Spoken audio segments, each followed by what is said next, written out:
secure. The problem is that because 5G is more software, meaning that the security problem difference. So we need different approach of assessing the security of mobile cellular communications, like Lars said just now.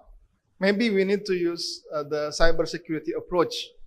That's what makes the 5G more challenging. It is much more secure than 4G.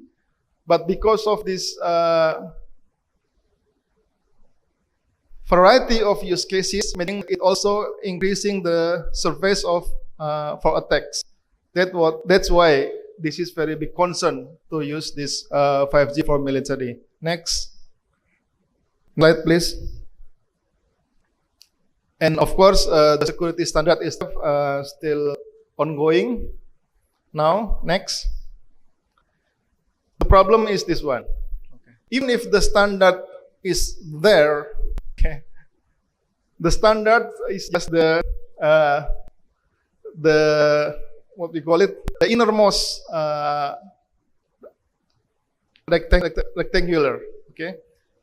After that, there are some security issues which is depend on the vendor development process, and then another security issues that are related to the deployment process, and then another security issues that are related to the operation process.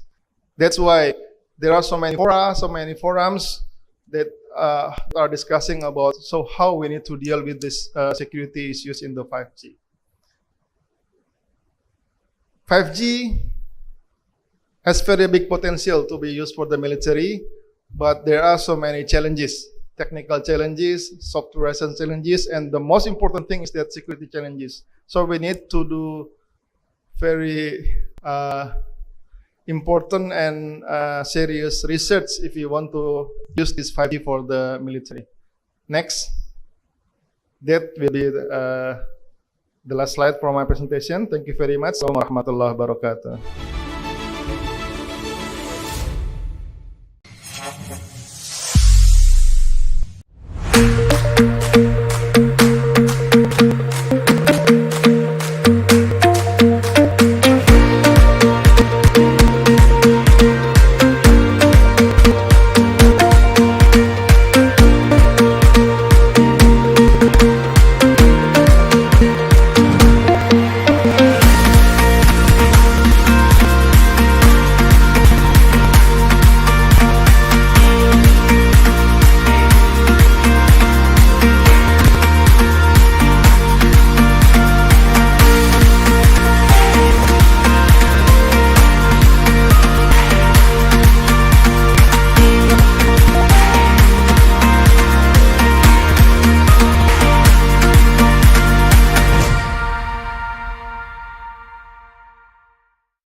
बहुत ही बड़ा event के जिसमें अगर हम international delegates की बात कर लें, इंटरनेशनल ममालिक की पार्टीशन की बात कर लें, तो शायद पाकिस्तान का कोई दूसरा इवेंट जो है वो इसको मैच भी नहीं कर पाता। ये हमारा कई सर्विसेज इवेंट है जिसमें Pakistan army, Pakistan navy, Pakistan air force मिलकर अपनी तमाम प्रोडक्ट्स को शोकेस करते हैं और वहीं पर ही सारी दुनिया के लोग आके अपनी प्रोडक्ट को शोकेस करते हैं। और कई सारे ऐसे जॉइंट वेंचर माजी में हो चुके हैं और इस दफ़ा भी इसे इम्कान बहुत दिखाई देते हैं। पाकिस्तान की तमाम बड़ी कंपनीज वो यहाँ पर मौजूद है। इसी तरीके से इंटरनेशनल कंपनीज की एक बहुत बड़ी तादाद यहाँ अपना स्टॉल कायम कर चुकी है।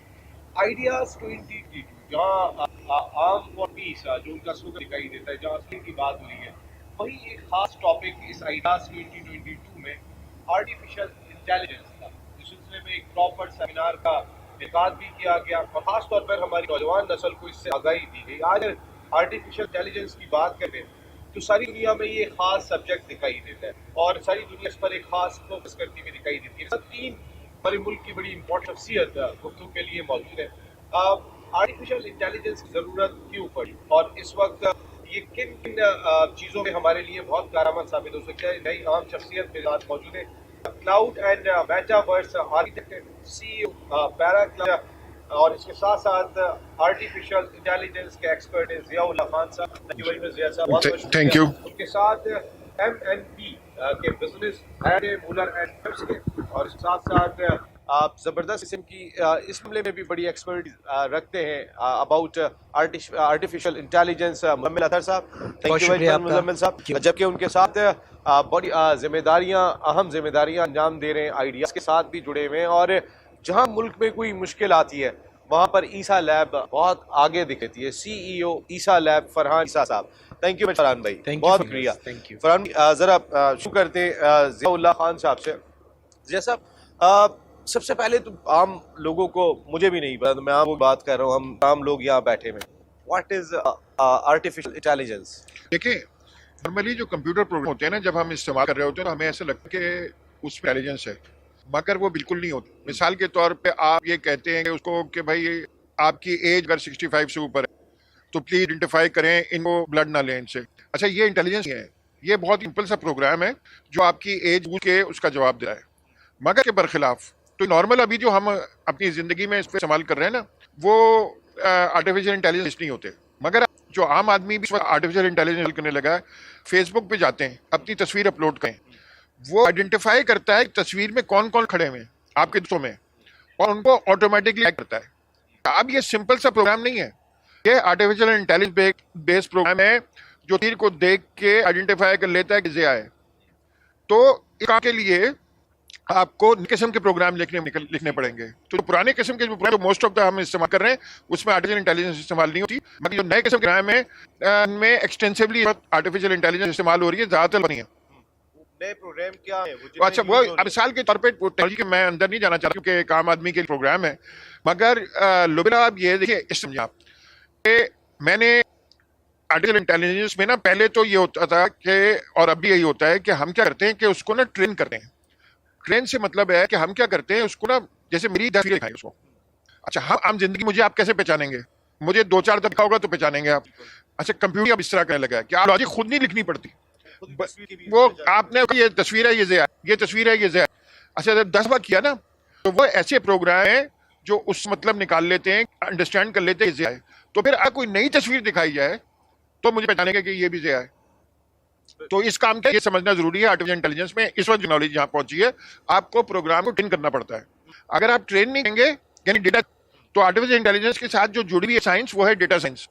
तो आपको जैसे हमारे पास इस लैब्स के वो बैठे हुए हैं, अगर क्या होता था, ब्लड आया, ब्लड खुरबीन में वो देखता है डॉक्टर, आइंदा क्या होगा, और अभी भी हो रहा है, इनके पास भी हो रहा होगा कि तस्वीर से डायग्नोज, उसको बहुत सारी तस्वीरें दिखाते हैं, मगर करना पड़ेगा, डेटा चाहिए हो, और तस्वीरें दिखा के यार ये कैंसर है, फिर वो नया कैंसर सेल देखे तो फौरन पहचान जाएगा कि ये कैंसर है।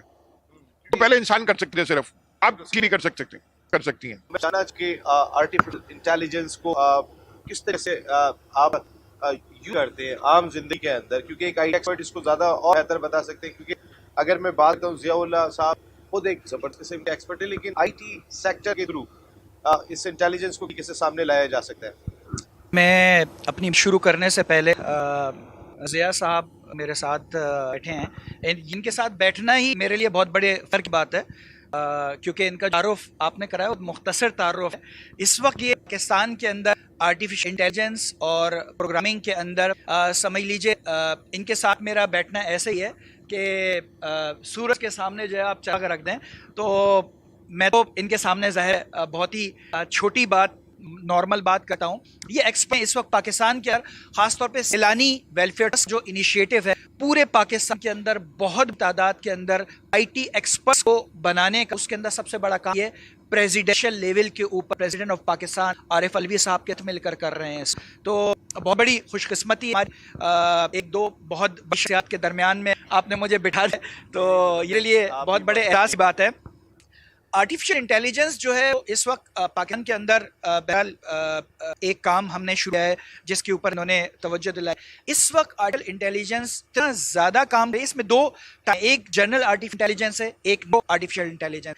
इन दो चीज़ों के अंदर ज़िया बताया, शुरू के अंदर जो मामूज़ें होती हैं वो नैरो आर्टिफिशियल इंटेलिजेंस के अंदर आती हैं, और उसके बाद जो अब आपके अंदर आगे बढ़ते चलें, जिस तरीके से एक आज तारीख में जो गूगल असिस्टेंट, या अगर आप बात करें एप्पल की, तो वो AI के तौर के ऊपर सिरी को इस्तेमाल करता है। इस तरीके से तो स्मार्टफोन्स के अंदर उसके साथ अलेक्सा इस्तेमाल होती है एंड्रॉइड पर, तो ये डिफरेंट टाइप की आर्टिफिशियल इंटेलिजेंस है। इसमें डेफिनेटली सबसे ज़्यादा जो पावरफुल समझाती है, अगर मैं गलत नहीं तो उसके अंदर सिरी को समझा जाता है। गूगल सर्विस को बहरहाल ज़्यादा फोकस सीरी, उसके बाद फिर जो है वो ऐसा। इसके जो बड़ी इंपॉर्टेंट चीज़ है वो ये कि इस वक्त आर्टिफिशियल इंटेलिजेंस दुनिया के अंदर कहाँ पहुंची है। आप फोन आपको आपसे ज़्यादा बेहतर जानता है। मैं चंद एक मिसाल बड़ी दिलचस्प आपके सामने रखूंगा। आप दिन में कितनी दफ़ा कौन सी जगहों के ऊपर करते हैं, इस डेटा आपके फोन के अंदर महफूज हो रहा है। आपके कोऑर्डिनेट्स आपके लॉन्गिट्यूड लैटिट्यूड के महफूज हो रहा है। उस जगह की निशानदही चूंकि पास पहले किसी प्रोग्राम में सेव होती है, तो वो निशानदही है कि आया ये जगह आपके जो है वो जब टाइमिंग है सुबह आप 10 बजे या 9 बजे एक जगह दाखिल होते हैं और वहां से आप 6-7 बजे निकलते हैं, तो वो डिटेक्ट कर लेता है कि ये इसकी वर्क प्लेस है।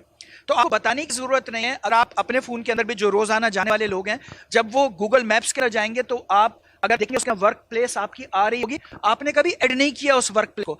इसी तरीके से रात का टाइम के ज्यादातर आप घर के अंदर गुजारते हैं। मैं सहाफियों की बात नहीं कहूँगा, लेकिन ये कि वो ज्यादातर लोग हैं चूंकि वो शाम रात से लेकर सुबह तक वक्त घर पर गुजारें, इससे वो उनकी होम कैटेगरी के अंदर नजर आ रहा होता है। इसी तरीके से चूंकि संडे या संडे का दिन आप घर पर गुजारते हैं, तो वो आपके इसी तरीके से आप अगर एक खास टाइम के अंदर घर से निकलते हैं और एक जगह जाते हैं, तो उसको डिटेक्ट करता है कि ये मस्जिद जा रहे हैं, तो आपके बारे में ये निशानदेही होती है आप मस्जिद जाने वाले हैं और दिन में कितनी दफा, यानी आप 5 वक्त के नमाजी हैं, 2 वक्त के हैं, 1 वक्त के हैं, जुम्मे के जुम्मे नमाज पढ़ते हैं आप, ये चीज मोबाइल के अंदर आ रहा है। अच्छा, इसके बाद फिर आप जिन लोगों से मुलाकातें करते हैं, अच्छा आप एक जो स्कॉलर है, इस्लामिक स्कॉलर है, वो आप उससे मुलाकात करते हैं, आप हफ्ते में 1 दफ़ा मिलते हैं, 2 दफ़ा मिलते हैं, या महीने में 2 दफ़ा जाते हैं, उससे आपकी शख्सियत के बारे में गेज होता है कि आया आप एक खिलाड़ी से मिलने के लिए जाते हैं रेगुलर बुनियादों के ऊपर, आप एक इस्लामिक स्कॉलर से मिलने के लिए जाते हैं,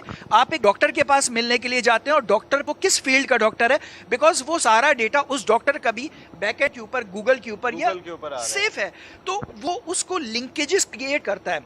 आज की तारीख के अंदर अगर आप इंटरनेशनल एयरपोर्ट के ऊपर जाएं, तो उनको सिर्फ इस बात की जरूरत होती है कि आपकी फेसबुक या आपकी गूगल की आईडी उनके पास मिल जाए, उसके बाद वो आपके बारे में मुकम्मल मालूमात आपसे ज़्यादा बेहतर उनके पास आ जाती हैं, और उस बुनियाद के ऊपर वो फैसला करते हैं कि अगर आपको वीज़ा देना चाहिए या आपको वीज़ा नहीं देना चाहिए, अब वाकई उनके मुल्क ज़रूरत है या आपके उनके मुल्क के लिए नुकसानदेह साबित हो सकते हैं। ये मैं आपको मैंने इसकी बहुत ही आपको मामूली मिसाल ये है कि जिस तरह ज़्यादा फरमा रहे थे, वो जो तस्वीर है उस तस्वीर को देख, अगर आप एक बड़ी दिलचस्प बात ये, आपके पास आपके बच्चों की बचपन की तस्वीरें हैं, तो उन तस्वीरों की बुनियाद के ऊपर वो साल ब साल हर साल की तस्वीरों को उन चेंजेस के साथ आपको दिखा सकता है, इसलिए आपको कोई और काम फीड करने की जरूरत नहीं। गूगल ऑलरेडी ये काम बैक एंड के ऊपर आप कहे बगैर कर रहा हो, तो आपकी तस्वीर की डिटेक्शन चेंजेस के साथ कि 1 साल के बाद आपका अगर एक बच्चा जिसका नाम राबिया है, तो उसको डिटेक्ट करता है बचपन में इसकी ये था, उसके बाद 1 साल बाद ये हो गया, 2 साल बाद ये हो गया, और 15 के बाद इस कंडीशन के अंदर, तो वो पूरी तस्वीरों की ट्रे वो आपके सामने रख दे। मेरी बात लंबी होगी, लेकिन मैं एक्चुअली बताना ये चाहता कि आर्टिफिशियल इंटेलिजेंस इस वक्त आपकी जिंदगी के अंदर किस लेवल तक शामिल हुई है। बिल्कुल सही बात है फरहानी साहब, किसी प्रॉब्लम हो जाए, टेस्ट कराने के लिए आपके पास आना पड़े, जिस तरीके से बात कर रहे हैं आर्टिफिशियल इंटेलिजेंस की, तो ये तो आपके शोबे में भी बड़ी करामत साबित हो सकती है डाटा वगैरह के हवाले से, या अगर कौन से टेस्ट ज़्यादा हो रहे हैं, किस वजह से हो रहे हैं, किस सीजन में हो रहे हैं, तो ये तो इंटेलिजेंस आपके लिए भी बड़ी करामत हो सकती है। जी बिल्कुल, आर्टिफिशियल इंटेलिजेंस हमने यूज़ करना शुरू कर दी है, ख़ास तौर पे रेडियोलॉजी के अंदर जो अल्ट्रासाउंड, स्कैन्स, MRI हैं, उसकी हज़ारों, जिसे सर ने कहा कि वो उनकी इमेजेस और उनके रिज़ल्ट्स वो फीड हो गए और कंटिन्यूस डाटा उनको सिखाया जा रहा है। अब जो है वो, बल्कि हमने एक स्टडी करी जिसके अंदर तकरीबन हमारे 45,000 इमेजेस थे, और उसमें अब हमने देखा तो 45,000 इमेजेस फीड करने के बाद हमें पता ये चला कि 25 इमेजेस के अंदर आर्टिफिशियल इंटेलिजेंस ने चीज़ें पढ़ ली थी और ह्यूमन रेडियोलॉजिस्ट ने मिस कर दी थी। अब आप बता सकते हैं। अच्छा, दूसरा ये हुआ है कि कोविड में डॉक्टर्स आ नहीं रहे थे, बहुत सारे चैलेंजेस थे, तो ये हमने स्क्रीन के तौर पे यूज़ करना शुरू किया था कि जो नॉर्मल रेडियोलॉजी की चीज़ें हैं, CT स्कैन, MRI, वो स्क्रीन हो जाएं और एबनॉर्मल वाली जो है वो रेडियोलॉजिस्ट के पास आ जाए। इसी तरह से टेस्ट होते हैं, जैसे ख़ासतौर पे डेंगू आ रहा है और उसके साथ दूसरे टेस्ट भी हो रहे हैं, हीमोग्लोबिन है, ब्लड के हैं, तो इनका डाटा भी कंपाइल होकर निकल के आते हैं। जैसे इस दफ़ा जो डेंगू आया, हमने अनाउंस किया कि वो वैसे कहते हैं ना ब्लीडिंग हो जाएगी और दूसरे मसाइल होते हैं डेंगू में, लेकिन इस दफ़ा लिवर फेलियर के साइन सिम्टम्स आए। तो हम लोगों ने तो ई साहब ने ये शुरू कर दिया है। अच्छा, फिर हम लोग ना बायो सेफ्टी के ऊपर भी काम कर रहे हैं। कोविड ने जब आया था उसकी एपिडेमियोलॉजिकल के जैसे डेंगू जब इंडियन बॉर्डर्स पे आया था तो हम सर्वेलेंस कर रहे होते हैं। हमने कहा था ये कराची पाकिस्तान आ जाएगा, जो आ गया। फिर चिकनगुनिया एक और बीमारी बॉर्डरिंग टाउन्स पे आई, हम पहले से बता दिया था कि का मच्छर भी यही है और यहाँ तक पहुँच गई है, ये आ जाएगी। और उसके बाद एनसीओसी के साथ मिलके भी हमने के साथ के काम किया और उसके आई थिंक मैं बहुत मुबारकबाद भी दूंगा अच्छे इदारे को। एनसीओसी जो बना, जनरल हमको चेयर रहे थे और जनरल हुमायूं साहब और कमांडर कराची, इन दोनों की कॉम्बिनेशन से हुआ और आइडियाज़ के भी बानी है जो भी हो रहा है। जनरल हुमायूं का एक और चीज़ भी हुई कि जनरल हुमायूं साहब ने जो सबसे बड़ा काम किया, उन्होंने इन्फेक्शन कंट्रोल स्पेशलिस्ट को जो पहला, जहाँ पे हम आज बैठे हुए हैं, यहाँ पे पहला पाकिस्तान का कोविड सेंटर जो स्टैब्लिश हुआ वो जनरल हुमायूं की सेवा जी और जी अभी हैं।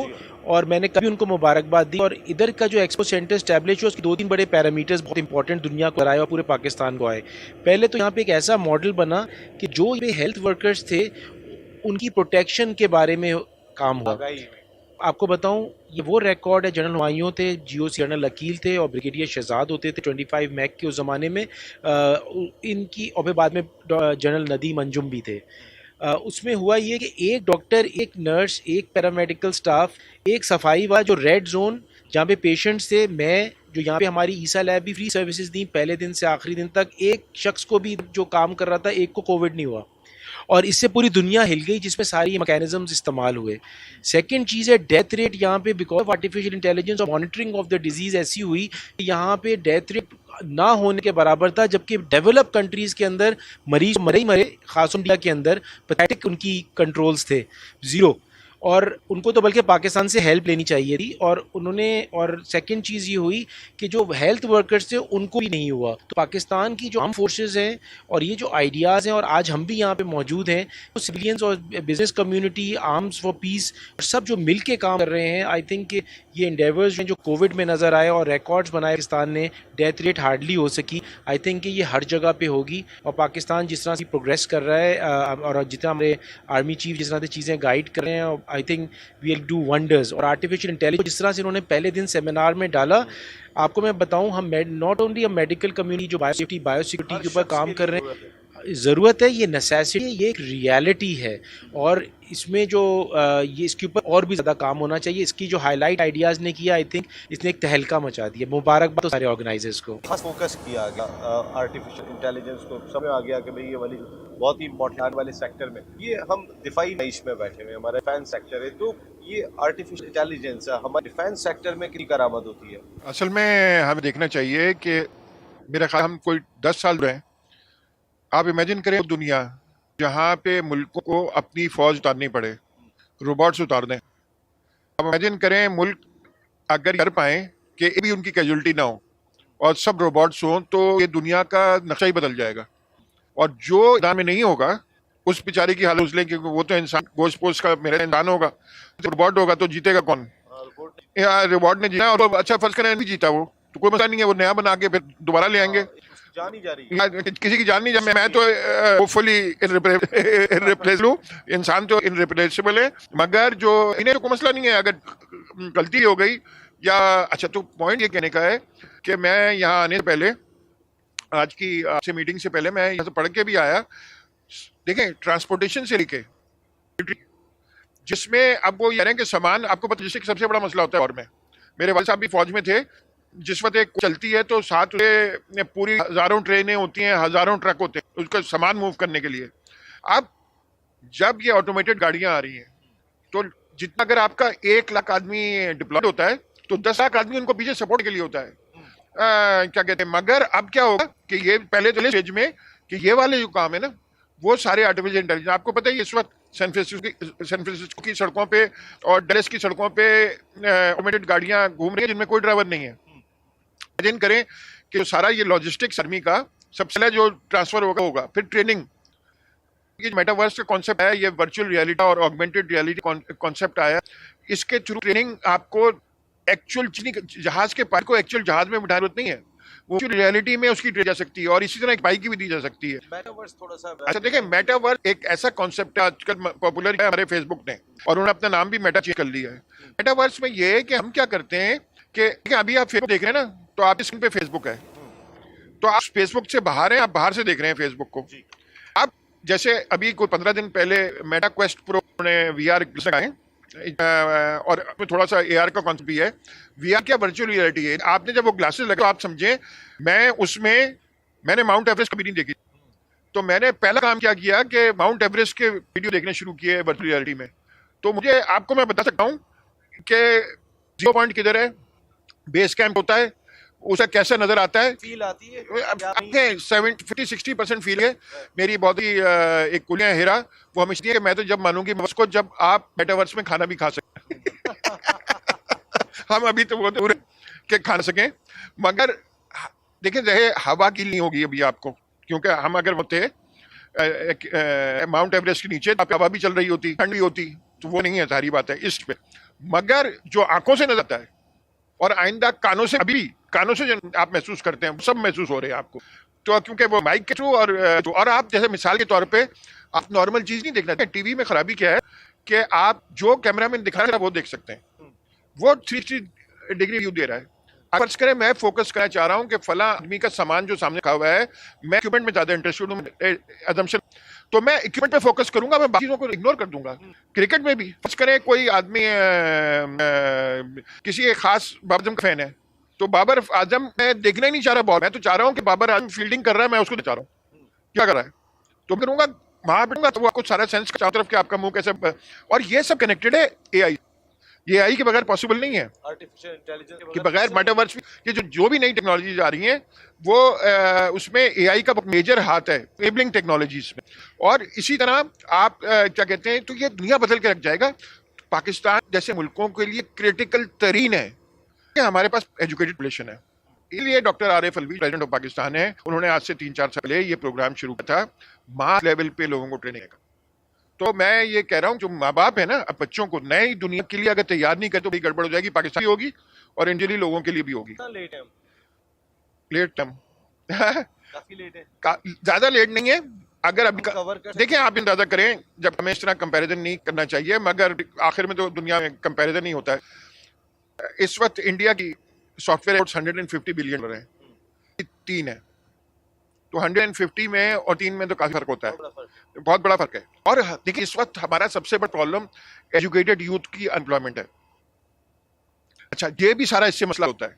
अच्छा, बच्चे इंटरेस्टेड नहीं है, उनको बताने की जरूरत नहीं है, हमारे खुद फेसबुक पे पले और मोबाइल आपका बच्चे आपसे ज्यादा अच्छा इस्तेमाल करते होंगे बल्कि आप सिखाते होंगे, सारे काम से करवाने पड़ते हैं तो बच्चे आगे हैं। मैं क्या है कि जो हमारी पूरी जनरेशन है उसको ये समझ की जरूरत है कि यहाँ पे रिसोर्सेज लाने पड़ेंगे और उसके लिए ट्रेनिंग अभी हम एज ए कंज्यूमर कर रहे हैं। देखिए, फेसबुक जितने पाकिस्तान में बहुत कमा रहा है पाकिस्तान से, बिल्कुल सही, और दूसरी कंपनियां कमा रही हैं, मगर हम यूजर एंड पे तो कंट्रीब्यूट कर रहे हैं उसको इस्तेमाल करने में, मगर प्रोड्यूस करने में हम इस्तेमाल नहीं कर रहे। वो आगे चल के और मसला हो जाएगा, अभी तो है ही, और ज्यादा मसला हो जाएगा। आप कभी वबाओं की गुफ्तगू चल रही होती है, कॉन्गो वायरस जी अफ्रीका से नहीं आ रहे हैं, उनको जरा रखना चाहिए, ऑटोमेटिकली पता चल रहा होता है कि किस जगह पे ये सिम्टम्स पाए जाते हैं। लेकिन नया वायरस आने वाला है, वो दुनिया के किस हिस्से को मुतासिर कर सकता है, इसकी कोई आर्टिफिशियल इंटेलिजेंस कुछ काम है? देखिए, काम तो बहुत हो रहा है। थोड़ा सा ये है कि हमारे यहाँ अनफॉर्चुनेटली अगर हो पाता है ना इस मुल्क के अंदर, तो वो हमारे thanks to our armed forces ही हो पाता है। पॉलिटिकल विल का जो वैक्यूम है ना, वो हमें बड़ा डिस्कस कर रहा है। आज IT इंडस्ट्री जिस तरह से बात करी, इंडिया तो चले बड़ा मुल्क ना, आप कह सकते हैं कि वो बड़ा मुल्क है तो इसलिए कि ज़्यादा एक्सपोर्ट हो गई, लेकिन फ़िलीपींस तो पाकिस्तान से भी छोटा मुल्क है, उसकी 24 बिलियन की एक्सपोर्ट है IT की। तो ये तो पहले तो ये है कि हम लोग गुजारिश यही करते हैं कि जो हमारी जो पॉलिटिकल लोग जो हैं रूलर्स, वो अगर इन्वायरमेंट अच्छा नहीं बना सके तो इंटरफियर करना छोड़ दें। पहली चीज़ गुजारिश ये, अगर आज कोविड पे कंट्रोल हुआ तो ये एक NCOC जैसा इदारा बना था। देखिए, हमारे पास जो, अगर आप मेडिकल और इसकी काम के बारे में बात कर रहे हैं ना, उसका मैं एक चैलेंज को इसलिए जिक्र कर रहा हूँ कि उससे एक अपॉर्चुनिटी क्रिएट होती है हमें। जैसे for example 18th amendment I, 18 amendment से हुआ ये कि हेल्थ हो गई डिवॉल्व सूबों के पास। तो जो पाकिस्तान का कॉन्सेप्ट है कि नेशनल स्पिरिट कोई पॉलिसी बनाई जाए सर्विलेंस की, तो अरे सिंध तो सिंध की बनाएगा, पंजाब पंजाब की तो मैं गुजारिश ये करता हूँ, इतना इंपॉर्टेंट आपका इवेंट है कि कुछ से डिपार्टमेंट हैं, सेक्शंस हैं, हेल्थ हो गया जैसे, जिसमें नेशनल पॉलिसी बनना बहुत ज़रूरी है और उसकी कोलैबोरेशन इंटरनेशनल इदारों के साथ होनी बहुत ज़रूरी है। दूसरी चीज़ आ जाइए है तो अगर ये हो जाए तो ये सारी चीज़ हो जाएंगी। एनसीओसी के थ्रू ही हो सकता है, फोर्सेस के थ्रू ही हो सकता है जी, वरना कोई पॉलिटिकल, क्योंकि फोर्सेस वाहिद है ना जो पूरे पाकिस्तान। जी चार सूबों में नहीं, वो यही तो देखिए, और सी को तो डैमेज करें ना लोग आजकल। हो ये रहा है कि हर मुल्क की एक ग्रेविटी होती है। पाकिस्तान की जो सेंटर ऑफ ग्रेविटी है जिसने पाकिस्तान को जोड़ के रखा हुआ है, वो हमारी रिस्पेक्टेड आर्म फोर्सेस है। आप पूछें, कुछ और एग्जांपल भेजता हूँ। साउथ कोरिया की क्या है? साउथ कोरिया की मैच्योर डेमोक्रेसी है। ईरान की क्या है? नेशनल स्पिरिट है। ईरान में 30% से ज़्यादा जो लोग हैं वो अरब्स, टर्क्स और कुर्ड्स रहते हैं, किसी को नहीं पता। तो ये सेंटर ऑफ ग्रेविटी होती है और ये सेंटर ऑफ ग्रेविटी हमारे मुल्क की है। आज अगर देखें, ये जो हमारे डिफेंस का एक्सपो सेंटर लगा हुआ है आर्म्स फॉर पीस के शुबे से, और एक्सपोर्ट करने के बारे में और कोलैबोरेशंस डेवलप करने के लिए, इससे ज़र मुबादला आएगा, इससे एक इमेज बिल्डिंग भी होती है। आज दुनिया के जनरल्स और सारे स्टेट मिनिस्टर्स, मिनिस्टर ऑफ जो डिफेंस आए हुए हैं, तो आज वो पीस का एक मैसेज लेके जा रहे हैं दुनिया में। ये चीज़ें साथ होना, कंबाइंड होना, और डेफिनेटली अगर आर्म से लीड करेंगे आर्मी, नेवी, एयरफोर्स, तो ये चीज़ें आर्टिफिशियल इंटेलिजेंस और दूसरी चीज़ें हो सकती है। और आज ये जो टॉपिक उठाया गया है वो भी आइडियाज़ पे इन्हीं लोगों ने उठाया है जो आज सारे अखबारों की जीनत बढ़ाया और लोगों को थॉट प्रोवोकिंग पे लगाया हुआ है इसने। अच्छा, एक बात मैं बस थोड़ा सा बात को शॉर्ट करते हुए, वो ये है कि आज के बाद जो फ्यूचर वॉरफेयर होंगी, आजकल हम हाइब्रिड वॉरफेयर से, पहले हम कन्वेंशनल वॉरफेयर पे थे, अब हम एक हाइब्रिड वॉरफेयर से गुजर रहे हैं, सोशल मीडिया और ये सारी चीज़ों की। और आइंदा आने वाले टाइम्स के अंदर हम जर्म वॉरफेयर और से गुजरेंगे। और ये कोविड जो है ये इसके लिए आई ओपनिंग कर रहा है, और इसके लिए बायो सेफ्टी और बायो सिक्योरिटी प्रोटोकॉल्स बनाए जाते हैं कि अगर ऐसी वबा कोई आती है या जानबूझ खिलाई जाती है, और उसके लिए भी आर्टिफिशियल इंटेलिजेंस बहुत ज़रूरी है। तो आपका ये जो प्रोग्राम है ये और लोगों को क्रिएट अवेयरनेस के अंदर शामिल हो, एक तो ना सिर्फ नेशनल स्पिरिट में, बल्कि एक अपॉर्चुनिटी भी है कि इसके अंदर आप कैसे बेहतरी ला सकते हैं, दुनिया को चेंज करें पॉजिटिवली। चीज़ भी ज़रूर बताइएगा, मिसाल के तौर पे अभी जैसे कोविड आया था, उसमें बहुत सारे लोग बताते नहीं थे कि उनके कोविड का वो छुपाते थे कि हॉस्पिटल नहीं भिजवाना। अब ये जो आपकी आर्टिफिशियल इंटेलिजेंस है, उसके थ्रू हम कहीं कोई अप्रोच कर सकें या कोई इसको और स्ट्रॉन्ग किया जा सकता है, ताकि ये आवाम के लिए है, ये लोगों के लिए है, तो इसको हम छुपा नहीं सकें। बिल्कुल करें। और इसी वजह से जैसे उन्होंने बताया ना कि उसकी जो हमने उसकी जो ये जो डाटा टैग किया कि कोविड किसका था, जब हम एनसीओसी को रिपोर्ट करते थे, उसकी वजह से बहुत ये फ़ायदा हुआ कि जो लॉकडाउन्स लगे वो माइक्रो लेवल पे लगे, पूरे शहर में बाद में बंद नहीं हो रहे थे, सिर्फ इलाके लॉकडाउन हो रहे थे। और इसमें थोड़ी सी हमकी अपनी जिम्मेदारी भी है। ये जो हम छुपाते हैं ना, ये भी बड़ी गलत है। एक चीज़ मैं ज़रूर बात को ख़त्म करते हुए वैक्सीनेशन के बारे में बोलूँगा। ये जो आवाम की आपने बात की ना, ये आर्टिफिशियल इंटेलिजेंस से हमें इंसान को भी थोड़ा सा सीखना चाहिए। वो सीखना ये चाहिए कि आपको मैं बताऊं कि मैं तो इन्फेक्शन कंट्रोल स्पेशलिस्ट हूं, मुझसे कभी किसी ने नहीं पूछा कि वैक्सीन लगाने से जहन तो मफलूज नहीं हो जाएगा, आँखें तो ही नहीं हो जाएंगी, दिल की धड़कनें तो बंद नहीं हो जाएंगी, मैं ब्लड प्रेशर का पेशेंट हूँ, डायबिटिक हूँ, मेरी बीमारी तो आउट ऑफ कंट्रोल नहीं हो जाएगी, जिगर तो नहीं फेल हो जाएगा। हमारे लोगों को यही परेशानी थी कि बच्चे पैदा हो सकते हैं कि नहीं होते। तो ये जो कॉन्सेप्ट एजुकेशन से फैलेगा, और अगर हमने आज एजुकेशन नहीं ली और late trends of artificial intelligence में नहीं हुई, तो डेफिनेटली ह्यूमन फिर रिप्लेस होना शुरू हो जाएंगे, और ये एक बहुत बड़ा थ्रेट होगा। तो इसलिए बेहतर है कि हम इस टेक्नोलॉजी को अपनाएं और इसको अपने आप को स्ट्रॉन्ग करें और अपनी विजडम लेके आएँ। बिल्कुल सर, एक पैगाम हमारे यंगस्टर्स के लिए आप से जाएगा, क्योंकि इस डिस्कशन के बाद एक चीज़ तो कह रहा हूँ कि कोई एक डिपार्टमेंट, कोई शोबा ऐसा नहीं है कि जहाँ पर हमें आर्टिफिशियल इंटेलिजेंस की ज़रूरत ना पड़े। कोई भी सेक्टर अब ऐसे ही चाहे, और बल्कि हम इस इंटेलिजेंस के थ्रू हम अपने तमाम उन कामों को और मज़ीद बेहतर बना सकते हैं। तो ये जो हमारी नौजवान नस्ल आपको सुन रही है, उनके लिए आपका काम, ये आपका कैमरा है। देखिए, सबसे इम्पोर्टेंट बात है कि इस वक्त चाइना की एक मेजर पॉपुलेशन मिडिल क्लास में आई है, इंडिया की एक मेजर पॉपुलेशन मिडिल क्लास में आई है। आप उसका रिजल्ट देख रहे हैं, बहुत सारी और भी वजूहत हैं महंगाई की, मगर मेन वजह यह है कि rise of the middle class in Asia. अच्छा, जो ये मिडिल क्लास उभर के आई है, इन पैसे हैं, ये सॉफ्टवेयर से और हार्डवेयर से पैसा कमा रहे हैं। ये चाइना में बैठ के एक बंदा जो है लाख $1.5 कमा लेता है, जो कि पहले $200 पे था मिडिल क्लास में, अब वो अपर मिडिल क्लास का हो गया है, तो वो गोश्त भी खाएगा। अगर हमने अपने आप को इंटरनेशनल इकोनॉमी से नहीं जोड़ा और टेक्नोलॉजी इकोनॉमी से नहीं जोड़ा, तो मैं आपको बता रहा हूँ हमें खाना खाना भी मसला हो जाएगा। और अभी भी आप देखें गोश्त कितना महंगा हो चुका है। ये जो रात की एक वेव है दुनिया में, वजह क्या है कि जो टेक्निकल लोग हैं जिनके पास पैसा है वो मार्केट से उठा रहे मान, और हम और आप जो कि पुरानी तरीके से जिंदा रह रहे हैं, हमारे पास पैसे नहीं है कि हम उसकी कीमत में खरीद सकें, तो क्या होगा? हम भूखे मरेंगे, वो खाएंगे।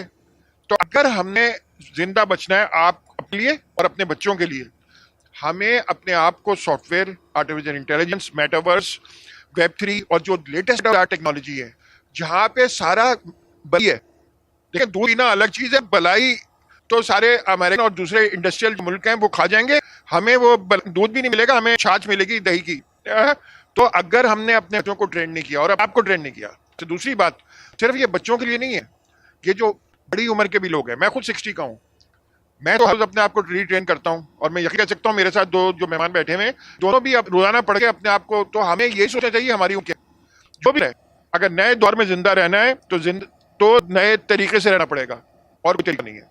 Ziaullah Khan Sahab, thank you very much sir, आप हमारे आइडियाज़ 2022 शो के मेहमान बने, BTV के मेहमान बने, आपका बहुत बहुत शुक्रिया। और कोई चीज़ अगर आप कोई पैगाम कंप्लीट हुआ या अगर कहना चाहते हैं सर, ये इंपॉर्टेंट सेक्टर जी, असल में देखें ये हमारी आर्म फोर्सेस के लिए, मैंने अभी पॉपुलेशन की लिए बात कर रहा था, हमारी आर्म फोर्सेस बात ये समझ रहे, देखिए हमने एक वर्ल्ड लेवल का प्रोडक्ट बनाया ये F-17 जो 4.5 एयरक्राफ्ट है। जब ये पहली दफ़ा, मेरे बहुत सारे स्टूडेंट भी उसमें सॉफ्टवेयर डेवलपमेंट शामिल थे, तो मैं खुद भी हैरान हो गया जब मैं उनसे बात होती थी कि मल्ला ये मार्वल है, मगर अब नया दौर आ रहा है, आप 5th जनरेशन में तो स्टेल्थ और टाइप के, मगर 6th जनरेशन फाइटर बन रहे हैं। 6th जनरेशन फाइटर और 7th जनरेशन फाइटर में हमारे दुनिया के बेस्ट पायलट्स हैं, मगर बाय द टाइम जनरेशन आएगी तो पायलट की जरूरत ही नहीं होगी। जो इस वक्त नए किस्म के जो 6th 7th जनरेशन में अभी एक्चुअली डिफाइन नहीं हुआ हुआ, मगर 6th और 7th जनरेशन जो फाइटर होंगे वो रोबोट्स होंगे, वो ड्रोन्स होंगे, और वो ड्रोन्स की फाइट होगी, क्योंकि जैसे पायलट है वो 9G से ज़्यादा बर्दाश्त नहीं कर सकता, ड्रोन तो 16G बर्दाश्त कर लेगा जब टर्न होगा। तो हमें ये हमारा एग्जिस्टेंशियल थ्रेट है, अगर हमें जिंदा रहना है तो पॉपुलेशन के लिए तो मैंने बता दिया, आर्म फोर्सेस को लेटेस्ट सॉफ्टवेयर और आर्टिफिशियल इंटेलिजेंस टेक्नोलॉजी भी, क्योंकि आजकल जहाज JF-17 और F-16 में कोई फर्क नहीं है, मगर जो F-35 है उसकी इलेक्ट्रॉनिक्स और उसका software, that is the key. तो हमें आगे बढ़ना है तो हमें ये अडॉप्ट करना पड़ेगा। Thank you very much Ziaullah Khan Sahab, thank you Muzammil Akhtar साहब, वेरी मच फरहानी शाह साहब, बहुत बहुत शुक्रिया। छोटा सा मैं जी प्लीज़ प्लीज़। इस वक्त जिस तरह फरहान भाई ने फरमाया कि हमारे आर्म फोर्सेस हैं, और ये मैंने कल भी जब मैंने इंटरव्यू दिया था तो इसके ऊपर मैंने एम्फेसिस किया था, और वो इम्पॉर्टेंट चीज़ ये है कि हमारी आर्म फोर्सेस जो पूरी दुनिया के अंदर मानी जाती हैं अपने नज़्म ज़ब्त के एतबार से, अपनी कंट्रोलिंग के एतबार से, अपने काम के एतबार से, तो कोई भी काम जिस तरह हर चीज़ के अंदर किसी एक चीज़ के बारे में एक्सपर्टीज़ होती है किसी भी शख्स के अंदर, इसी तरीके से हमारी आर्म फोर्सेस की ये कैपेबिलिटीज़ हैं। इसके साथ साथ हमारा जो प्राइवेट सेक्टर है, जिस तरीके से ज़िया खान साहब जैसी शख्सियात हमारे पास मौजूद हैं, हम चाहते ये हैं कि आर्म फोर्सेस इसके अंदर कदम आगे बढ़ाएं। अगर वो JF-70 थंडर तैयारा पाकिस्तान के अंदर बना सकते हैं, सुपर मशाक तैयारे पाकिस्तान में बना सकते हैं, जो इस वक्त हम बेशुमार मुल्कों यहाँ से एक्सपोर्ट करें, तो कोई वजह नहीं कि वो एक पूरी जनरेशन को डेवलप करें जो मेटावर्स, पाइथन लैंग्वेज और इस आर्टिफिशियल इंटेलिजेंस के अंदर एक्सपर्ट हो। तो इसके लिए काम ये करना पड़ेगा कि आर्म फोर्सेस के साथ प्राइवेट सेक्टर्स को और ज़िया खान साहब जैसी शख्सियात को आगे बढ़ के, सैलानी जैसे इदारों को, JDC जैसे इदारों को, AD जैसे इदारों को आगे बढ़ के इनके साथ काम करना होगा, ब्रिज करना होगा, और इसके लिए एक पूरा लाहे अमल तैयार करना होगा जिसकी बुनियाद पे अगले 2 से 3 साल के अंदर हम एक बड़ी तादाद के अंदर IT एक्सपर्ट्स को पैदा कर सकें, और पाकिस्तान को IT की फील्ड के अंदर, जो हम इस वक्त इंडिया से हम कह रहे हैं या फिलीपीन से कह रहे हैं बहुत पीछे हैं, हमें इसके अंदर आगे जाना होगा। लेकिन उसके लिए कोर रिसोर्स है, मैं समझता हूँ कि मुज़ब्त के एतबार से, कंट्रोलिंग के एतबार से, सिस्टम के एतबार से हमारी आर्म फोर्सेस को इसके अंदर अपना रोल प्ले करना होगा। रोल उनका हो सकता है। फरहान भाई, आपका भी एक पैगाम। Thank you very much. मैं सिर्फ ये, आप यूथ की बात की थी तो यूथ से ये रिक्वेस्ट करूँगा कि थोड़ी सी जो अभी जो हमारी जनरेशन आई है ना, जी जनरेशन, ये थोड़ी हम लोग सोचते हैं कि what's in it for me, कि मेरा क्या फ़ायदा है, कुछ करने में मेरा क्या फ़ायदा है। मैं उनसे सबसे गुजारिश करूँगा कि हम सब ने दुनिया ट्रैवल की है और बहुत दुनिया की है और रहे भी हैं। मैं आपको बताऊँ कि पाकिस्तान से अच्छी जगह पूरी दुनिया में नहीं है। आजकल ये जो टेक्नोलॉजी है, आर्टिफिशियल इंटेलिजेंस की है, सॉफ्टवेयर डेवलपमेंट की है, ये सारी एक्सपोर्ट कर सकती है, अपने मुल्क से एक्सपोर्ट करें। आप यहाँ पे लोगों को जॉब सीकर्स नहीं बल्कि जॉब प्रोवाइडर बने और पाकिस्तान का भी नाम रोशन करें और पाकिस्तान को स्ट्रेंथन दें। और अगर आप पाकिस्तान का नाम रोशन करेंगे तो यहाँ के जितने बच्चे हैं, अगर कोई बाहर भी जाता है या सॉफ्टवेयर के लिए जाता है तो उसकी क्रेडिबिलिटी बढ़ेगी। ऐसी चीज़ बनाएं कि जो वर्ड्स आपके हैं, जो आप किसी से कमिट करें उसको पूरा करें। बल्कि मैं गुजारिश करूँगा, अंडर कमिट ओवर और Pakistan first. Thank you very much, Farnisa Saab. Thank you very much, Muzammil Akhtar Saab, and thank you very much, Zia Khan Saab. It's an honor to chat with you. और आप जो पैगाम गए वो बहुत ही important रहे। ये हमारे तीनों एक्सपर्ट्स को आपने सुन लिया होगा और आर्टिफिशियल इंटेलिजेंस आइडियाज 2022 का अगर मैं ये कहूँ कि बड़े मकासद में से एक मकसद है तो ये बेजा ना होगा। लेकिन इसके बारे में ज़्यादा डिटेल में जाने की ज़रूरत नहीं दिखाई देती। जो ज़ियाउल्लाह खान साहब ने एक जुमला कह दिया, अगर हमने अपने आप को, अपने इदारों को और अपनी तमाम वो चीज़ें जो हमें ज़िंदा रखने में मददगार साबित होती हैं उनको ज़िंदा रखना है तो फिर आर्टिफिशियल इंटेलिजेंस पर एक ख़ास फोकस हमें ज़रूर देना होगा और हम सबको देना होगा। किसी एक सेक्टर के लिए ज़रूरी नहीं, हर शोबे की ये बुनियादी ज़रूरत दिखाई दे रही है और आने वाले वक्त में अगर इसका सहारा नहीं हुआ तो फिर शायद हम सब बेसहारा हो जाएंगे। यहाँ नसीब राजपूत अपनी पूरी प्रोडक्शन टीम के साथ इस आइडियाज 2020 के स्टूडियो से इजाज़त चाहते हैं। मज़ीद गेस्ट आते रहेंगे, उनसे गुफ्तगू होती रहेगी। जल्द रहें, जल्द आए, अल्लाह निगहबान।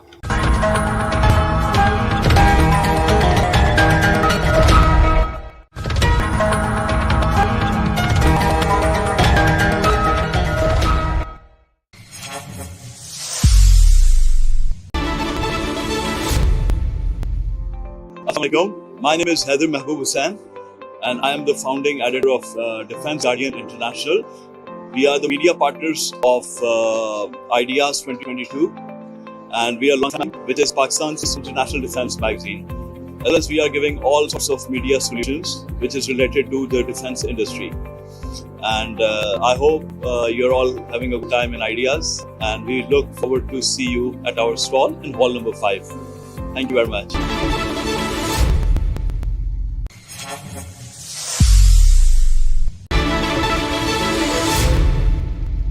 Well, hello. My name is Ayhan Shenturk, and I am the Business Development Manager for Profen Defense Technologies. We're a Turkish company. Our company was founded back in 1995, and our core expertise and experience is in satellite communication systems. So that's satellite antennas, satellite ground stations, and those are the main products that we're promoting at this exhibition. So we can design and build all the way from 65 centimeters small satellite dishes, man-packed terminals, all the way up to 7.3 meter big ground stations. So as I said, that's our main expertise. That's where our main experience comes from. But we're also an engineering company. We do systems integration. We have a very good software team supporting us in our activities. We have a material science team helping us with the design of our antennas, and we deliver turnkey solutions to our customers. It's our first time in Pakistan attending an exhibition, and it's been a very fruitful period for us. I mean, we've been very busy for the past 2 days. We're busy today as well, and we're very happy about it. We're very happy about it. During the COVID period, we've been having a lot of online meetings or telephone meetings with our contacts in Pakistan. So as I said, it's our first time in Pakistan, and it's a great pleasure. It's a great pleasure to be able to talk face to face with our contacts, with our customers in Pakistan. So thank you very much. Thank you very much for everything, for your hospitality. It's been an honor to be here, and we look forward to improving our relationship with Pakistan. Thank you.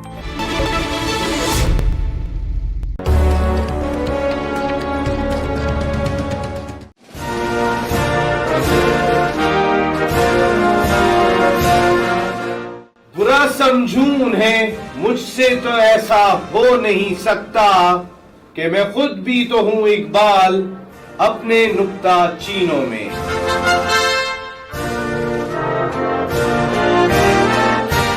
शायर मशरिक अल्लामा Iqbal.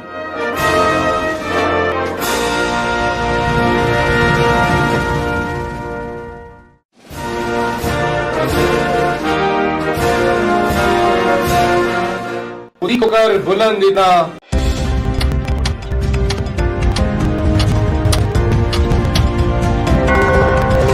It's 3 p.m.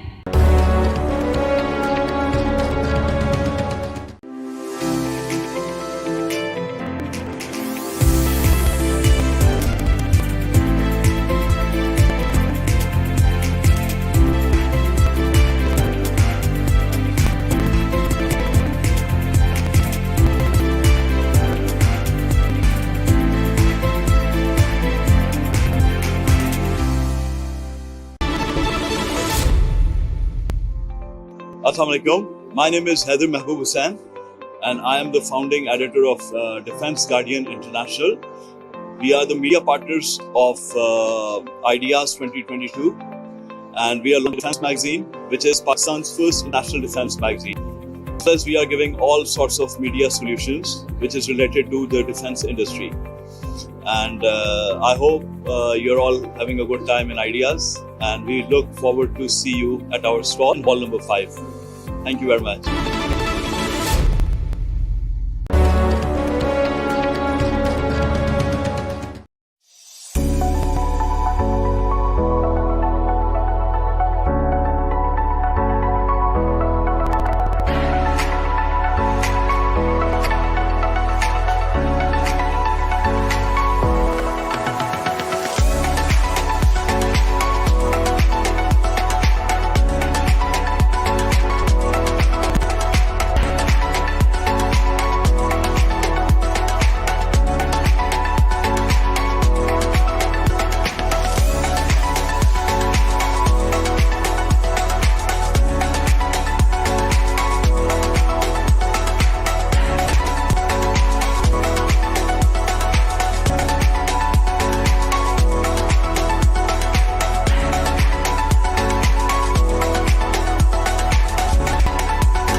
Ideas 2020 brings together stakeholders across diverse defense industries. The fourth exhibition is a platform for G2G, B2G, and B2 nations, joint ventures, and invests in the infrastructure sector. A strategic seminar will also be held to facilitate discussions and challenges within the defense sector. The 12th edition of Ideas will be held from 19 to 22 November 2024 at Karachi Expo Center.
Ideas 2024 brings together stakeholders across diverse defense industries. The 4-day exhibition offers a platform for G2G, B2G, and B2B interactions, joint ventures and investments in defense production sector. A strategic seminar will also help to facilitate discussions on global challenges within the defense sector.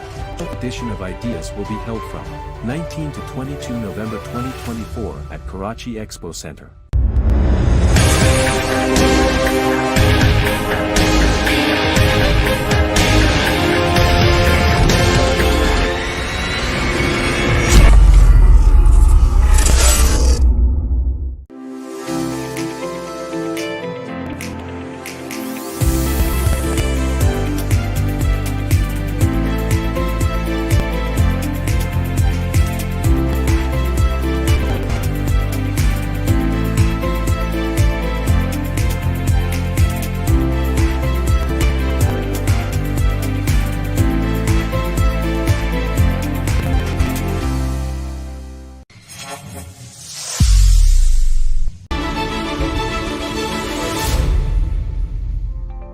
Park Global is basically running a buying house.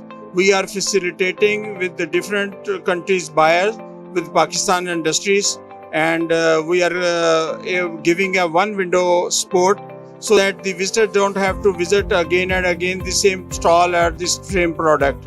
We facilitate them, and with shorter time we make the arrangements. And recently we make 2-3 deals with the Jordan government and Zimbabwe and Nigeria, and by the grace of Allah we are very successfully running this Park Global Supply Solution. In Pakistan, depot is presenting very good opportunity to all our potential buyers, and for the Pakistan industry like small arms and textile industry, it is a big opportunity to produce the items world standards. And for the depot and Badar Expo, I am very thankful they have provided us this opportunity for the international buyer. We are linking with them. Thank you very much all.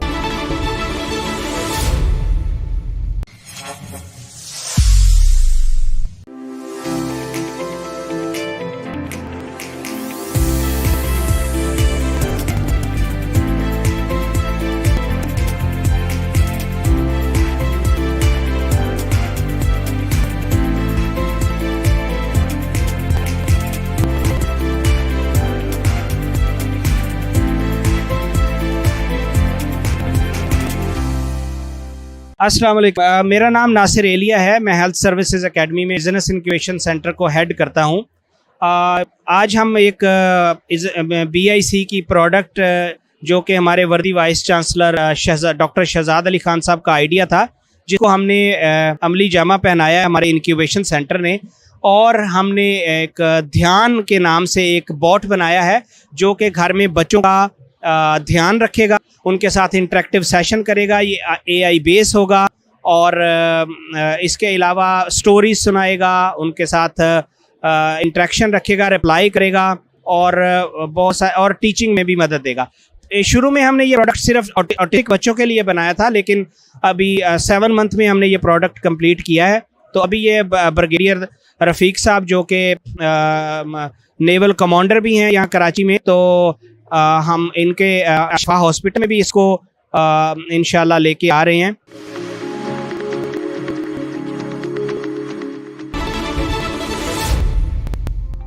जी, मेरा नाम असद कमाल है। मैं chief executive officer हूँ global industrial and defence solutions. GID Pakistan की state owned conglomerate है, company है। हम आइडियाज़ का 2007 से पार्ट हैं और मैं ज़ाती तौर पे तो सन 2000 से आइडियाज़ को देख रहा हूँ। जब इसके शुरू में 3 हॉल हुआ करते थे, I was one of the first exhibitors when idea started. I have had the honour के मैंने इसको देखा है ग्रो करते हुए। 2022 है, अब चला 9 हॉल्स हैं। तो पाकिस्तान के लिए एक बड़ा मोमेंटस ओकेजन है 2022 में, क्योंकि बहुत सारे मैं देख रहा हूँ जहाँ से हमने स्टार्ट किया था, और आज बहुत सारे इंटरनेशनल विजिटर्स हैं और एग्जिबिट्स हैं जो इस पूरे इवेंट का पार्ट बन चुके हैं। हमारे इवेंट पे इस वक्त मेरा ख्याल 50 से ज़्यादा डेलीगेशंस तो मैंने खुद रिसीव की हैं, इससे ज़्यादा आई एम श्योर इन्वाइटेड होंगी। और जो एग्जिबिटिंग कंपनीज हैं 9 हॉल अगर हैं तो that means exhibiting companies Pakistan में हैं वो भी बहुत ज़्यादा बढ़ती हैं, लोकल और फॉरेन बहुत सारे और मुल्कों का इंटरेस्ट है। मैं देखता हूँ कि जो डिफेंस एग्जिबिशंस होते हैं दे फॉर कंट्री लाइक पाकिस्तान एक बहुत आइडियल प्लेटफॉर्म आपको देते हैं जहाँ पे आप डिफेंस कैपेबिलिटीज हर 2 साल बाद आगे डेमोन्स्ट्रेट कर सकते हैं कि आपका प्रोग्रेस है क्या, और आपको एक मौका मिलता है दुनिया से नेटवर्किंग करने का, बाहर की दुनिया को मौका मिलता है कि वो आज की चीज़ों को वैल्यू करते हैं। आई विश डेपो एंड बदर expo all the best for the future endeavours, और मैं होप करता हूँ कि under their leadership and management they can take this platform and exhibition to new heights. So good luck to both of them. Thank you very much. Pakistan Zindabad.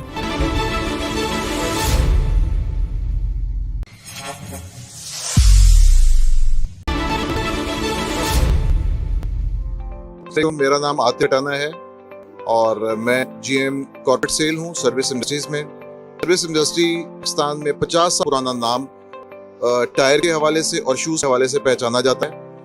हम लोग आम लोगों के लिए जो जूते बना रहे हैं उनके अलावा हम फोर्सेस के लिए भी जूते बना रहे हैं जो कि कंप्लीट रेंज है नेवी के लिए, आर्मी के लिए, एयरफोर्स के लिए, रेंजर्स के लिए और पुलिस के लिए।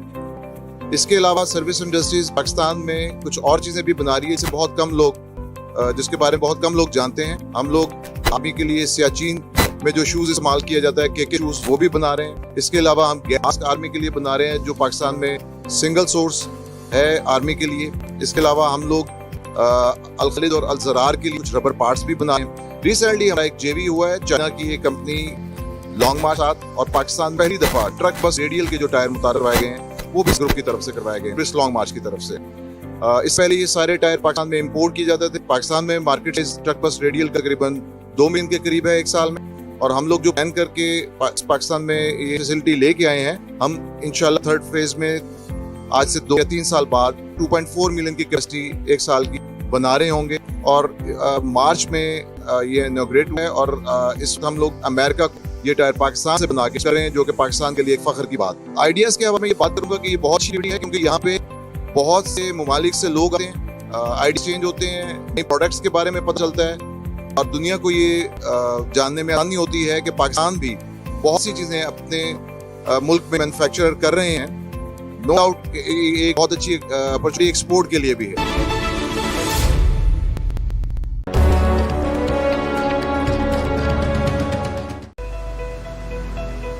I'd like to start with extend my thanks, and I would also like to say Assalamu alaikum to the delegates, members of the forces, our Chief Guest, Vice Admiral, our Chief Admiral Shahid Karimullah, our DG Vice Admiral Ahmed Saeed Saab, and members of the business community, all others present here. Assalamu alaikum, and thank you for granting me this audience today. I will be talking about the challenges of our shipping industry from a private sector perspective and how that relates to other stakeholders. The area of focus of this presentation is the energy supply chain.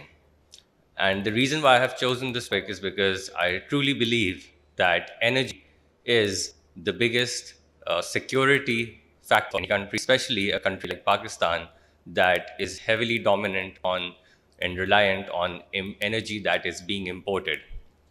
Our energy comes from crude oil, from LNG, from coal. We do have indigenous local sources that we are developing, and I hope that goes on and becomes a good percentage of our energy mix. But as of today, we are a nation that imports the bulk of its energy and is reliant on imports. And that import is done through the shipping routes, through the shipping supply chain. And if we resolve those inefficiencies, some of the inefficiencies, and we are also able to capitalize on our existing shipping infrastructure, on its utilization, we can make our energy mix and our energy supply chain much better, and we can be operationally and economically efficient in managing our energy.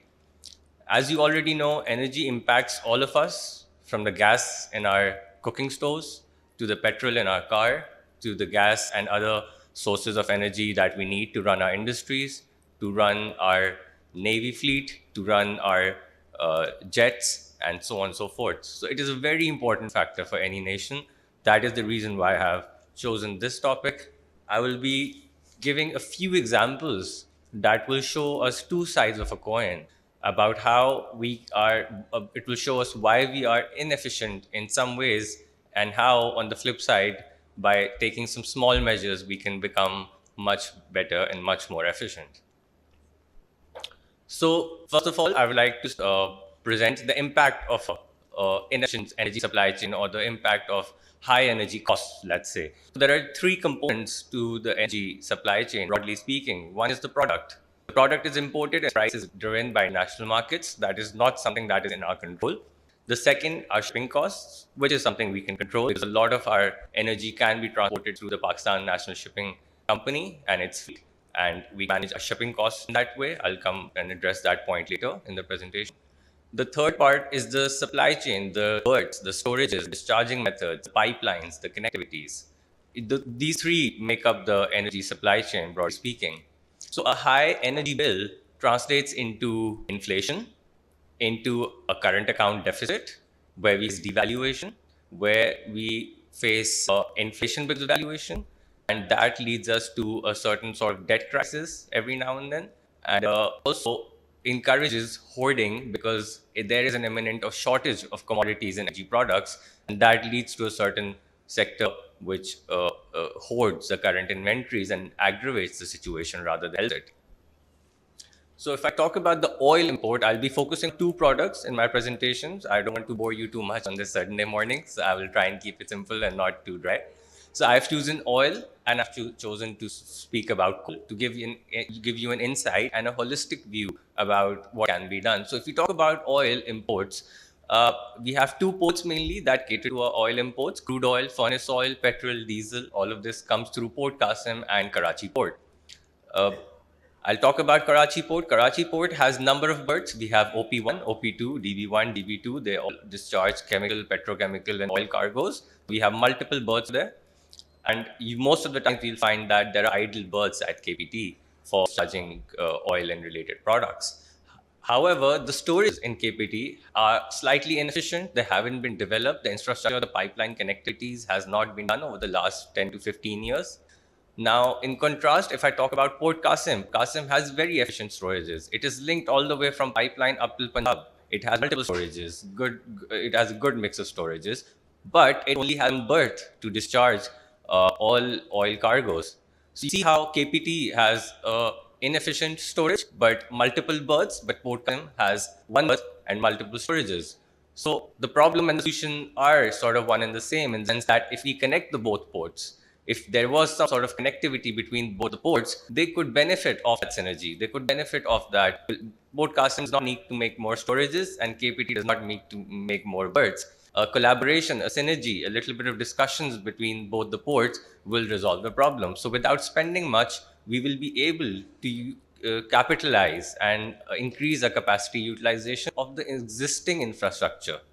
So that's a little example of how we can go about. To give you a little bit more insight, there are vessels that call on Port Qasim. There is empty storages at Port Qasim available, but due to just one berth discharging one vessel at a time, we have up to 5 to 10 vessels waiting for the berth, incurring damages, to the tune of $100,000 per vessel, sometimes higher. It build up on 2 vessels, that's $1 million. And obviously for his foreign exchange risk, such a situation can be avoided, should be avoided. And there is another port which is not too far away, Port Qasim, that has multiple berths. All we need to do is connect them both, so we can discharge 4, 5, 6 vessels at one time. We can store our energy, we can be efficient. Talk about coal a little bit.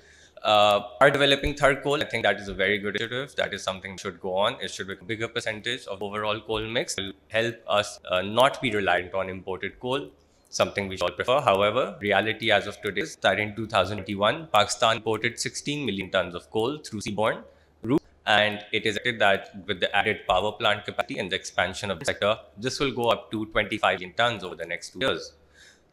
16 million tons translates to 190 vessels per annum, approximately. That's 24 vessels per month. And during proceedings of Supreme Court in 2018, there was a decision was made where all coal ports were destined towards Port Qasim to a single-purpose custom-built terminal, which is fine. However, that terminal also has one berth. It can only discharge one vessel at a time. the time that terminal was being built, Pakistan imported less than 1 million tons a year. Now we import 16 million a year. The capacity is not enough. The vessels, they wait outside during high traffic season, and they incur, again, damages up to $100,000 and $150,000 per annum. Per day, I'm sorry. And that increases our import bill. And I think another port, KPT, which is an hour away from Port Qasim, has idle berths like there that can discharge coal, or a purpose-built terminal can also be developed at KPT, or some kind of railway connectivity can be done so that the discharging from the onto the land and forward onto factories is much more efficient, and we don't pay extra dollars for energy. So if I was to sum up the gaps, if you realize both the topics that I talked about, KPT, Port Qasim, crude oil, coal, we aren't talking about any new projects that we need to do. The idea that I'm trying to float over here, I'm trying to give a dissected bird's eye view that we have the capacity within the realm. We just need to have a smarter approach. There is a concept of smart hub, smart port, which basically talks about how ports can talk to each other, how they can share on one dashboard, and they should use that data to deploy their capital in a much more efficient manner. So in efficient capital deployment, where one port has an existing capacity which is idle, and the other port is spending more money to build the same storage facility or the same discharging facility, is inefficient capital deployment. A little bit of synergy that we can build between both the ports, between the authorities, will help them deploy their capital better way and also make themselves much more efficient by building those synergies between themselves. Another initiative or another drive that we need to focus on is the impact of PNSC, the Pakistan National Shipping Corporation. The Pakistan National Shipping Corporation is a gem that we must focus on. It is the only company in Pakistan that charges its freight in PKR. We don't have any other. If we want to pay for our shipping costs in Pak rupees, we don't have any other option except PNSC. So PNSC should be supported to increase its fleet so that it catered to maximum energy import. Its focus is already on oil and crude oil imports that come in Pakistan. It should increase its fleet. We are trying to increase its fleet. We are talking about how PNSC should be allowed to procure second-hand vessels. It should be exempted from PEPRA rules so that it is able to increase its fleet, and we don't have to pay for our shipping costs in dollars. We pay for them in PKR. In fact, if we build excess capacity of PNSC fleet, PNSC will not only be able to reduce our shipping bill, it will be able to bring in foreign exchange by selling its freight and vessels to the foreign market. Also, if we are efficient, we build these synergies between our ports, we also be able to benefit from commodity prices. We all must remember when COVID hit, oil went down to $20, coal went down to $4. China and other countries who had efficient energy supply chains, they bought commodities at very low prices, they stored them and benefited off them when prices were high. We've seen this same issue with us in LNG. When the prices are very high, we are unable to purchase them. That leads to a gas crisis. That is another thing that we need to focus on. The government's part, obviously, a little bit of activism, a little bit of synergy, sharing data, flow of information. I think platforms like NEMA are a great platform where all of these authorities, stakeholders can get together, share their views, help give a holistic view, a view rather than work in small pockets. We can share our information, we can share data, and we can help spend less and be much more efficient. Also, incentivizing the private sector, and in the private sector, I would always say that we should support local companies. PNSC is a great example of how a local company is benefiting us for the same services that we could have taken from international companies. That does not mean we should discourage international investment or JVs, but local companies should be incentivized to build railway routes, shipping routes, terminals, ports, and multiple of those facilities, so that there's more competitiveness and less monopolization, and the market become more efficient automatically once there is more competition. So that would be all for me, and thank you very much for your time.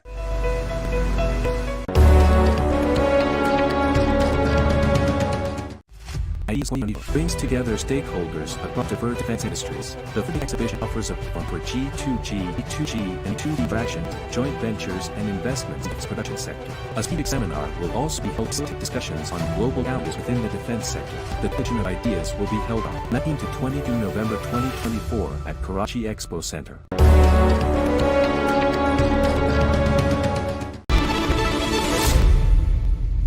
Assalamu alaikum. My name is Ahmad Askari. I am business head of dynamic engineering automation.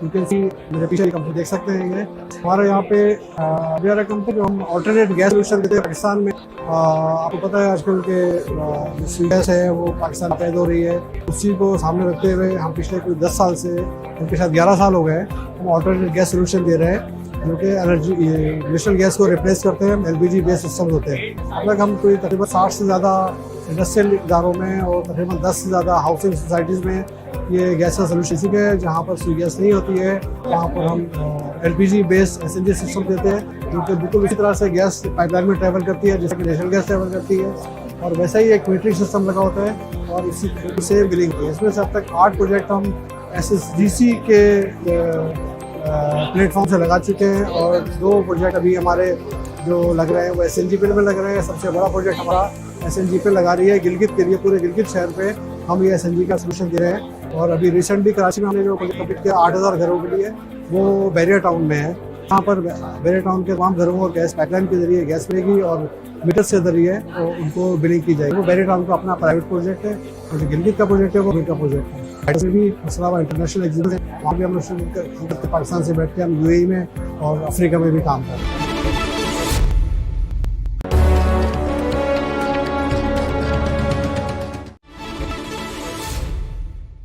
So my speech today will be about artificial intelligence and its evolution in the defense market. If we can please have the slide. So in the meantime, when the slide is played, I would probably engage you. We have heard the word Industry 4.0.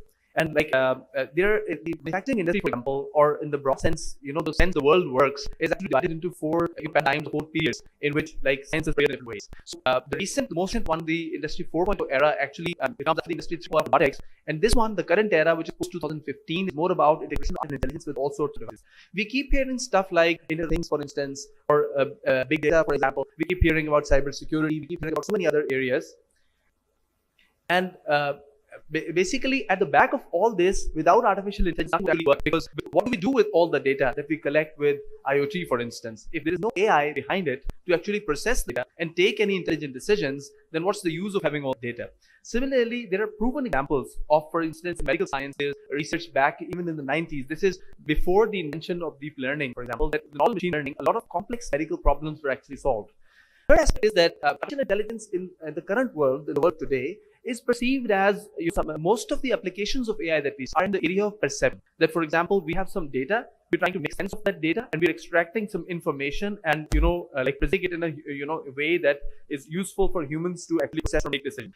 The actual manifestation of artificial intelligence is in the form of real life agents and real life things which actually implement AI in the real world, and that is like most obvious when it comes to products. For example, we all know about the Loyal Wingman project, for example, for the Air Force, which the US Air Force has. That, for instance, you know that they have already succeeded in flying an F-16 autonomously, right? So the Loyal Wingman project focuses on, a wingman flying with a real pilot and the plane being totally pilotless. And a lot of the decisions to be taken by the Loyal Wingman basically depend on the data, but they are real-time decisions which have elements of all sorts. The implementation of AI can come from search-based algorithms, it can come from logic-based algorithms, and it can come from aspects that can come from the machine learning algorithms as well. So AI has a lot of paradigms, and one basically needs to know which paradigm to apply in what sort of a problem, in what way. For this reason, what usually is said is that AI is as good as the mind behind AI that actually writes the program, right? So the more the comprehensive the data is, and the better the mind that is actually writing the artificial intelligence code, that actually, gives us the manifestation of how good an algorithm of artificial intelligence will come out. So taking the privilege of the slides being late and might be able to talk to you freely, I can, tell you a little bit about the AI seminar, which has been a big effort with C4I and with Depo, and it's had several legs. So it's 2 components. One component is today, another component is tomorrow. So the first component, which is today, is 4 keynote speakers, 2 of them foreigners who have actually made time to come to Pakistan, and also Dr. Jawad Shamsi is a very prominent speaker from Pakistan side. So it's a privilege for me also to speak here. And tomorrow we're going to have presentation from this competition-like format in which papers and projects ideas have been invited from all over Pakistan, and people have competed against the project. So it's 143 submissions. From there we came down to 70 after evaluations. After 70, the next stage of evaluation, we went down to 16. And after 16, we have the top 6 basically projects and papers which are going to be presented here. So great effort done by DEPO and C4I with some input from the National Center for Artificial Intelligence. And it's good to see that AI, the importance of AI is finally being felt in Pakistan. I always say that every department in Pakistan, we need at least a think tank which thinks about applications or you could say technologies which are useful, in the form of including emerging technologies. At the back, automatically there will be artificial intelligence, and there will be a lot of instrumentations and sensors, etc., which will be integrated in different departments as well.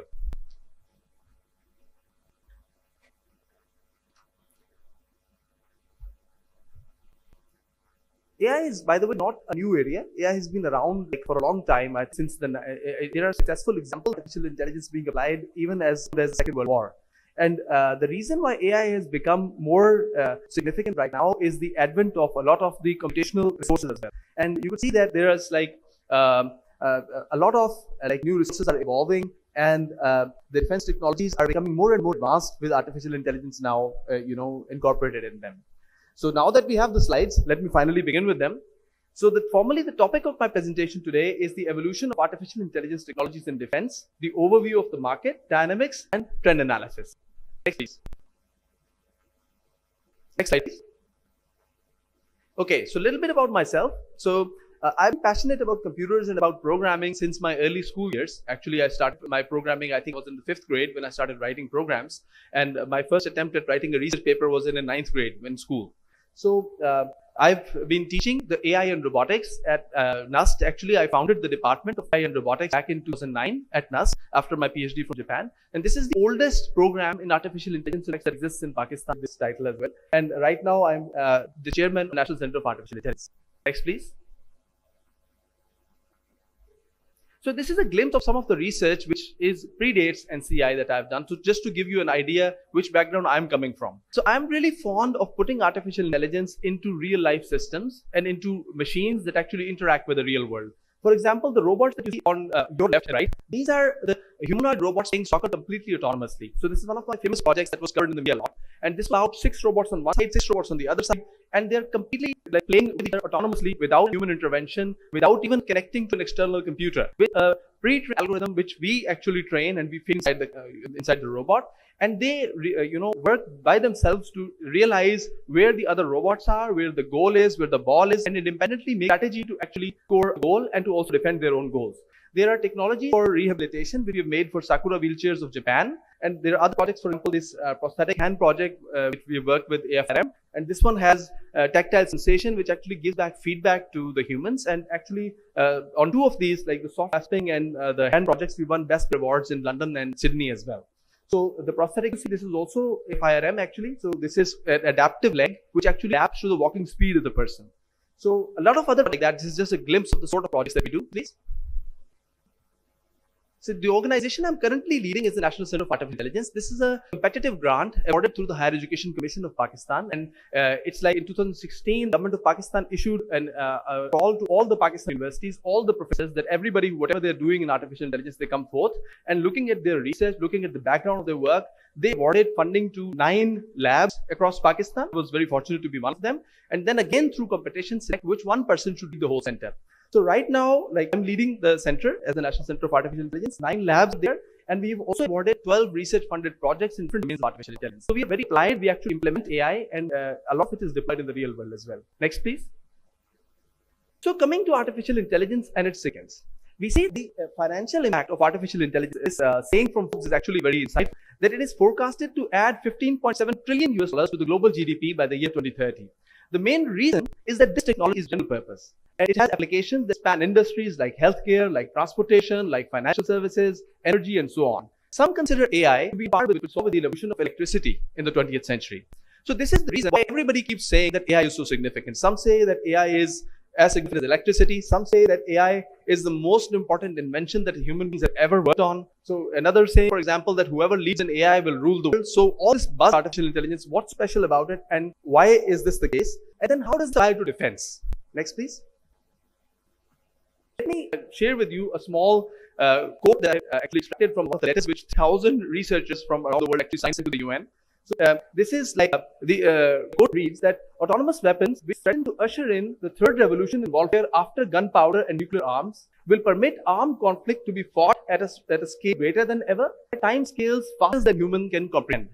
So this is the perception about AI right now, particularly with focusing on defense, right?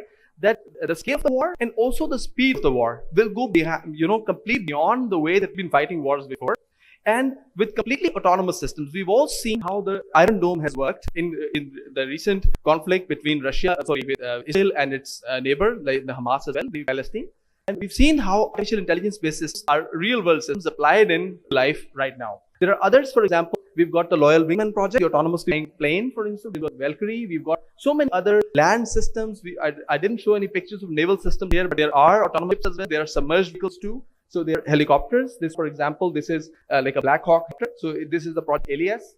Also, there are like land machines. Also, this Mars project, for instance, this Black Helmet, for example. So all of these projects really are autonomous agents that work in the warfare strategy, and they actually also not at just the level, also at the tactical level. I'll come back to that in the next slide. So at the tactical level also, that all these things integrate together. And there is a technical framework as well, which you can actually, using the AI governance framework, you can actually apply artificial intelligence to the strategy of the war.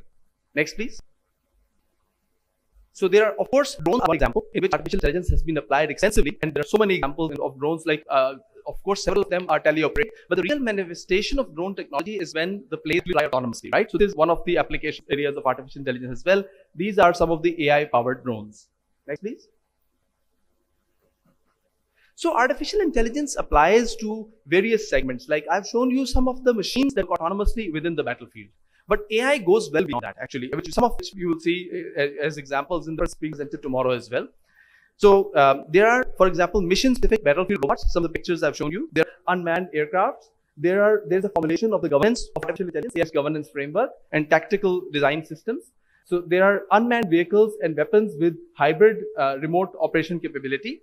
There is unmanned tanks and UGVs. There are like multi-aircraft coordination and control technology. Then there is autonomous underwater surveillance systems, of course, the marine surveillance systems in general, and autonomous land obstacles and mine detectors. So this is just like some of the aspects of artificial intelligence. Actually, AI extends well beyond that. For example, one of the projects we are doing, not directly for defense right now, it's mostly for the civilian maritime sectors, is focusing on how, for example, humans are dealing with so many new technologies and why some of the accidents that are taking place with all these automated machines because of human error, and how we can improve on that using artificial intelligence. So AI stands much beyond the core areas in which there are applications. Next, please. So if we look at statistics, if you look at numbers, right, because there are some analytics involved as well, the market share in defense, particularly for the defense AI market, because this is the depot, this is defense export promotion. So if you look at that, the market is expected to grow at an compound annual growth rate of 3.4% annually. So this is according to the Emergen. And this is actually the software market. If you look at the hardware market of artificial intelligence, because AI requires, computational capabilities to be developed at the same time as well. And now for a lot of, this is probably one of the major applications other than the mobile phone industry, where a lot of hardware is being designed looking at what sort of software is going to be deployed on this hardware to efficiently run that. So in hardware, there's another 13.6% growth, the compound annual growth rate, CGR, expected for the hardware industry itself. So if you get, for example, the global market share, so like it's like 28.8% of global market revenue was accounted for that in the Asia Pacific region. But there is part the development of AI is fragmented, not in just one place. And actually, there was a very famous article in January 2019 in which they compared the American capability with Chinese capability and said which thing is better where, right? Particularly for like artificial intelligence technologies. So hardware and software both. So, next, please.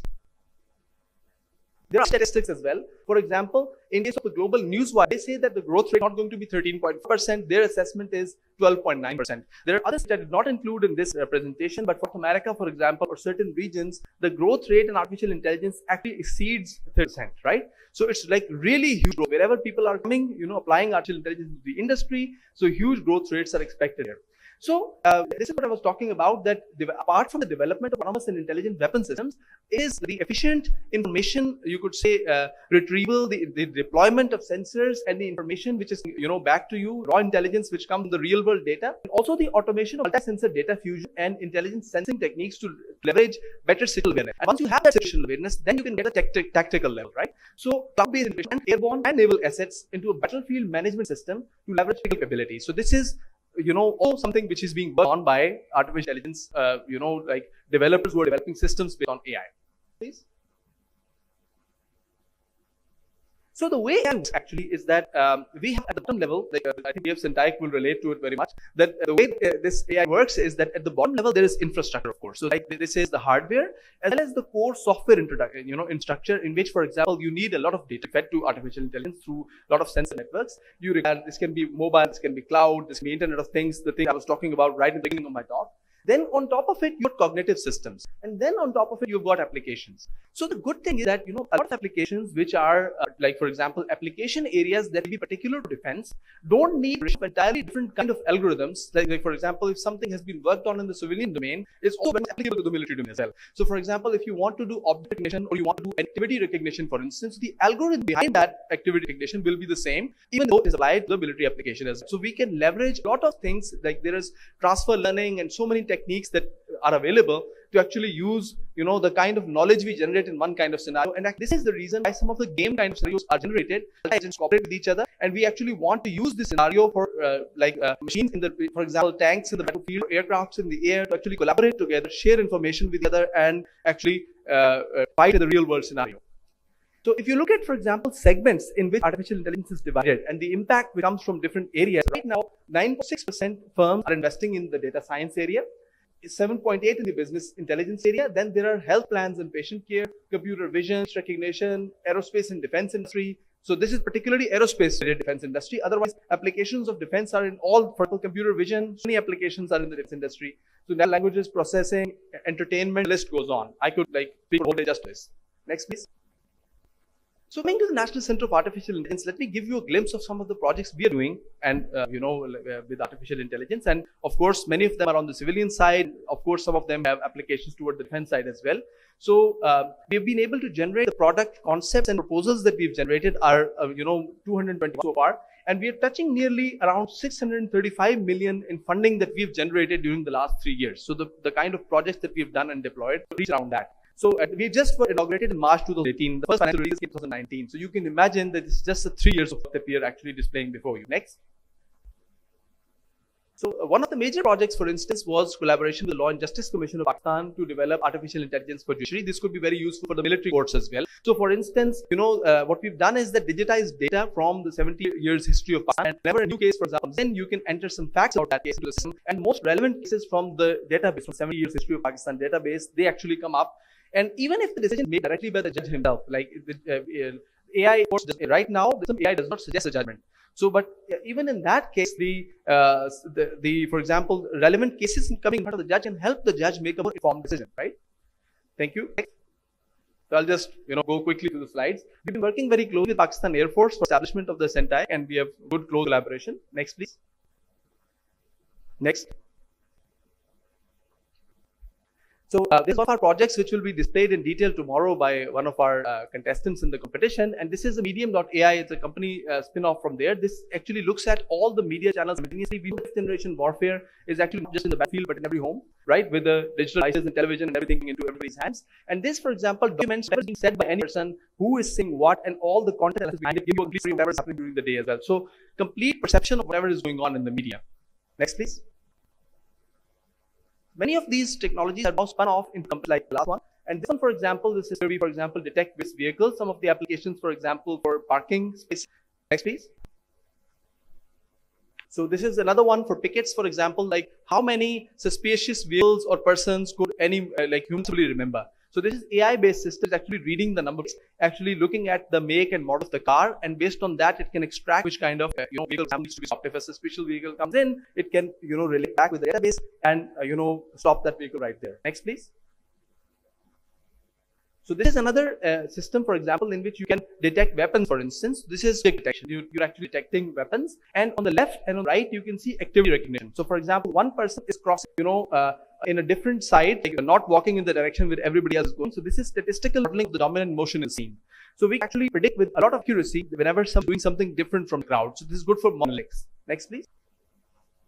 So this is an example of what we do with the mob analytics. So many persons are there. Whichever persons, for example, are holding sticks are pointed out separately. So on the right, you can actually distinguish activity recognition. For example, if two persons are fighting with each other, or for example, a gun is being pointed, because in a real scenario, guards are always going to be carrying guns, right? So detecting only may not be enough. Something being done with a weapon actually means, right? So this is why, for example, this is activity recognition. And when the gun is pointed at someone, that's when we raise the alarm. Next, please. So this is like just a glimpse of the lost and found system that we've been able to deploy at Punjab Safe City Authority. And I'm happy to share with you that in the past year, in one of the very major events that was taking place in Lahore, we were actually able to catch some of the miscreants using artificial intelligence-based face recognition technology, using our completely home-developed systems, actually. So these are medical applications. One system that we've developed for thalassemia detection and assessment, another one for breast cancer. Next, please. So these are other systems. BrainBase, there's a very popular system for brain like tumor detection and cancer anticipation, lifespan prediction, and also for tuberculosis, COPD, and other pulmonary diseases. Next, please. Just actually, I think day before yesterday, our system has been deployed in the PIMS hospital, Islamabad. So another initiative we all know about is the experts competition we organized. So this is initially was scheduled late, but we moved it forward because of ideas, and it's going to be scheduled inshallah in the coming February, inshallah. So if you want to, for example, sponsor a prize money of ₹1 million in this for the winner, and if some company wants to sponsor, for example, a particular challenge, you want to develop a product of sort, and you want to offer a prize money for the one who develops the best product, you're welcome to contribute to this, and otherwise you're welcome to visit. Next, please. Also, like address the need of the defense market, and particularly the shortage of AI human power, which could actually develop efficient algorithms, a professional level human manpower required. We've started the Artificial Intelligence Program, the CIP certification. So this is an expert certification. If you want your team to enroll in them, want to develop the expertise, it's a 4-month-long course in which they can develop their expertise. Next, please. Last 2 months. Already finished, sir. Next, please. So this is my contact information. If any one of you would like to contact me, so you're very much welcome to that. I got so this is why I really hurried up things. Thank you very much. I hope you enjoyed the talk, and I hope we interact and get on some real AI stuff together. Thank you.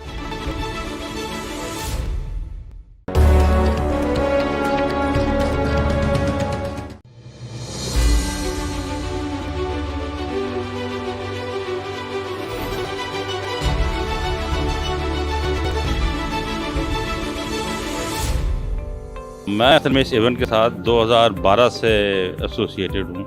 12 और 14 का event के अंदर मेरी अपनी काफ़ी participation थी। उसके बाद से ये माशाल्लाह event has gone up and now is one of the best events दुनिया के अंदर फॉर एग्जीबिशंस। जो लास्ट टाइम नहीं हो सका, वो मेरे ख्याल पूरी दुनिया के अंदर ही कोविड की वजह से इफेक्ट हुआ एग्जीबिशंस के अंदर, बिकॉज जहाँ पे भी ग्रुप्स और इनकी इन्वॉल्वमेंट होती थी वो ख़त्म हो गई। बट पाकिस्तान के लिए again back we are in the line, और ये बहुत इंपॉर्टेंट टाइम है जिसके ऊपर हमें अपनी डिफेंस इंडस्ट्री को दोबारा प्रमोट करना है, और इस इवेंट के लिए हमें थोड़ी सी मेहनत और करना पड़ेगी ताकि हम दोबारा उसी लेवल पे या उससे बेहतर लेवल पे जा सकें। मेरा ताल्लुक उस वक्त डेपो से था, मैं डायरेक्टर कॉल था डेपो के अंदर, और बदर एक्सपो सॉल्यूशंस हमारे वक्त में पहली मरतबा इंडा का था फॉर आइडियाज़, एंड पहली मरतबा जब ये आए थे तो उतना एक्सपीरियंस उनका आइडियाज़ का नहीं था, बैकेट रख के काम करते थे, but then with the passage of time they have become too good for this event, and mashallah इतने अरसे के अंदर they have improved a lot, and internationally now the Expo Solution is recognized as one of the best event managers in Pakistan. बहुत अच्छा काम है।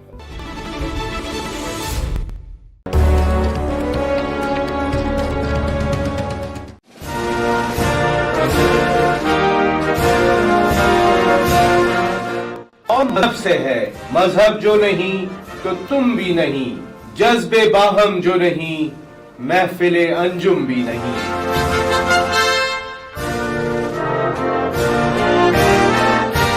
शायर मशरिक अल्लामा इकबाल।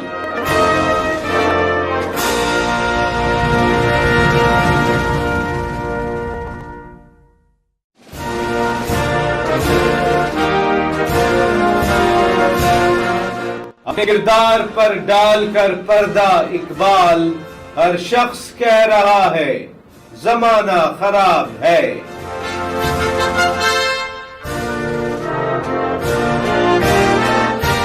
शायर मशरिक अल्लामा इकबाल।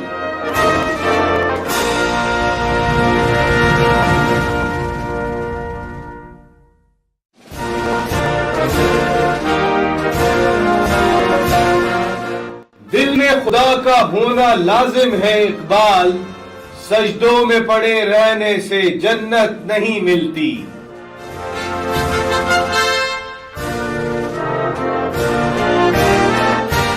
शायर मशरिक अल्लामा इकबाल।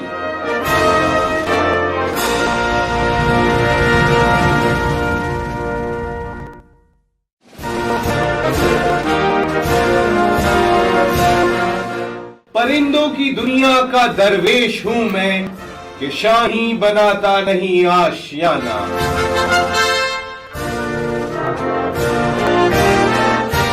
शायर मशरिक अल्लामा Iqbal.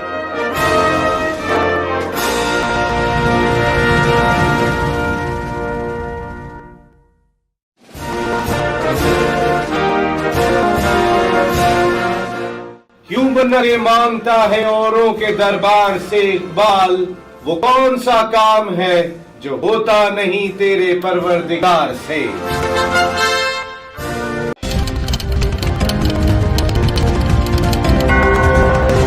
I'm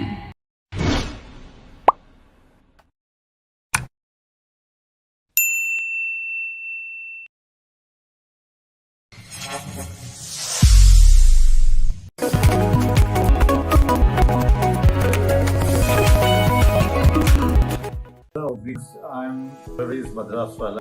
I'm director at Powerhouse Press Limited, and we are very excited from Powerhouse to participate in IEEE 13 Industrial Fair, which is organized in Karachi by IEEE, and we are participating as a platinum sponsor. We believe that IEEE platform is a great platform, benefit the industry, and it gives us a opportunity to interact with the B2B customers and some foreign delegates who are going to attend this great exhibition here in Chile. IEEE platform and fairs are excellent fairs, and they are providing opportunity for all the commercial entities to participate and exhibit their products so that we can get the benefit, and we can also participate in many other exhibitions organized by IEEE. So I congratulate once again to IEEE for organizing such great exhibition, as they always do, and we see that this time again we will meet all our business colleagues and our customers and different people who are going to attend the exhibition. So thank you very much. Look forward to see you.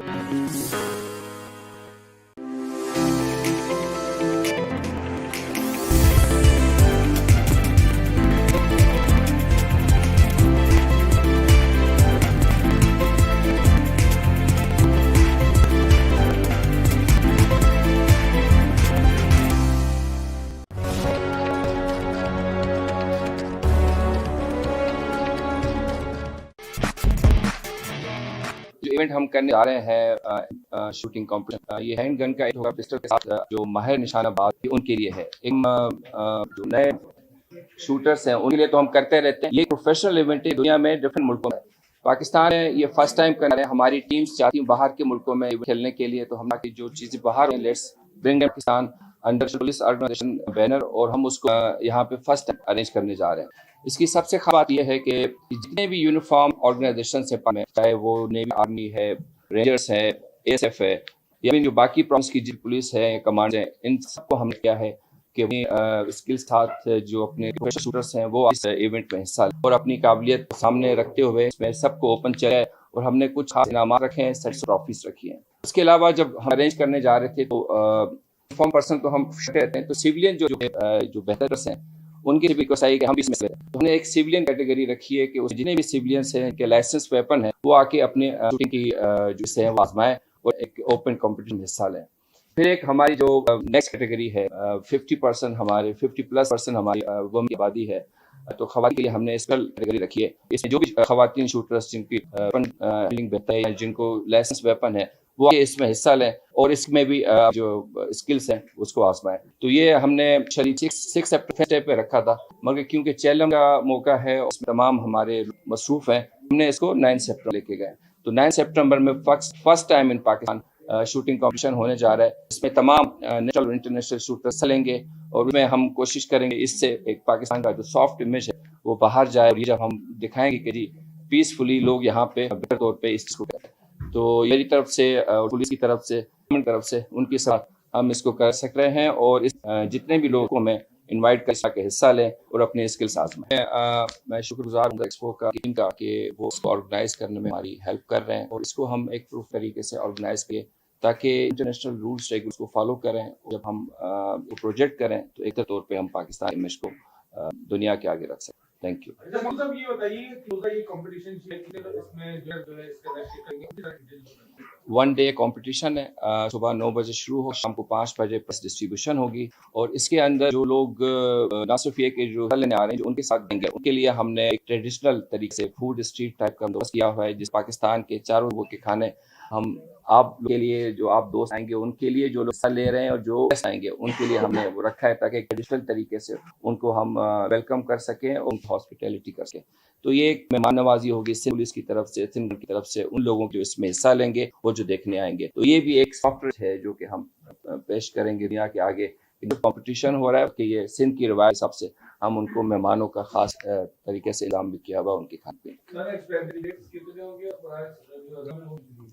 इसमें इस time जो registration हो चुकी है 60+ लोगों ने किया है, तमाम पाकिस्तान से, आज़ाद कश्मीर से, गिलगिस्तान से और लोकल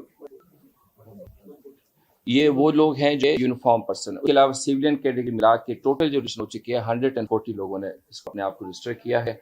प्राइस हमने उसमें रखा कि 1 लाख फर्स्ट प्राइस है, सेकंड प्राइस 50,000, थर्ड प्राइस 30,000 है।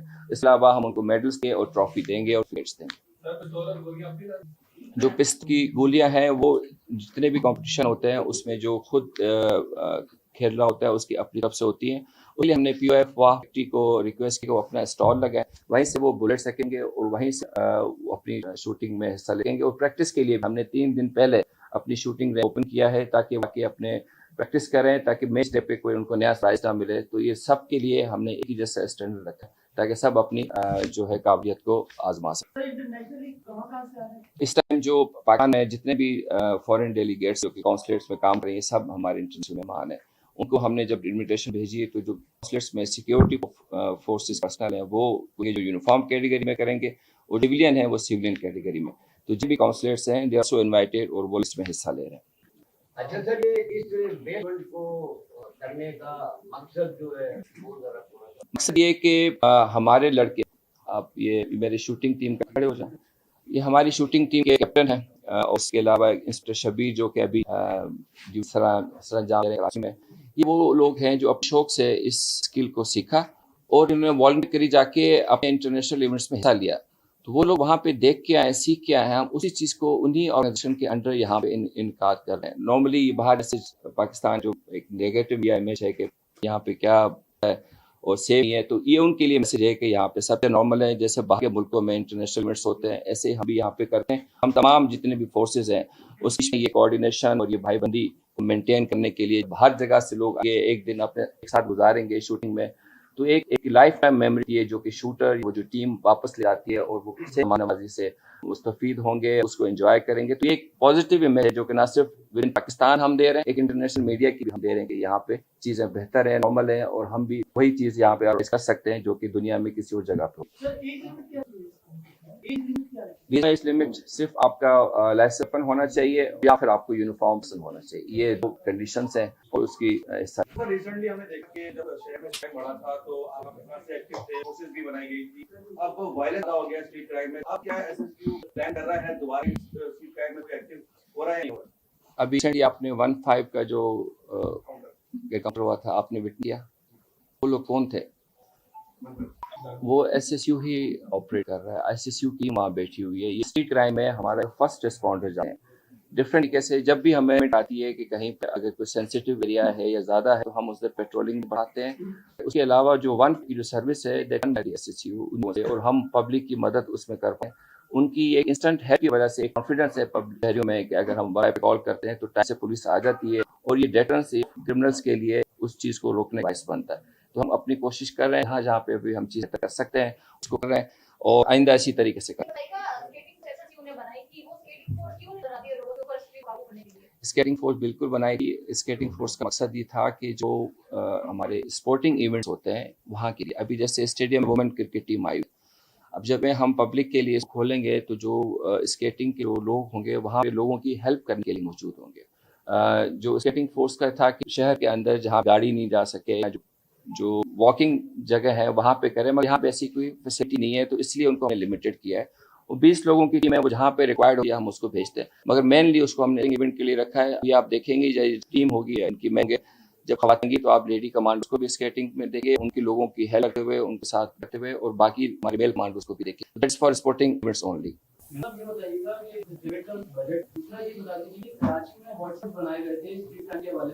और ये भी कहा गया था कि एसएसयू कमांडो को भी रहेंगे, जो थाना है वो मॉडल दिखेगी। एक भी एसएसयू कमांडो की गाड़ियां जो बड़ी वो दिखाई नहीं देती, जिस तरीके का आप है कि 15 में मुकाबला किया और हमने रैपिड रेस्क्यू तो 15 की अलग अलग से की। तो एसएसयू के अपने कमजोर है, हॉटस्पॉट्स पे एक दो जगह जो है वो तस्वीरें भी शायद है, उसके बाद कहीं दिखाई नहीं दी। जब अच्छी पुलिस की तरफ से रिक्वायरमेंट आती है कि हमें ये रिक्वायरमेंट है तो उसको डिप्लॉय करते हैं। उसके अलावा जो 5 की भी हमने स्टिंग की है वो एसएसयू कमांडो से की है। पॉसिबल है कि 3 शिफ्ट में वो 24 काम कर रहे हैं और उनकी मदद कर रहे हैं। तो जब भी हमें रिक्वायरमेंट आएगी मजीद, हम इंशाल्लाह उसी तरीके से हॉटस्पॉट्स को भी कवर करेंगे, उसी तरीके से लोगों की मदद के क्विक रिस्पॉन्स भी करेंगे। अच्छा, बजट के हवाले इसमें कोई बजट नहीं है। जो फीस है उसी से हम का जो खर्चा वही निकालेंगे। स्पॉन्सर्स का जो फूड अरेंजमेंट है, फीस हमने 2000 रखी है for uniform person, 5 for civilian person, और फीमेल कैटेगरी की भी 2000। अच्छा सर, ये पूरी दुनिया में जो सिक्योरिटी इदारे हैं वो एसएचयू को फॉलो कर रहे हैं, और एसएचयू की जितने भी इवेंट हैं उनको आगे बढ़ाने की वो बात कर रहे हैं, तो आप इस पर क्या कहना चाहेंगे? देखिए, ये एक पाकिस्तान के बायस फख्र है कि हम मुल्क में एक ऐसा इदारा है जिसको हम एग्जाम्पलरी तौर पे पेश कर सकते हैं, जिसकी परफॉर्मेंस है खाली न सिर्फ एक उसको हम प्रोजेक्ट हैं, बल्कि आगे लोगों के लिए भी हम एक उम्मीद की किरण है कि एसएसयू के जवान बेहतर हो सकते हैं, बल्कि पुलिस भी हो सकती है।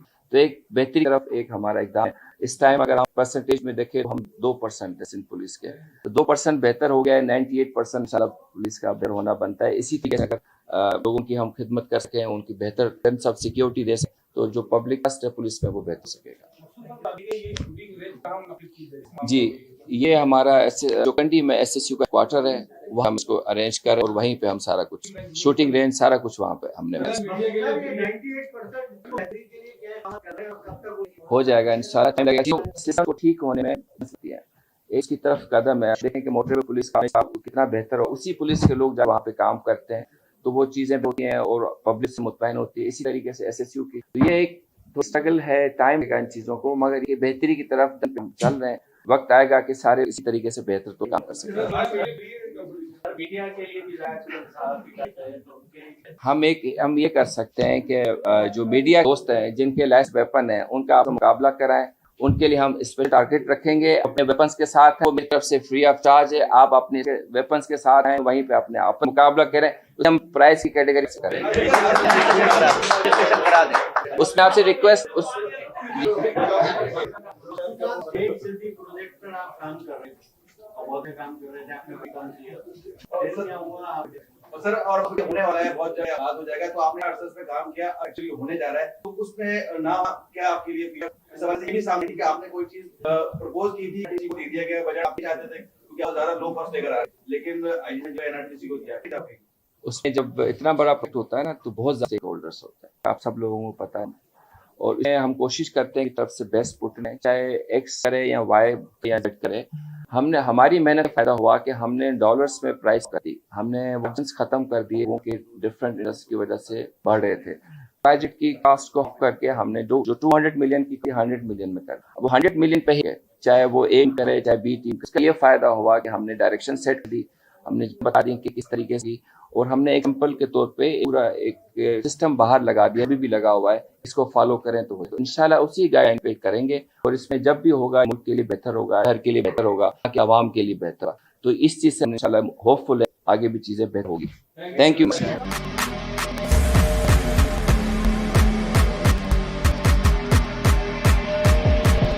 अस्सलाम वालेकुम, मेरा नाम अब्दुल मुगीस है और मैं BTL मेडिकल को रिप्रेजेंट हूँ। मैं यहाँ पे सेल्स स्पेशलिस्ट हूँ और हमारे पास मेडिकल इक्विपमेंट्स में हमारे पास कंप्लीट रेंज है, जिसमें हमारे पास रेडियोलॉजी सेगमेंट में है सर्टिफिकेट इक्विपमेंट्स हैं, और हमारे पास जो रिहेबिलिटेशन है जिसको हम फिजियोथेरेपी भी बोलते हैं वो हमारे पास हैं।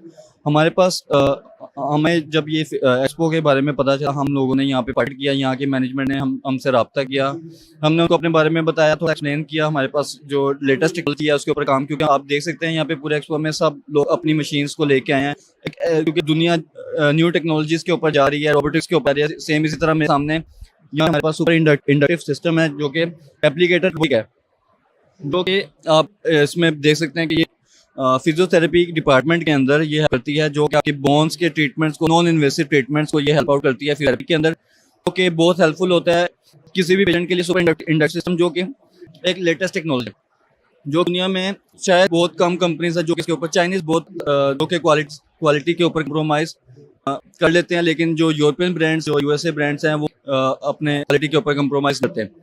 हमारे पास इसी तरह कार्डियोलॉजी सेगमेंट में जो हार्ट से related machine, ECG machine, ETT machine, Holter, ambulance, blood pressure monitor, एक कंप्लीट रेंज है हमारे पास उसमें। सेम इसी तरह हमारे स्किन ट्रीटमेंट्स की मेडिकल डिवाइसेस हैं जो कि हम लोग पूरे पाकिस्तान में प्रोवाइड हैं, और हमारे पास यहाँ पे आपके सामने फिजिकल मशीन्स भी लगी हुई हैं, हमने डेमो पे लगाई हैं। हमारे साथ एक्सपो सेंटर वालों ने बड़ा कि मैं खुद हूँ और मैं आया हूँ यहाँ पे, मुझे मैनेजमेंट अच्छी लगी, यहाँ पे बैठी हुआ है, और बार बार आके उन्होंने काफ़ी चीज़ें पूछी भी हैं, कोई मसले मसाइल वगैरह नहीं है। और मज़े की बात यह है कि यहाँ पे एक अच्छा इन्वायरमेंट में कि आपको हेल्थ प्रोफेशनल्स भी मिल रहे हैं जो कि आपकी टेक्नोलॉजी के ऊपर बात कर रहे हैं। मेन चीज़ ये पेशेंट को फैसिलिटेट किया जाए, उसको हम लोग क्या करते हैं कि पैसे चार्ज कर लेते हैं, डॉक्टर्स चार्ज कर लेते हैं, लेकिन उसको फैसिलिटी उस तरह लेवल की प्रोवाइड नहीं की जाए, जो कि यहाँ पे अवेयरनेस दी जा रही है, लोगों को, डॉक्टर्स को बताया जा रहा है जो कॉल्स पे आ रहे हैं। इवन PDC वाले भी आए हैं हमारे पास जो कि एक अच्छा काम कर रहे हैं, पूरे सामने फाउंडेशन है, तो हमने उनसे भी बात की है टेक्नोलॉजी पर, और हम डॉक्टर से भी बात की है। तो इसका बहुत अच्छा इम्पैक्ट है, और फ्यूचर में पाकिस्तान के अंदर इस तरह की टेक्नोलॉजीज जो हैं वो आनी चाहिए और हमारे हॉस्पिटल्स के अंदर ये मशीन होनी चाहिए। Thank you.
Ladies and gentlemen, in a few minutes, I shall touch upon the sales and overview of the Transport Promotion Organization and the ideas. Data upon the business and what the organization does by itself. After, we'll have a pictorial document which will take you to the journey and the activities of the idea.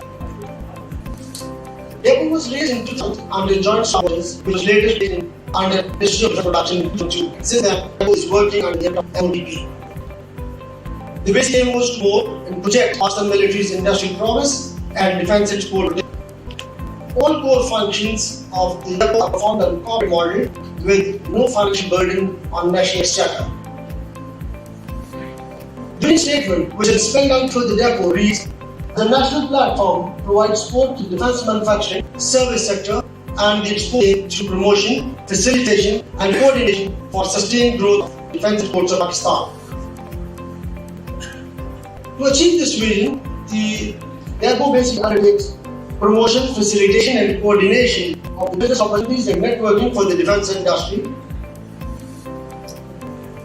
It organizes defense exhibitions both inland and abroad, including the flagship the ideas, establishes Pakistan Pavilion across the globe.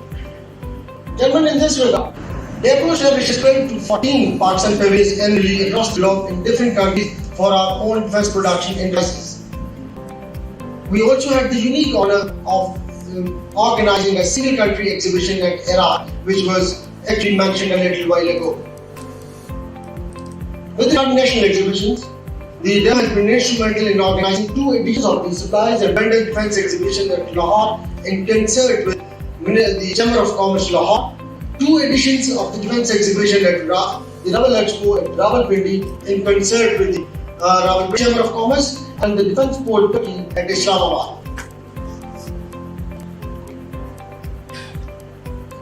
The Ideas has been a flagship event which is conducted annually since 2000 and has grown over a period of time both in stature as well as in size. Other than these 4 subjects, the Depot also is an international standard display center here in Islamabad. We carried out an extensive mapping of the private defense industry wherein the potential buyers across the globe are now directly interfaced with public as well as the private defense manufacturers. Comprehensive defense policy catalog has been prepared, which is not only available online but has also been provided to all our foreign nations and is presented to all the visiting dignitaries. In addition, the Depot also conducts seminars other than the main seminar during ITRs. Now, just briefly touch upon the centerpiece of the recent efforts of the Depot, which is basically focused on advertising of the private defense industry and wherein the private sector is facilitated for international participation. It is good to note that 8 private companies participated in World Defense Show KSA without the government support. However, this participation can increase manifold with the government support in the future. We are also focused on integrating and participating along with the Chamber of Commerce in our different defense, national as well as international exhibitions. Besides, we focus on suppliers, vendors, and the small-scale manufacturers, basically to link them with the large-scale manufacturers and our private and public large-scale defense production enterprises. Now, coming over to the flagship unit of Ideas. As you're aware, Ideas is the flagship event of international nature for Pakistan, which is a sought-after rendezvous for business and knowledge sharing. With synergistic interaction of the global defense industry, it serves as a shared platform both for global peace and stability. International recognition and participation thus truly reflects deeply embedded mutually beneficial relations. The main objectives which are actually desired to be accrued out of the idea include provision of the business opportunity for the defense industry, both for the international exhibitors as well as domestic exhibitors. Attract maximum numbers of domestic as well as international exhibitors. Demonstrate organizational skills and increase defense exports. In building of the country. Promulgate Pakistan's point of view internationally. and reinforce diplomatic efforts in the realm of defense diplomacy. Now, with this gentleman, with the brief introduction, I shall now take you through a documentary which will actually show you both these what spelled out about ideas and depot. How did it actually reach to this where we are standing today? Thank you much.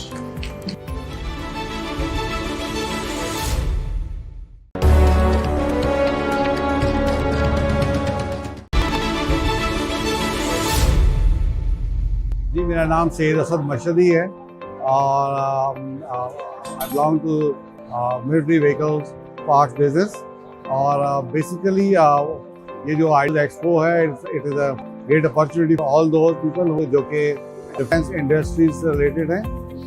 एक window पे ये opportunity provide की गई है thanks to organisers और मैं बड़ा मुबारकबाद पेश करना चाहूँगा डेपू को जिन्होंने ये सारा इवेंट ऑर्गेनाइज किया है आफ्टर दिस लॉन्ग कोविड जो सारी दुनिया ने फेस किया है। और उसके बाद ये एक जब दुनिया में B2B मीटिंग पॉसिबल नहीं हो रही थी तो मेरा ख्याल है ये डेपू ने एक अपॉर्चुनिटी प्रोवाइड की है कि लोग अपने एंड यूजर्स तक यहाँ पे पाकिस्तान में मीटिंग अरेंज कर सके, अपने प्रोडक्ट डिस्प्ले कर सके और अपने प्रोडक्ट्स को एडवर्टाइज कर सके। सो मैंने देखा है कि यहाँ पे बहुत सारे पाकिस्तानी जो डिफेंस इंडस्ट्री से रिलेटेड वेंडर्स हैं, डिस्ट्रीब्यूटर्स हैं, एजेंट्स हैं, उन्होंने अपने डिस्प्ले भी किया है। एट द सेम टाइम बहुत सारे फॉरेन कंपनीज जो है उन्होंने भी यहाँ पे डिस्प्ले किया है जो कि बहुत अच्छा एक इंकरेजिंग पॉइंट है पाकिस्तान की ओवरऑल इकॉनमी के लिए भी। और साथ साथ ये भी दिखाया जा सकता है दुनिया को कि yes we are ready, we are here to serve all over the world. और मेरा ख्याल है जो पाकिस्तान की डिफेंस इंडस्ट्री है एट द सेम टाइम ये पाकिस्तान की इकॉनमी के लिए भी बहुत कुछ कंट्रीब्यूट करती है।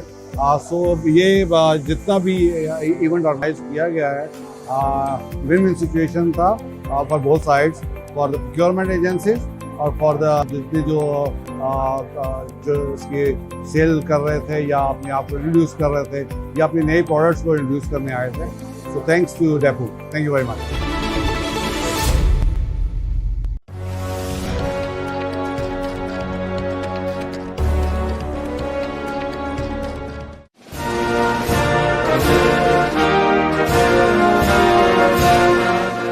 अफराद के हाथों में है अक़वाम की तकदीर, हर फर्द है मिल्लत के मुक़द्दर का सितारा। दीन हाथ से देकर अगर आजाद हो मिल्लत, है ऐसी तिजारत में मुसलमान का खसारा।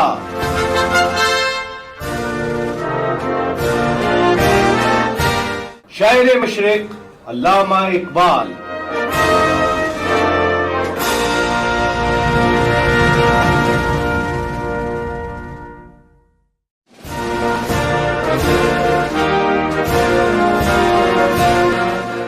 आज अपनी जिल्लत का सबब यही है शायद, सब कुछ है याद मगर खुदा याद नहीं।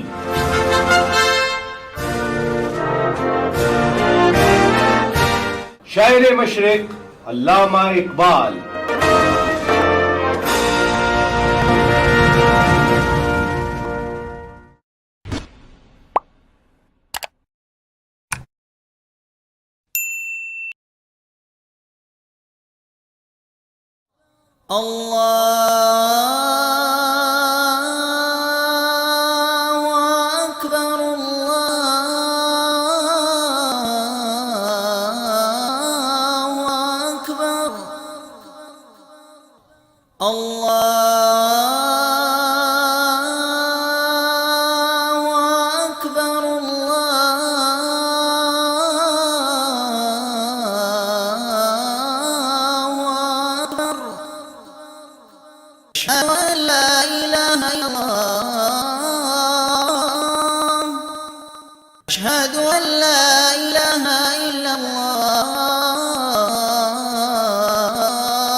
أشهد أن محمد رسول الله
اللهم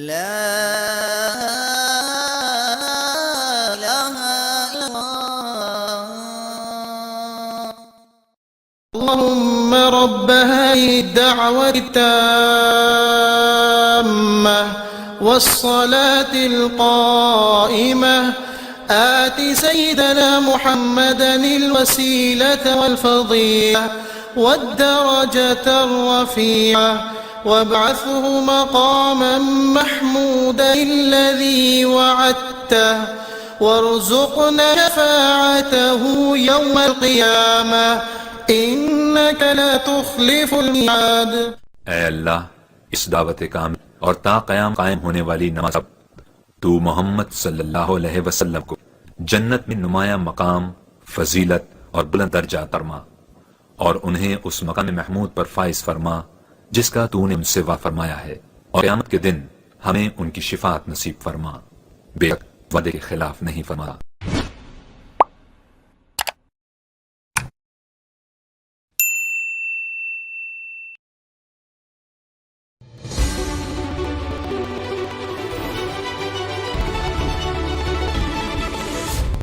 मैं असल में इस इवेंट के साथ 2012 से एसोसिएट हूँ।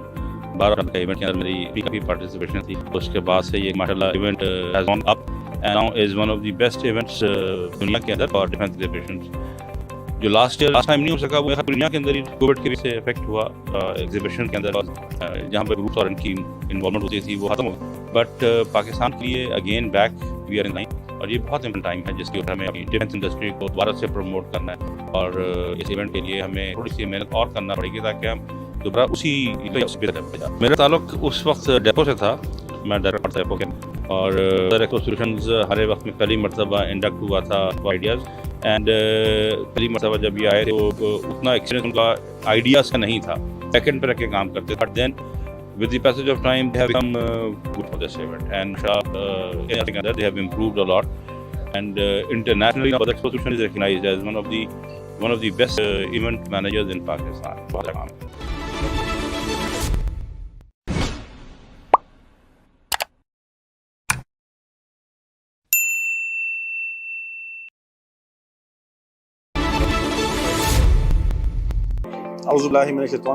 बिस्मिल्लाहिर्रहमानिर्रहीम। मेरा नाम असलम खान है, ब्यूरो चीफ दुनिया टीवी कराची। आइडियाज़ के हवाले आज ब्रीफिंग रही और हमें जिस तरह बताया कि तकरीबन 229 पार्टिसिपेंट 100 से ज़्यादा मालिक हैं जो यहाँ पर इसमें शिरकत करेंगे। आइडियाज़ से यहाँ तक पहुँचे इसमें 2 नए ममालिक भी आ रहे हैं और ऐसे ममालिक भी हमारे पास आ रहे हैं जिनके साथ हमारे जो ताल्लुकात हैं, अकायद ताल्लुकात। और मैं आपको ये बताऊँ कि हमारा तैयारा है अंडर 17 उस बहुत से ममालिक ने खरीदारी में दिलचस्पी रखा कि अगर हम बात करें कि टैग बहुत से मुल्क उसकी खरीदारी में दिलचस्पी रखते थे, और अब आर्टिफिशियल जो इंटेलिजेंस उसकी जो प्रोडक्ट्स में भी हम आगे बढ़ रहे हैं। मजबूत तौर पर आज की मेरी बहुत हौसला अफजाई है कि पाकिस्तान मैदान में भी किसी भी तरह पीछे नहीं है। हम पहली नुमाइश की अगर हम बात करें वो इंतहाई शानदार है। उम्मीद करता हूँ कि ये पहली नुमाइश है, ये जो कामयाबी के एजेंडे गाड़ी की मज़ीद काम होगी, और ये सिलसिला इसी जारी रहेगा कि हर पहली नुमाइश में हमें ये मालूम होगा कि हम दिफाई में किस हद तक आगे हमारी जो कौम है के लिए बायस इत्मीनान की अफवाज है वो पूरी तरह तैयार, किसी भी दुश्मन की जाहिरियत का मुकाबला करने के लिए जो है वो पूरा तैयार और डटे हुए हैं।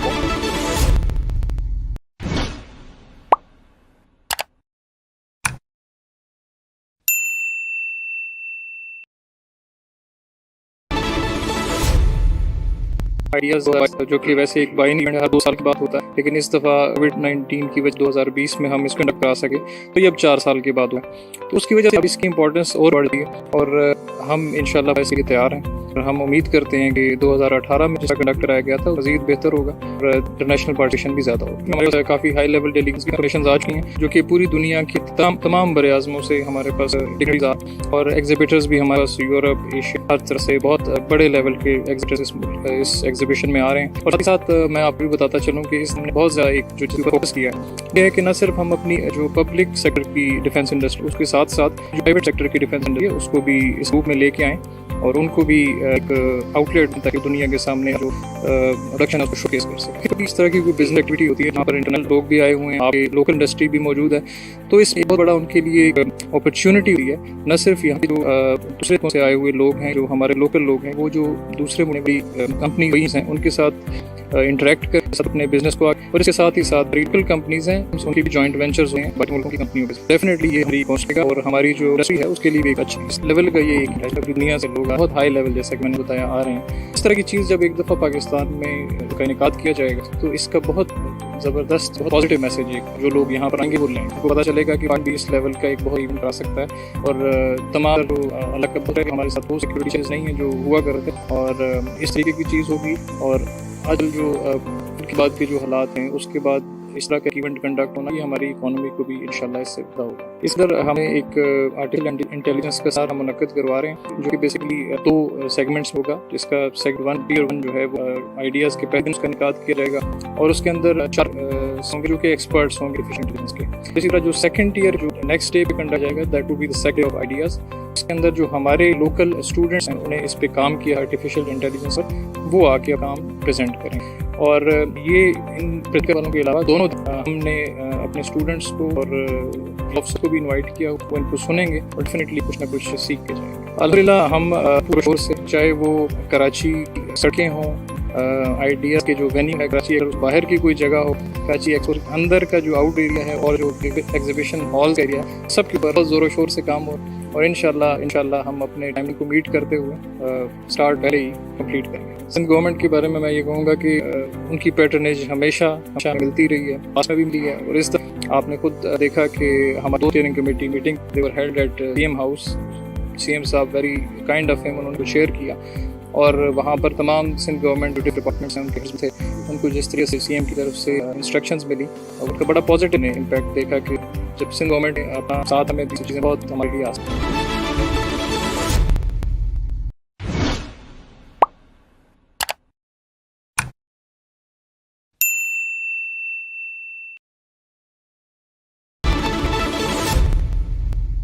Assalamu alaikum. My name is Mohammad Arsalan Khan. I'm based at Shibli. Shibli is Pakistan's only private manufacturer of thermal images. We have come to Ideas the 3rd time. We have been regular participant in the Ideas Expo. Ideas is a very good platform for Pakistani companies, private or national, to demonstrate what sort of we have in the industry and what capabilities we can export and assist the other companies of the world. I would also like to thank Badar Expo Solutions, because Badar Expo is basically organizing the whole event and they're doing a very good job.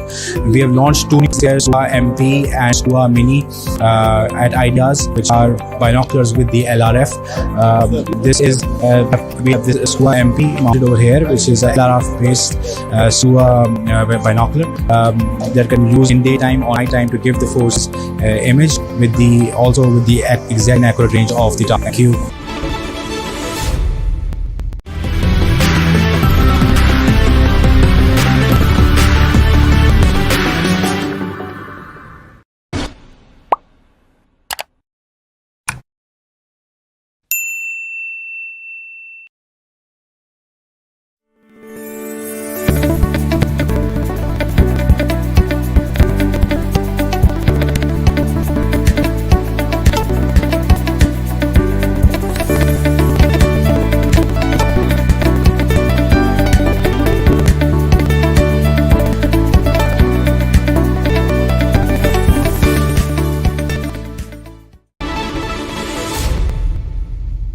Ideas 2022 जो वैसे एक biennial event 2 साल के बाद होता है, लेकिन इस दफ़ा कोविड-19 की वजह जब 2020 में हम ही कंडक्ट करा सके तो 4 साल के बाद हो रहा है। तो उसकी वजह से अभी इंपॉर्टेंस और भी ज़्यादा जाती है, और हम इंशाल्लाह इसके लिए तैयार हैं, और हम उम्मीद करके 2018 में जिस तरह कंडक्ट कराया गया था उससे मज़ीद हो और इंटरनेशनल पार्टिसिपेशन ज़्यादा हो। इसमें हमारे पास काफ़ी हाई लेवल डेलीगेशंस की कंफर्मेशन चुकी हैं, क्योंकि पूरी दुनिया के तमाम बराज़मों से हमारे पास डिग्नेट आ रहे हैं, और एग्जिबिटर्स भी हमारे पास हर तरह बहुत बड़े एग्जिबिटर्स इस एग्जीबिशन में आ रहे हैं। और साथ ही साथ मैं आपको ये बताता चलूँ कि इस दफ़ा हम बहुत ज़्यादा एक जो चीज़ पर फोकस किया है वो ये है कि न सिर्फ हमें जो पब्लिक सेक्टर की डिफेंस इंडस्ट्री, उसके साथ साथ जो प्राइवेट सेक्टर की डिफेंस है उसको भी इसके रूप में लेके आएँ और उनको भी एक आउटलेट दें, ताकि वो सामने अपना जो प्रोडक्शन है उसको शोकेस कर सकें। इस तरह की कोई बिजनेस एक्टिविटी होती है जहाँ पर नेशनल लोग भी आए हुए हैं, आपके लोकल इंडस्ट्री भी मौजूद है, तो इसमें एक बहुत बड़ा उनके लिए एक अपॉर्चुनिटी होती है। न सिर्फ यहाँ के जो दूसरे मुल्कों से आए हुए लोग हैं या हमारे लोकल लोग हैं, कि वो जो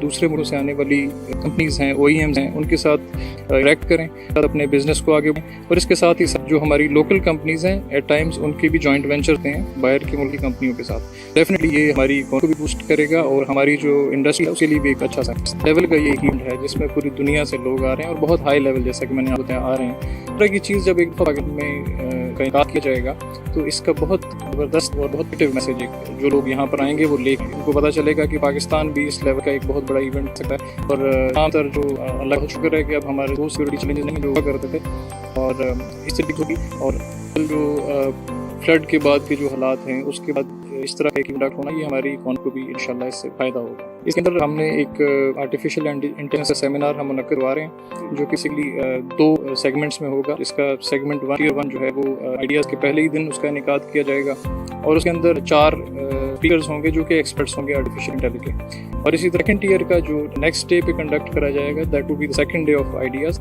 उसके अंदर हमारे लोकल स्टूडेंट्स हैं जो उन्होंने इस पे काम किया आर्टिफिशियल इंटेलिजेंस पर, वो आके अपना काम प्रेजेंट करेंगे।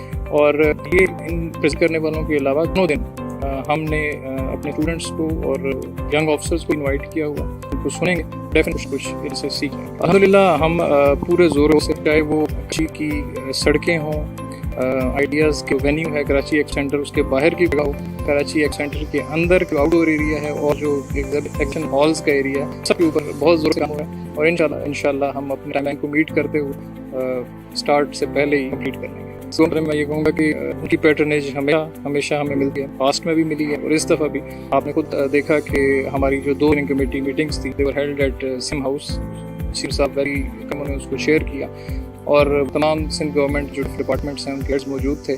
कुछ इस तरीके से CM की तरफ से इंस्ट्रक्शंस मिली और बहुत हमने इम्पैक्ट जब सिंध ने अपना साथ में तो उससे चीज़ें बहुत हमारे आसान हुई।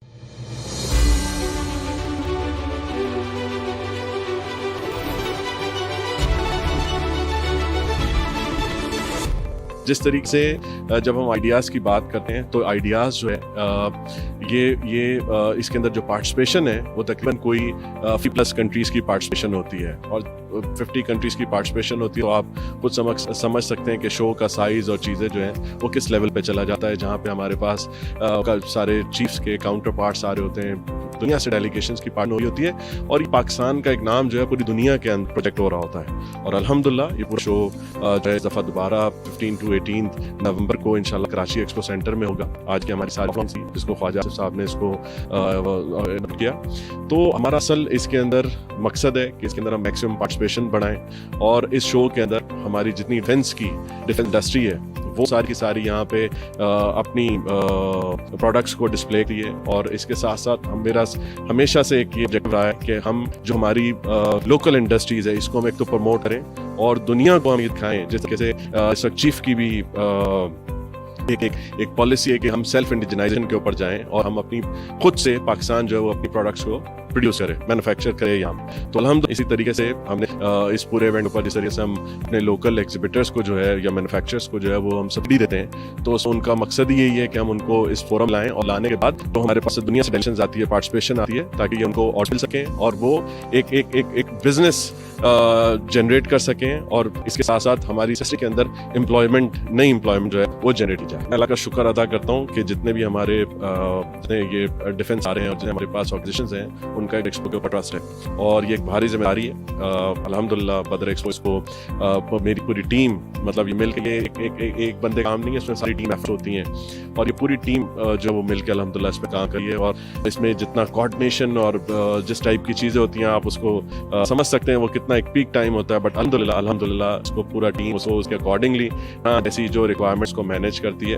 तो बस अल्लाह ताला का शुक्र अदा कर सकता हूँ कि अल्लाह ताला ने एक ये काम दिया, ये चीज़ें दी कि जहाँ पे लोग कंपनी के ऊपर और बदर के ऊपर ट्रस्ट करते हैं। ये बड़ी खुशाइन बात कि अल्हम्दुलिल्लाह के 75 ईयर्स हमारे कंट्री को जो है वो कंप्लीट हो, और आप जैसे देखते हैं कि ये साल आइडियाज़ का जो है वो भी इंशाल्लाह ताला उसकी पूरी एक सेलिब्रेशन इंशाल्लाह की जाएगी आइडियाज़ के अंदर। हम इंशाल्लाह इस तरीके से आज आपने सॉफ्ट लॉन्च भी देखा कि हमने एक स्टैम्प बनाई है जिसके ऊपर 75 ईयर्स को हमने उसके अंदर प्रोजेक्ट किया है। इंशाल्लाह ताला आप देखें कि ये पाकिस्तान का इवेंट है और पाकिस्तान फोर्सेस का इवेंट है।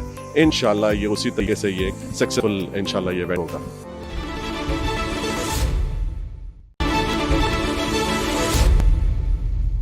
अस्सलाम वालेकुम जी, मेरा नाम सर कमाल है। मैं chief active officer global industrial and defence solutions. GIDC Pakistan की कॉन्ग्लोमरेट है, कंपनी है। हम आइडियाज़ का 2007 से पार्ट हैं और मैं ज़ाती तौर पे तो सन 2000 से आइडियाज़ को देख रहा हूँ। जब इसके शुरू में 3 हॉल हुआ करते थे, I was one of the first exhibitors idea started.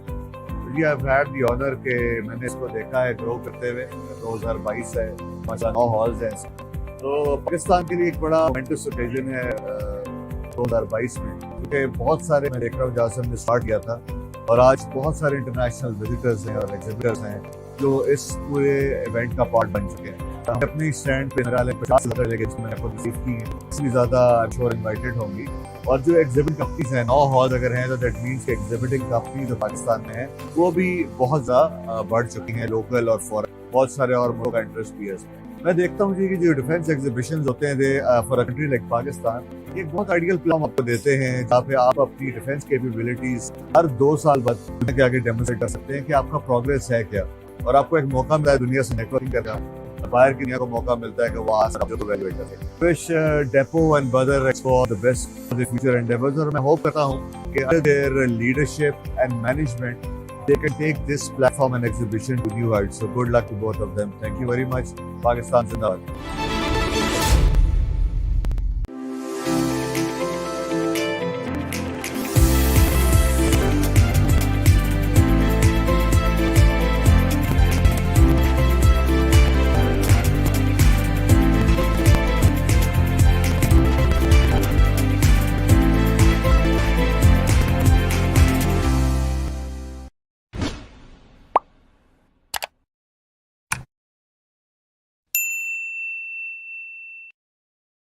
बचत एक्सपो में बिन एहसान बिल्डर्स एंड डेवलपर्स का स्टॉल इस वक्त तवज्जो का मरकज है, क्योंकि M9 पे बिन एहसान बिल्डर्स एंड डेवलपर इनकी ग्रीन सिटी जिस अंदर काम कर रहे हैं आप जाके जरूर देखें। आप शानदार काम और जिस नर्ख में और बचत एक्सपो में जिस बचत के साथ अगर यहाँ पर आप आ रहे होंगे, आप अंदाजा हो गया होगा कि इतने कम पैसों के अंदर आपको अपना प्लॉट मिल रहा है। इतना आसान काम दिखाई नहीं देता।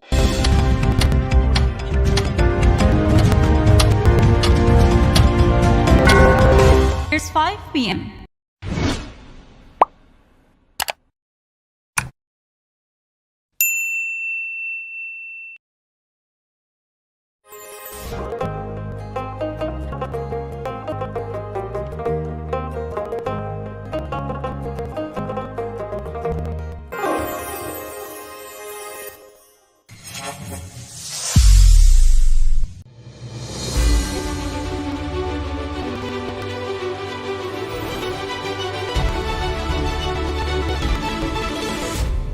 मैं समझता हूँ कि ये जो आइडियाज़ है, इंटरनेशनल डिफेंस एग्जीबिशन है, ये पाकिस्तान के लिए बहुत एक अच्छा मौका है, जहाँ पर पाकिस्तान के न सिर्फ अपने गवर्नमेंट के दिफाई सेक्टर के लोग बल्कि प्राइवेट सेक्टर के लोग भी अपनी चीज़ें 85 मुल्कों को शोकेस कर सकें। और जहाँ पर बहुत से दूसरे मुल्क लोग इधर आते हैं तो आपस में मिलकर डिफेंस के मौजूद डिफेंस प्रोडक्शन पर काम करने की जो पूरी सलाहियत है उसमें बहुत इजाफा होता है। तो अल्लाह का बड़ा करम है कि कोविड गुजरने के बाद आइडियाज़ हो रहा है और बड़े धूम से हो रहे हैं। तो मुझे उम्मीद है पाकिस्तान के लिए एक बहुत खुशाइन चीज़ साबित होगी इंशाअल्लाह।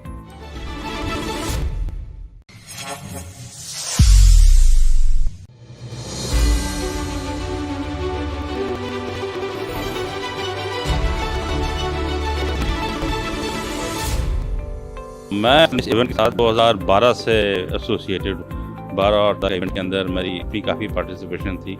उसके बाद से ये माशाल्लाह event has gone up and now is one of the best events दुनिया के अंदर for defence exhibitions.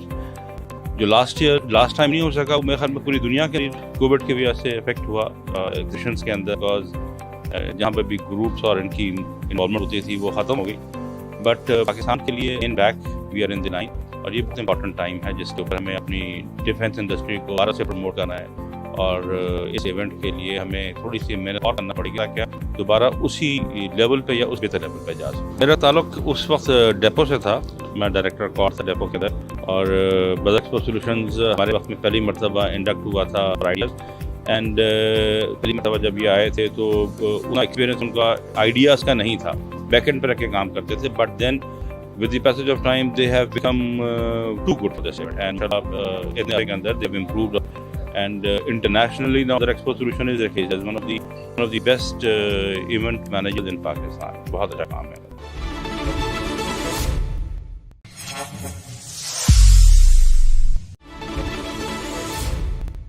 Federal Minister, Defence Production, Federal and Provincial Ministers, Chief Ministers, the Chairman, Joint Chiefs of Staff, Service Chiefs, Director General, Defence Export Promotion Organization, Senior Civil and Military Delegates, Chairman and Chief Executive of National and International Defence Organizations, Excellencies, ladies and gentlemen, Assalamu alaikum and good morning.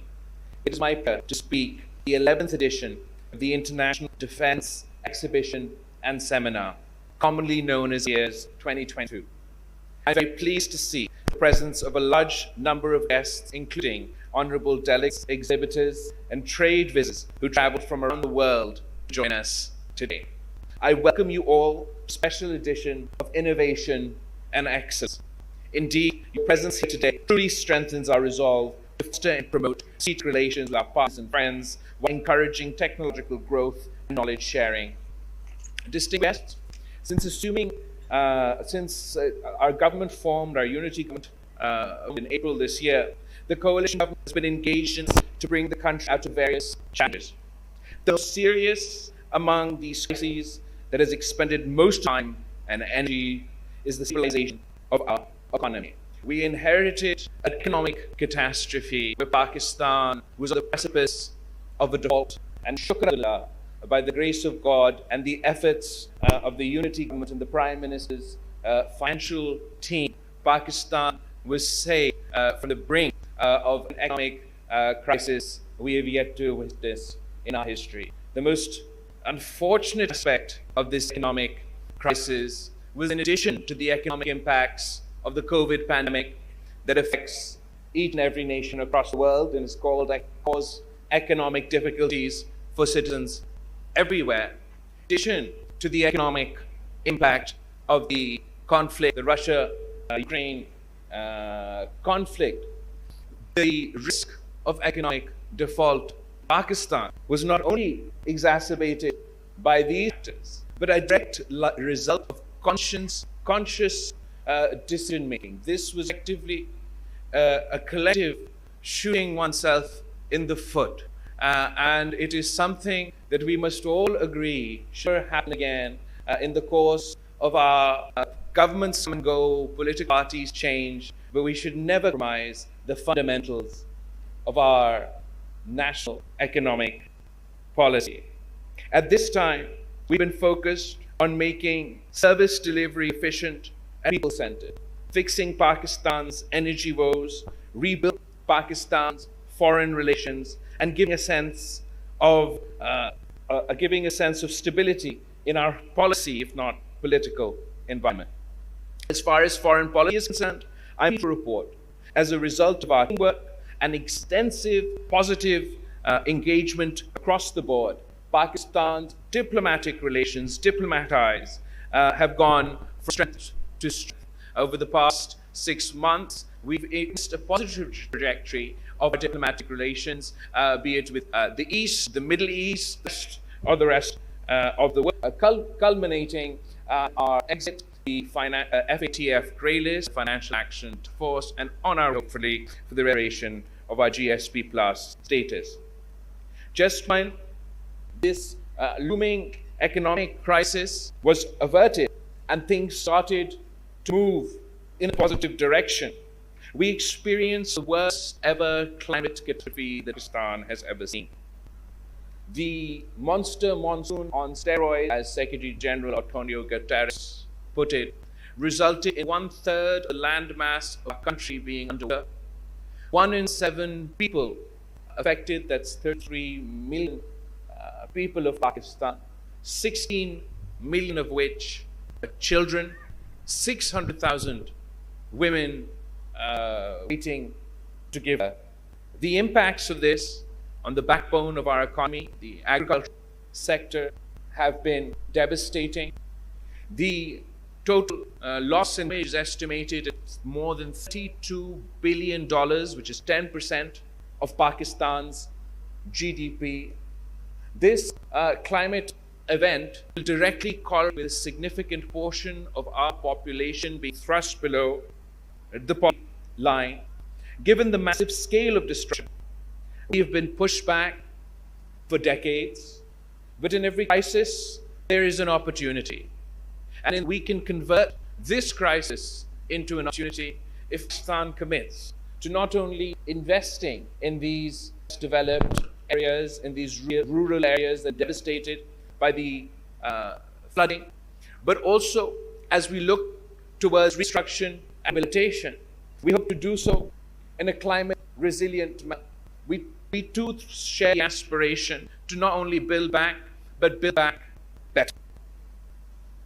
In our interactions with world leaders, including the recently concluded COP27, we have underlined the need for concentrated global action to take climate change as a priority. As the chair of the G27 plus China, we have led the demands of the Global South for climate finance, climate justice, to enable developed countries to cope with climate adaptation and mitigation challenges.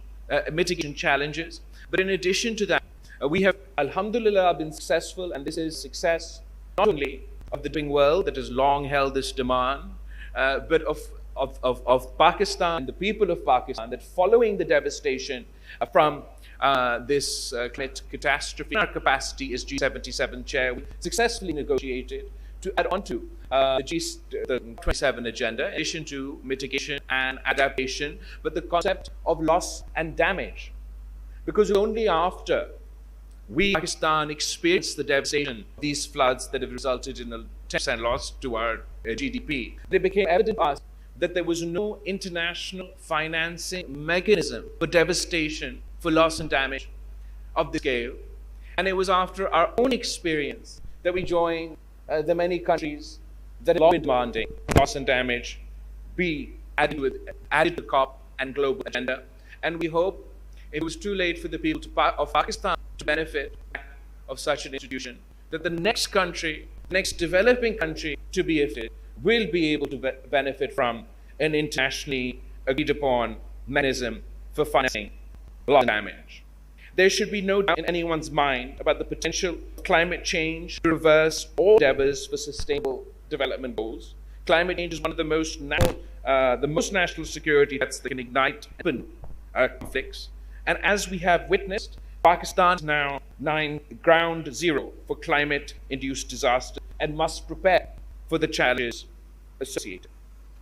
Ladies and gentlemen, today the increasingly complex security environment poses multifaceted threats to national security and stability of the country. With rapid advancement of technologies and proliferation of related knowledge, we are experiencing a visible change in established security paradigm. In today's globalized world, the national security has emerged as a dynamic concept that is as much economic, political, social, and institutional as it is military and strategic in nature. In an age of fake news, disinformation, threats to national security have increased manifold. The specter of rising global food and energy prices is putting immense strain on national cohesion and unity, thus creating internal fault lines. It is our opinion the best way to safeguard and strengthen national security is to achieve economic self-reliance, rebuild and strengthen political institutions, deliver the 21st century governance that is demanded and required, ensure rule of law, and put people at the center of public policy. This requires much needed reset in our thinking, as well as the way we conduct the business of the state. Internal consolidation alone enable our nation to secure its core economic, foreign policy, and security interests. And in order to do so, each institution must function within not only their constitutional domain, but with a primary focus on their objective, on their national goal. For example, I am a politician, I am a parliamentarian, and I represent my constituency in Parliament. My job is to be answerable to Parliament, to be present in Parliament, and rather than lashing it out with my political opponents on the streets or in the public arena, we have created a forum where all people of Pakistan can be represented, where our exchange of ideas, our debate should lead to the addressing of issues of national importance through consensus, so we can move beyond our consistent state of flux and focus on the priorities of our nation. Distinguished audiences, new technologies led by this revolution in the field of artificial intelligence are playing a vital role in confronting various security challenges. In my view, the responsible use of technology can make the world a better and safer place. Pakistan, being a responsible state, is always committed to play its role for international peace, stability, and order. Reciprocity, mutual interests, and international norms are the guiding principles that govern Pakistan's relations and the bilateral and multilateral levels. In the regional context, transformation of South Asian geostrategic environment has further accentuated the importance of this region in world affairs. Resultantly, regional cooperation and active engagement of regional and global players has become imperative, particularly to achieve regional peace, security, and socio-economic development. On the other hand, stability and turmoil has beset our region for many decades, also needs firm and coordinated response by all stakeholders. We believe in meaningful dialogue on the basis of equality, not only to resolve bilateral issues, but also to unpack the immense economic potential of our region.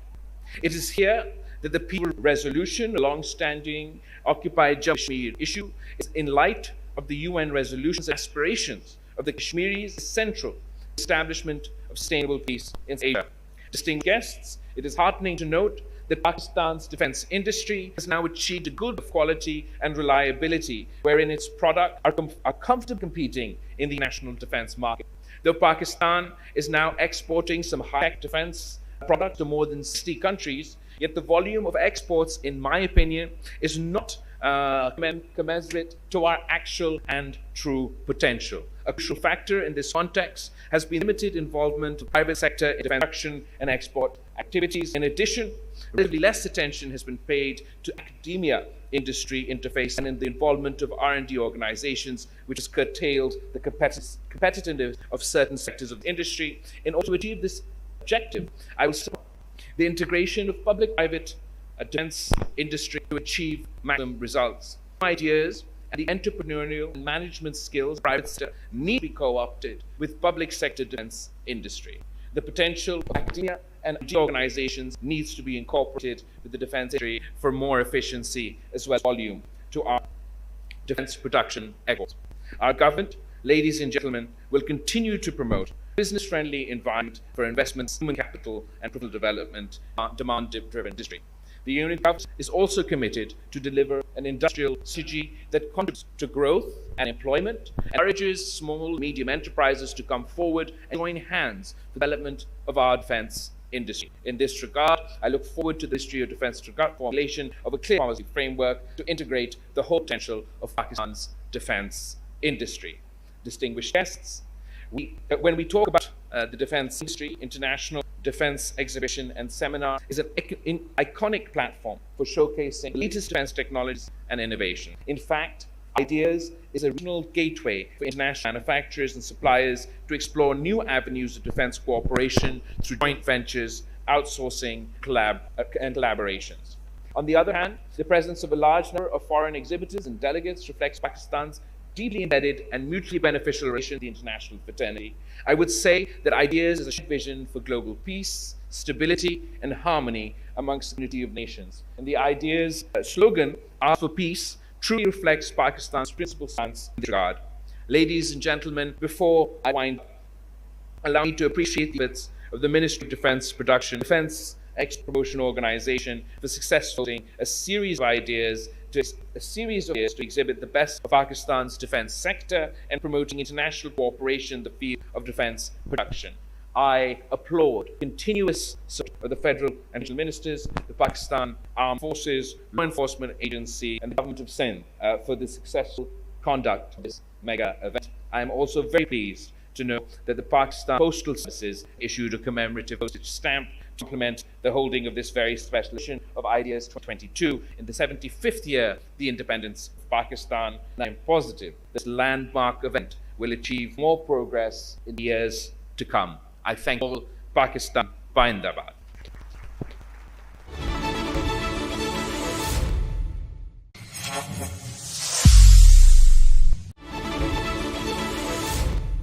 Bismillahirrahmanirrahim. Wassalatu wassalamu ala rasulihil kareem.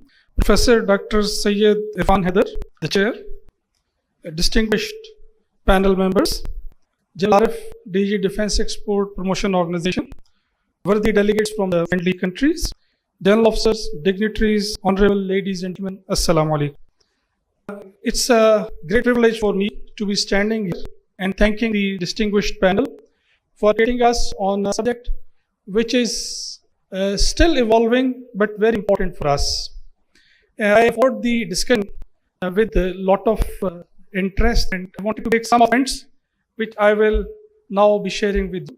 One of the points we discussed was intelligence. I believe intelligence is the ability to simulate the information in one situation and then analyze it in a manner that it can be applied in a totally different situation, and also to be able to sift the information from the noise and to be able to make corrections if something goes. So all that combination which is there in the intelligence, which distinguishes us from the animals, we are trying to put it through into the IT system. So far, the Turing test appears far away. So I think we are not yet in danger of being eliminated by the computers or robots. But at the same time, we have to be very cautious, as Irfan said, in use of any technology. It can't be panacea for everything. And also, we have to understand that AI's use will vary from situation to situation. Take the example of chess. Now, chess has very defined rules, and chess has two opponents contesting with each other over a board of 64 pieces, 32 pieces over 64 squares. This is something which AI can understand. It can comprehend, because no matter who the two opposing sides are, they have to follow a set of rules, and then they have to apply it on very, very limited scale. So, AI can master chess better than human beings maybe. The other example that came here was that of the stock exchange. Now, stock exchange is a very limited field where there is no opponent. It's just a lot of data crunching and associating it with the happenings around the globe, how they are going to impact it. In normal circumstances, a flood in China would not be linked with the stocks in New York Stock Exchange. But with the help of AI and give it a data of years and years, the AI will be able to correlate something which human minds will need a lot of exercise to understand. For a normal mind, it will need, okay, the flood has come in a certain area. How does it affect production? How does it affect the transportation? Does it affect the anchor movement? Does it affect the petrol supply? Does it affect the container movement? With AI being able to utilize a data of years and linking it with everyday stock exchange ups and downs, can reach that level where happening around the globe and its impact on the stock can be worked out. Now, these two examples aside, look at what is actually warfare and what is defense.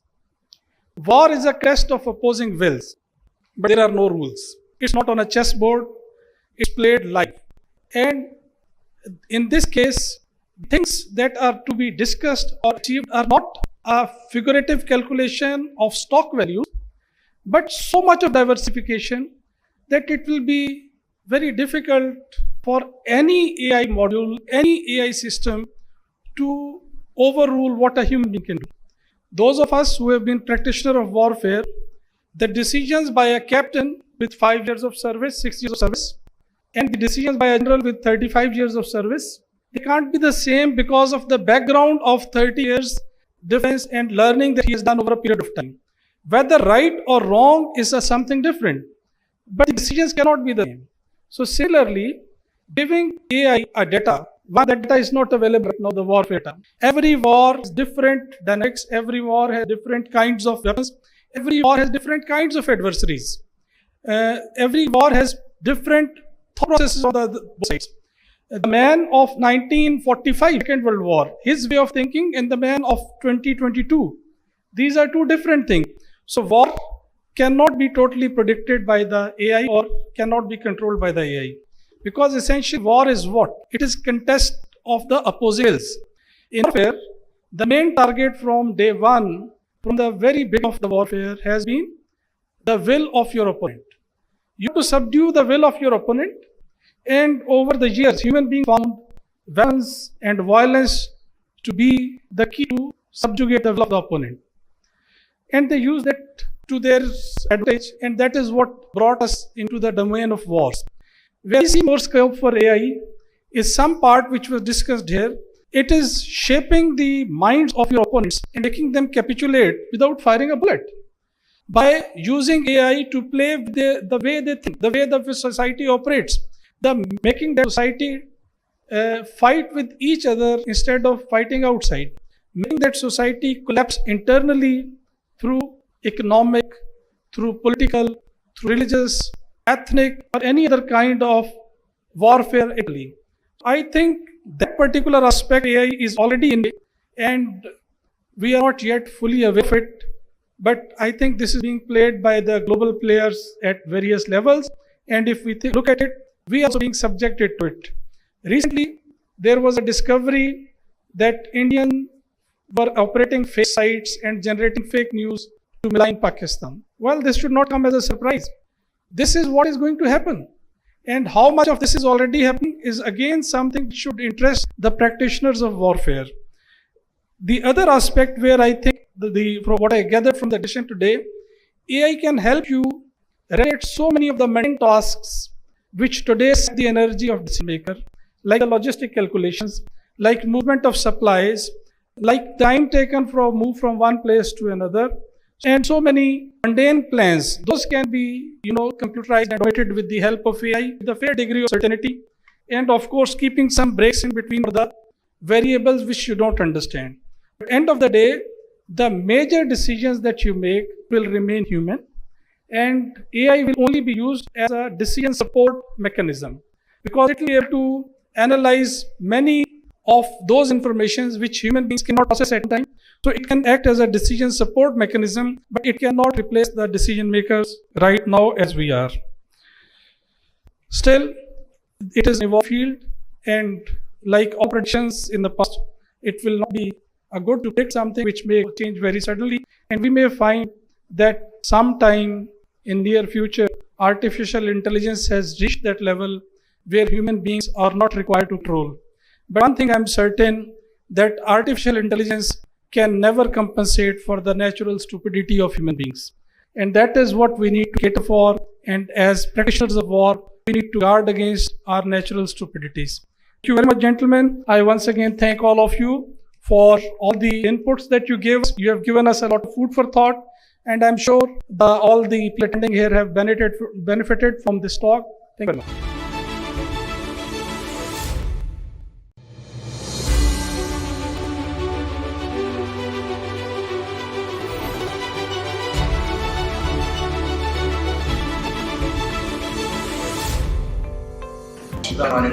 Honorable Professor, Excellence, distinguished. Assalamu alaikum and good afternoon. It is a matter of great honor for me to extend a very warm welcome to the Defence Minister, Federal State Secretaries, Ambassadors, Commissioners, Legacy of Senior Service and Officers from our forces, our guests on national media, business group, and government parties. We are grateful to the Honorable Defence Minister for placing the which formally launched International Defence Exhibition Seminar 2022, better known by its acronym IDEA. Ladies and gentlemen, we entered the National Defence Exhibition industry by organizing the first IDEA in the year 2000 at Expo Center Karachi with 125 international exhibitors and 150 foreign delegates. During the last week, IDEA has grown steady in space, volume, exhibitor, foreign delegates. In IDEA's meeting, we had a participation of 524 exhibitors and 231 delegates representing 44 countries. and we are lucky that General Emergency was the DG then, and we had a record position across the world. The opportunity to accelerate the idea got adversely affected when IDEA 2020 has been rescheduled due to the COVID, which was one of the worst of our living. World in general, and Pakistan in particular, fought with courage and determination. COVID is still not over, but we are how to live with it. Ladies and gentlemen, I am glad to share that the edition of IDEA is scheduled from 15 to 18 November 2022, the year of 70th celebration of independence of Pakistan. What a proud moment. Despite a gap of 4 years, we have received voting for more than 7% of the available space rate to date.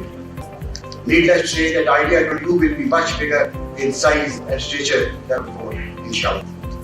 In the process of extending invitation to the defense delegation of 85 countries, and we received positive response from the honorable invitees. IDEA has established itself as an attractive and conducive to both mutual understanding, trust, friendship, and cooperation.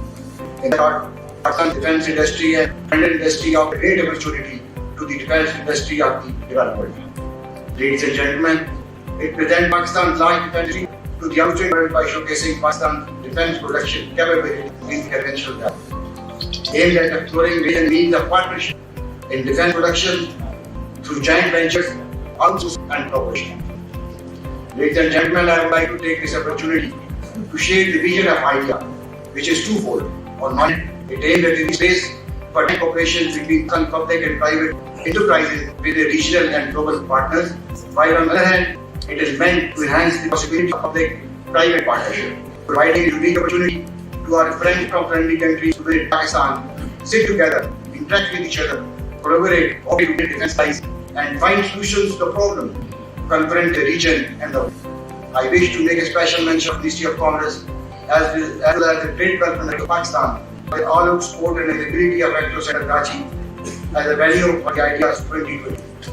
I would also like to thank the Ministry of Communication and Director of Pakistan Post for according approval for issuance of commemorative postage stamp on 14th of August 2022, signifying the holding of 11th edition of IDEA in 75th year of celebration of independence of Pakistan. May I also mention that the government of India and Karachi District Administration have all been forthcoming and very supportive of holding this mega event in Karachi. I would also like to thank Badar Expo Solution, our event organizer, for his untiring efforts and wholehearted. Ladies and gentlemen, in the end, I would like to thank all the worthy guests for accepting the invitation to attend this ceremony. Honorable Defence Minister, we are personally grateful for your presence on this occasion. I thank you all, ladies and gentlemen. Pakistan and Zindabad.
I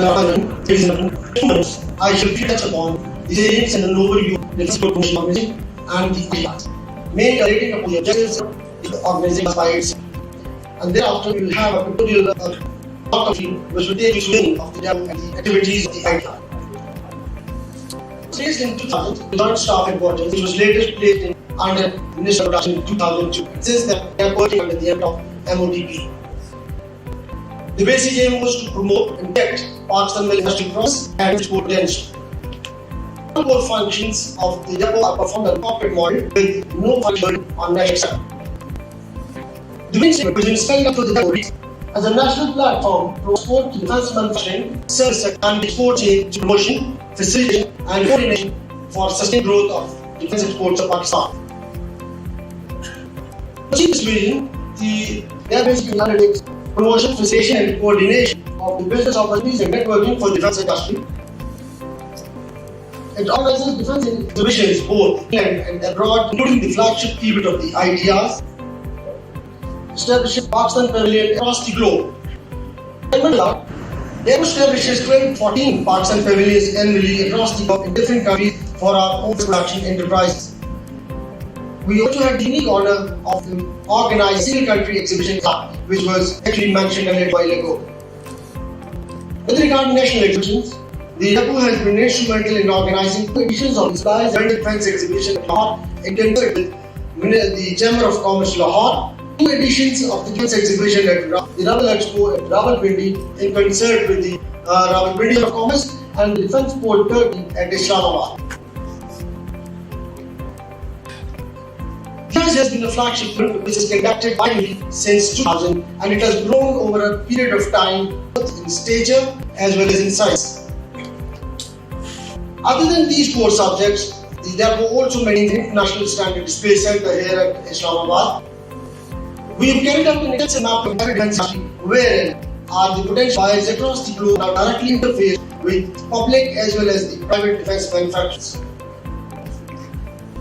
A comprehensive defense products catalog has been prepared, which is not only available online but has also been provided to all our foreign missions and presented to all of its dignitaries. In addition, the depot also conducts seminars other than the main seminar during ITRs.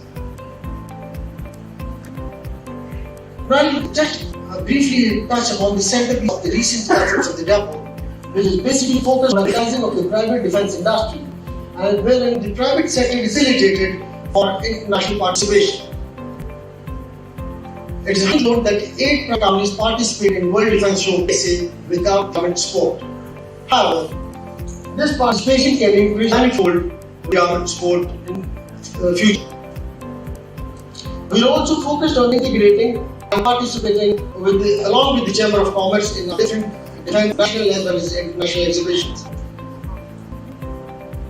We are focused on the size vendors and small-scale manufacturers, basically to link them with large-scale manufacturers and our private and public large-scale defense production enterprises.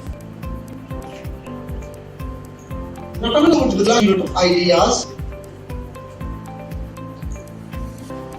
As you are aware, the idea is the flagship unit of international stature for Pakistan, which is a sought-after rendezvous for business and knowledge sharing. With synergistic interaction with the global defense industry, it serves as a shared platform both for global peace and stability. International engagement and participation thus truly reflects deeply embedded mutual beneficial relations. Some of the main objectives which are actually designed to be accrued out of the ideas include provision of the business opportunity for the defense industry, both for the global and national exhibitors as well as the domestic exhibitors. Attract maximum numbers of domestic as well as international exhibitors. Demonstrate organizational skills and in the defense exports. Image building of the country. Promulgate Pakistan's point of view internationally. And reinforce diplomatic efforts in the realm of diplomacy. Now with this gentleman with a brief introduction, I will now take you to a documentary which will actually show you both these whatever I have spelled out about ideas and the depot, how they actually reach to this where we are standing today. Thank you very much.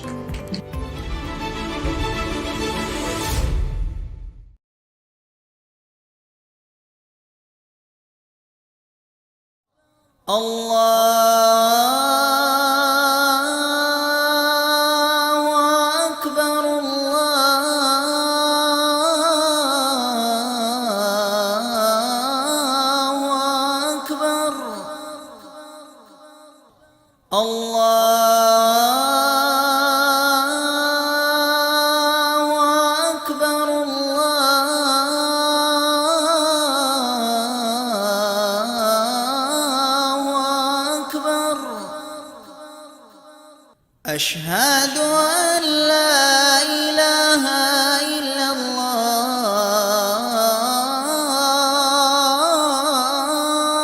الله أشهد أن لا إله إلا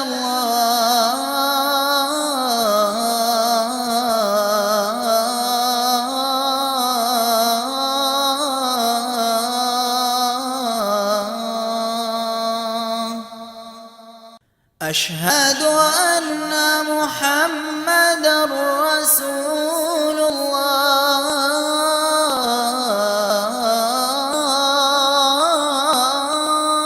الله أشهد أن محمدا رسول الله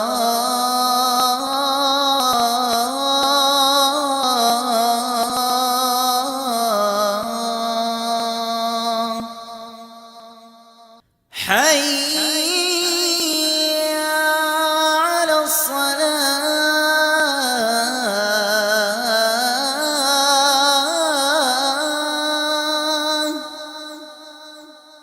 حي على الصلاة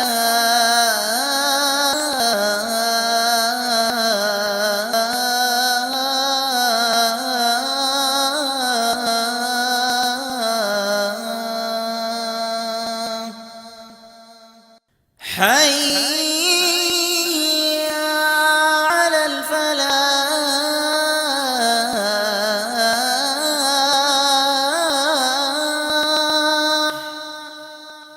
حي على الفلاح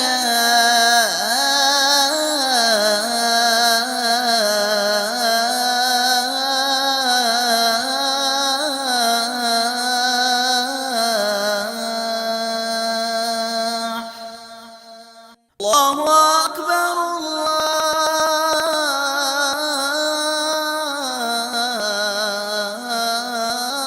الله أكبر لا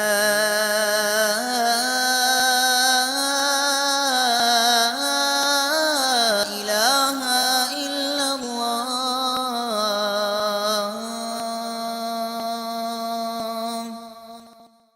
اللهم رب هذه الدعوة التامة والصلاة القائمة آت سيدنا محمدا الوسيلة والفضيلة والدرجة الرفيعة وابعثه مقاما محمودا الذي وعدته وارزقنا شفاعته يوم القيامة إنك لا تخلف الميعاد ऐ अल्लाह इस दावत कामिल और ताक़यामत कायम होने वाली मास के रब तू मोहम्मद सल्लल्लाहु अलैहि वसल्लम को जन्नत में नया मकाम फजीलत और बुलंद दर्जा अता फरमा और उन्हें उस मकाम महमूद पर फाइज फरमा जिसका तूने उनसे वादा फरमाया है और क़यामत के दिन हमें उनकी शिफाअत नसीब फरमा बेशक तू वादे के खिलाफ नहीं फरमाता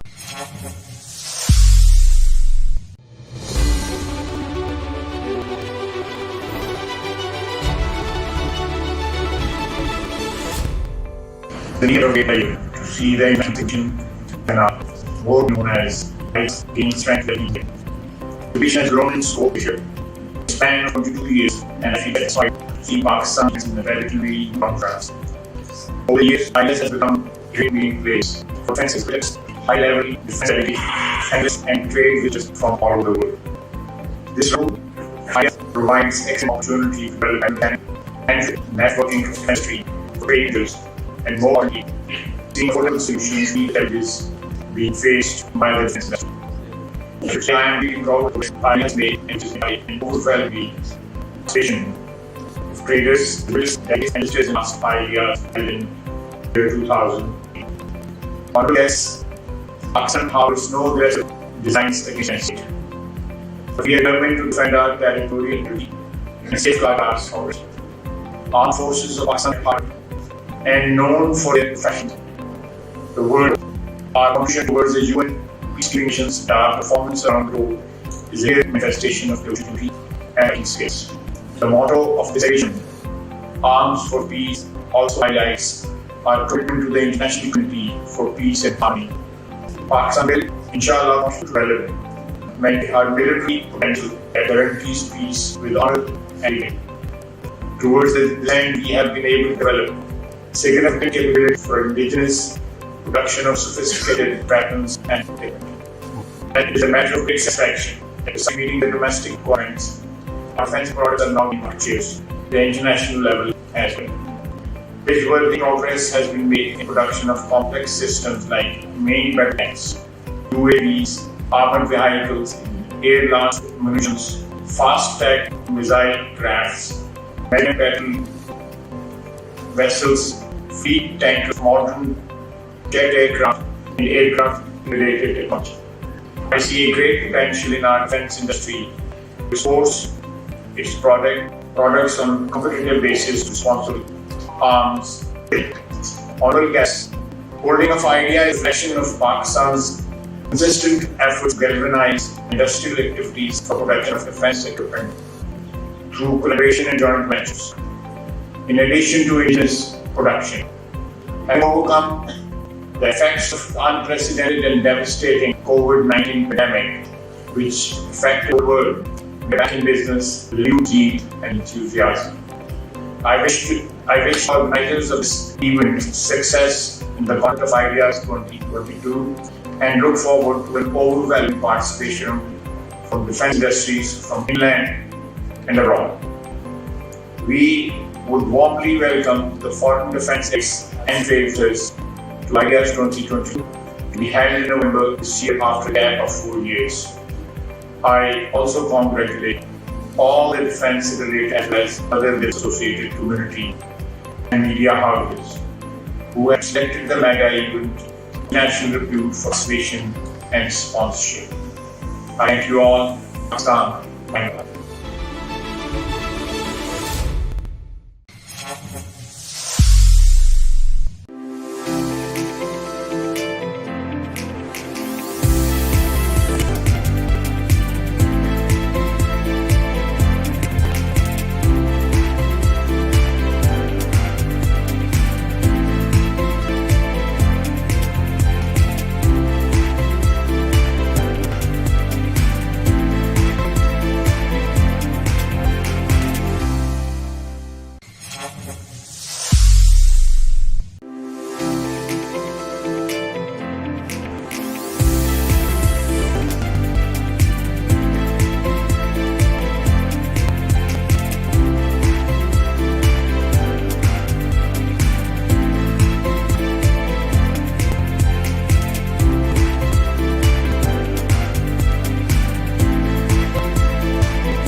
अस्सलाम वालेकुम, मेरा नाम अनीना आमिर है और मेरी एक ब्रांड है। मेरे ब्रांड का नाम है अनीवन और मैं ये ऑनलाइन स्टोर चाहती हूँ और इसमें आप मेरे ऑनलाइन स्टोर पर भी आकर परचेज़ कर सकते हैं। और अभी का मैंने फ़िलहाल यहाँ पर बच्चे का अपना स्टॉल लगाया हुआ है, वो उसमें आप यहाँ मेरे पर ना डिस्काउंट प्राइस में हर चीज़ अवेलेबल है। आप लेना चाहें हर चीज़ मेरे पास अवेलेबल है, जो आप लेना चाहेंगे वो सब आपको मिल जाएगा डिस्काउंट के प्राइस के साथ। और दूसरे एक ऐसे आम लिपस्टिक जो है वो 300 की मिल रहा है यहाँ बाकी ज्वेलरी पे भी डिस्काउंट भी 3000 का सूट आपको 4000 में मिल रहा है, 4000 का सूट आपको 1500 मिल रहा है। तो इस तरह से मैंने डिस्काउंट लगाया। बैग्स भी मैंने 3000 की ओरिजिनल प्राइस है और इनके डिस्काउंट हुआ 4000 का लगाया है। तो अगर कोई ट्रस्टिक हो तो मैं आपसे रिक्वेस्ट करूँगी आप आएँ मेरे स्टॉल पर और विजिट करें। जज़ाकल्लाह।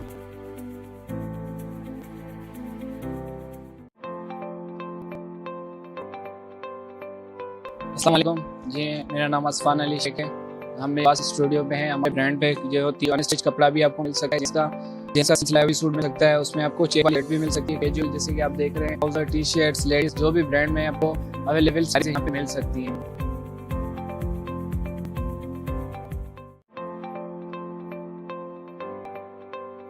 अस्सलाम वालेकुम जी, हमारा डीमार्ट ईरानी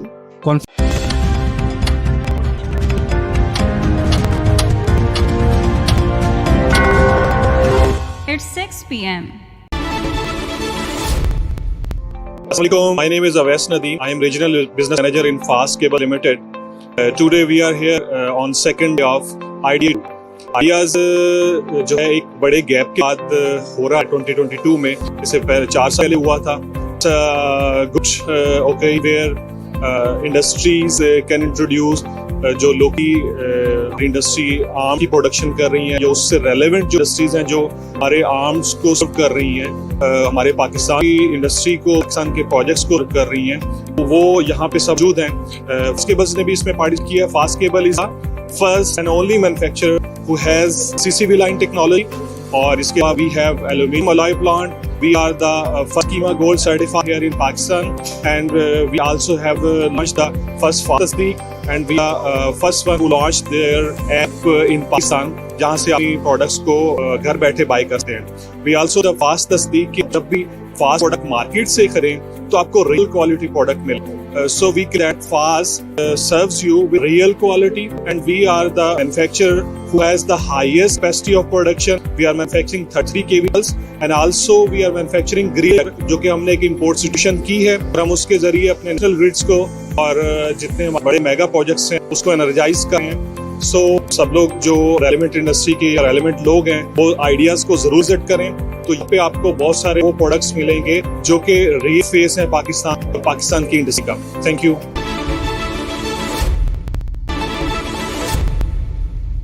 Me, Rusa Salahuddin, as outreach manager from ISPR. We have a stall here in Idea 32. It's a publication, सभी जानते हैं कि लास्ट publications जो है वो 1958 से publish हो रहे हैं, और यहाँ पे ideas में जो है उसको डिस्प्ले करने के लिए आया है, because आर्म फोर्सेस मैगजीन हमारा बेसिक पर्पस है वो यहाँ पे जो है आर्म फोर्सेस में जो हमारी मैगजीन रिलीज हो रही है, इसका मोटिव जिसमें हम ग्लोबल पॉलिसी स्पेशली जो मैगजीन्स में हाइड कर रहे हैं. इट्स अवेलेबल हेयर, एंड उसमें एडिशनली जो है आइडियाज के ऊपर स्पेसिफिक है स्पेशल कोर्स भी है इसमें. तो ideas will be a really great opportunity for publications. That will be a great opportunity कि हम यहाँ पे जो है अच्छी चीजें जो है डिस्प्ले करें.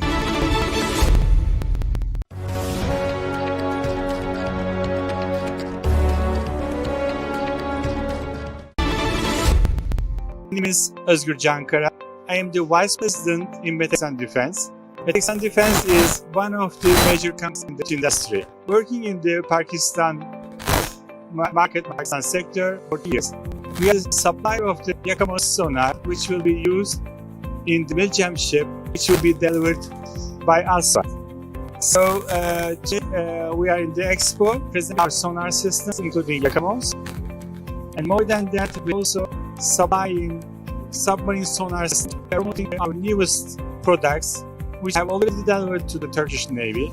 And I think all these will support the Pakistan Armed Forces and Navy and the Air Forces in that sense.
So we went through the nitty-gritty, the hard part of AI.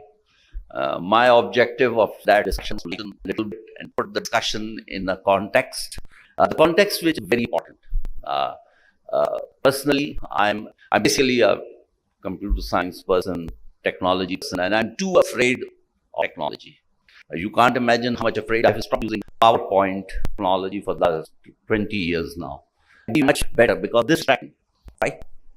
So this is distracting what I was doing. And you can actually see those PowerPoint slides were distracting actually. The presenter is unable to express what is in the heart because maybe the presentation was not visible, it was made for some other context.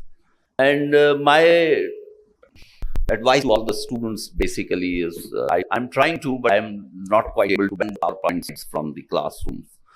Basically, what I'm trying to emphasize is the technology is as good as the people using it. A simple knife in the hands of an expert butcher will be able to make that meat into a beautiful piece of something eatable. And that same knife in a nincoop like me, who doesn't know how to use the knife, will simply spoil it. That is as true with the technology, such as a simple knife.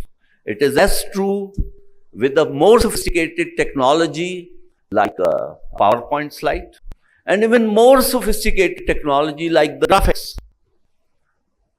So these graphics help. They help some of the time, not all the time. We need to be humble about the use of technology. It is for serving our purpose. It is not to serve the purpose of technology itself. It is not for the purpose of serving the purpose of the capitalist economy that would like 2G to be replaced with 3G, to be replaced with 4G, to be replaced with 5G, to be replaced with 6G, and in each such transition make our life more and more miserable and more where we do not have the quality time for us. So we were talking over here about artificial intelligence. There was a great debate between Peter Norvig and Noam Chomsky. The basic issue today where we are using data, and I think that example is very well put. We have all the data about planetary motion.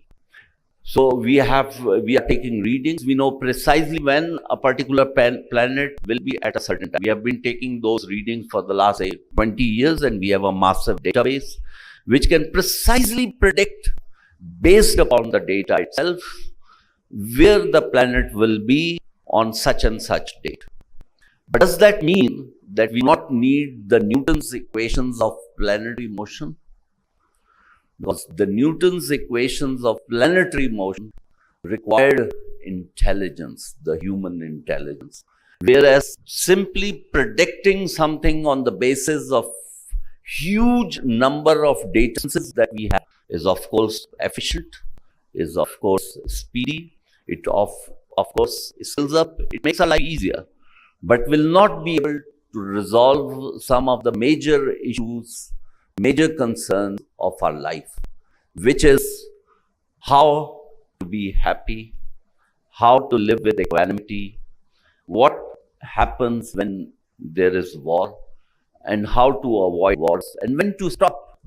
Yes, it is a tool that has to be used, but it has to be used in a sparing fashion. We just saw what the soft power of USA versus the hard power used in Afghanistan. So yes, it is for the time it happens, and it is an essential part, but we must not lose sight of the greater picture of our life. So technology is as good as people using it. If the people are not good, I don't know what will happen. As the speaker pointed out, that in most of the cases we are using the same password that was given by the manufacturer when machine was installed. I think that would also be true in 95% of the cases, even in Pakistan also. So, and this was also pointed out, AI is as good as the man behind the programming of the AI code that is being put in the machines. So, and that person can also put in all the viruses that one wants, and the machines, those hi-fi machines that we are buying, I'll be surprised if the manufacturer has not put in a fail-safe switch in there. It was really an nincompoop of the manufacturer not to have put when to shut down that machine getting such and such signal. I think that's pretty easy to do and pretty simple thing. So we need to be humble about technology. It's not a panacea. It's good for solving specific problems, direct problems, and solving particular issues, very well-defined problems. But at the current state of the art, thinking about big decisions, I believe the humans will have to take and shoulder those things. But yes, of course, the challenges of speed and repetitive attacks that are coming in require repetitive AI technologies. So we need to identify the context in which it will work or will be useful for us, and the context in which it will not be. The other major important thing are the fake news. We have seen how the loyal people could be used simply by pumping up their loyalty to an extent where it starts harming them. And that has happened in USA, it has happened in UK, it has happened in other countries, and it can and is happening around us also. We need to be aware of that, and we need to be humble that this alarm which is going out is actually an alarm or just a fake news or a fake alarm. So it's very murky, and there are these algorithms and philosophical discussions, and we need to be aware about their philosophical understandings also, just not believing in the technology as a panacea for all. I would like to thank the speakers over here for taking time out and doing an interesting and wonderful discussion. It was a great learning exercise, and we all learned a great deal. Thank you very much.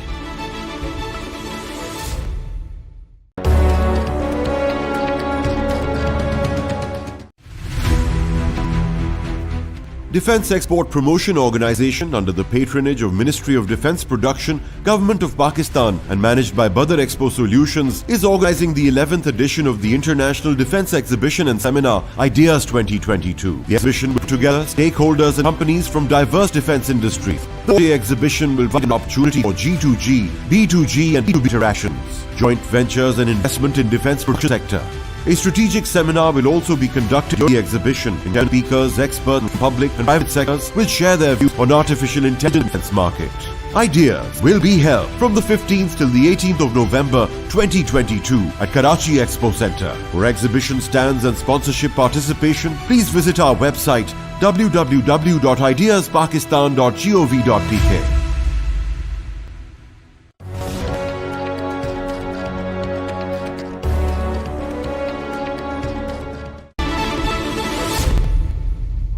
Assalamualaikum, my name is Awais Nadeem. I'm Regional Business Manager in Fast Cables Limited. Today we are here on second day of Ideas. Ideas जो है एक बड़े gap के बाद हुआ है 2022 में. इससे 4 साल पहले हुआ था. It's a good occasion where industries can introduce जो locally हमारी इंडस्ट्री आर्म्स की प्रोडक्शन कर रही हैं, या उससे रेलेवेंट जो इंडस्ट्री जो हमारे आर्म्स को सर्व कर रही हैं, हमारे पाकिस्तान की इंडस्ट्री को, पाकिस्तान के प्रोजेक्ट्स को कर रही हैं, तो वो यहाँ पे सब मौजूद हैं. फास्ट केबल्स ने भी इसमें पार्टिसिपेट किया. Fast cables the first and only manufacturer who has CCV line technology, और इसके अलावा we have aluminium alloy plant.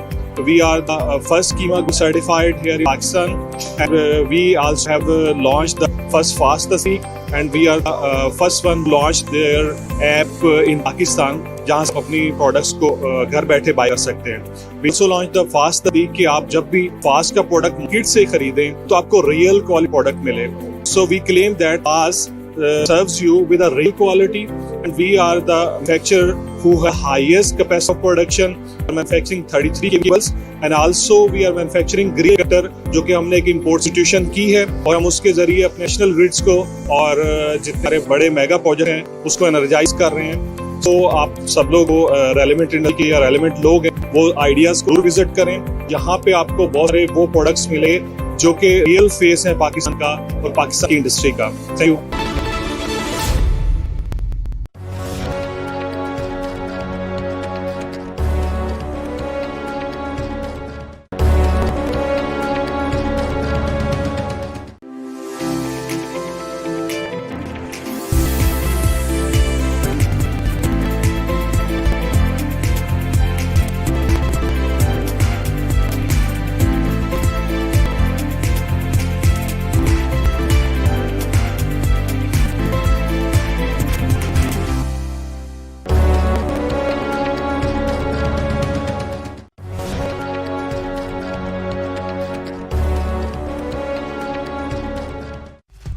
Particular stakeholders across diverse defense industries. The FINEX platform for E2G, E2G, E2 investments in defense action sector. A seminar will also be focused on a global challenge within the defense sector. The 5th edition of IDEA will be held from 19 to 22 November 2024 at Karachi X Center.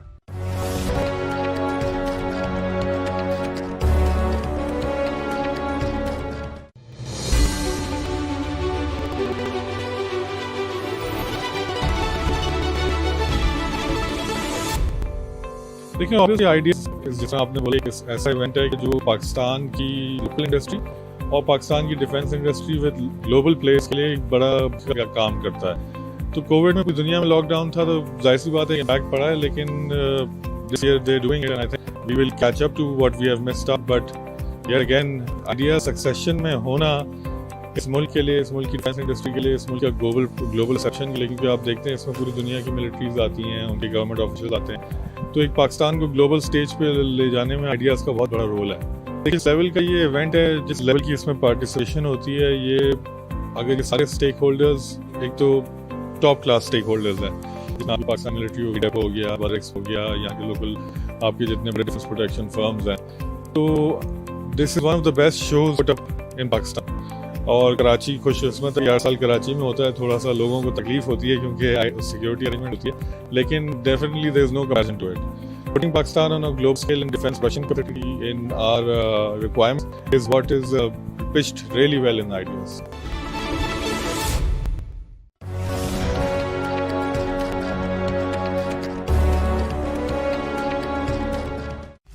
IDEA 2020 brings together stakeholders across diverse defense industries. The exhibition offers a platform for G2G, B2G, B2B joint vendors and investments in the production sector. A strategic seminar will also facilitate discussions on programs within the defense sector. The dinner of IDEA will be held from 19-20 November 2024 at Karachi Expo Center.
IDEA 2020 brings together stakeholders across diverse defense industries. The full exhibition platform for G2G, E2G, and E2 interactions, joint ventures, and investments in defense. A strategic seminar will also be held to facilitate several challenges within the defense sector. The big ideas will be held from 19 to 22 November 2024 at Karachi Expo Center.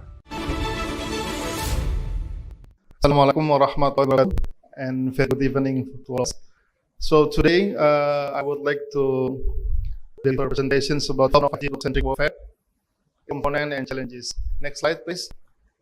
So I would divide this topic into 4 subtopics. The first one is that I will give very brief introductions about details. the KPI, the use cases, the standardization roadmap, and so on. And then from topic 2 until 4, they are about the military. What are the 5G key enablers that can be used for the military? How 5G can be very beneficial or can be used for the future battlefields? And the last but not least will be, so what are some technical changes in there that we need to consider? Next slide. So I will start with this triangle, which is very famous in explaining about 5G. If I only have slide, we can see here that in 5G, basically there are 3 very big use cases. The first one is called the massive broadband, which means that the speed is much faster than the existing one, the existing 4G or even the 3G and so on. And then the next one, the bottom left. No, previous slide, please. Okay.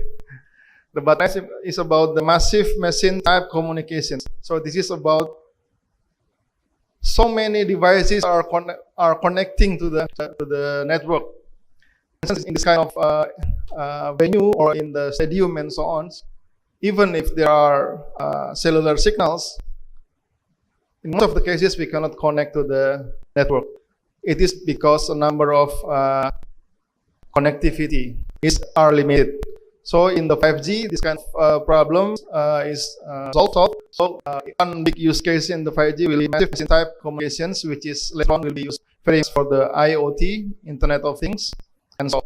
And then the third use case is critical machine type communications. This is about the very low latency, even less than 1 millisecond latency.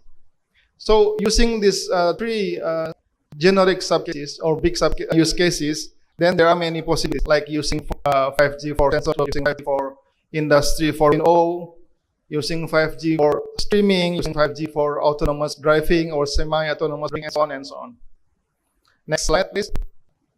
So if we want to see a little bit detail, then the upper left or upper right picture is showing how we can compare the 5G with the 4G.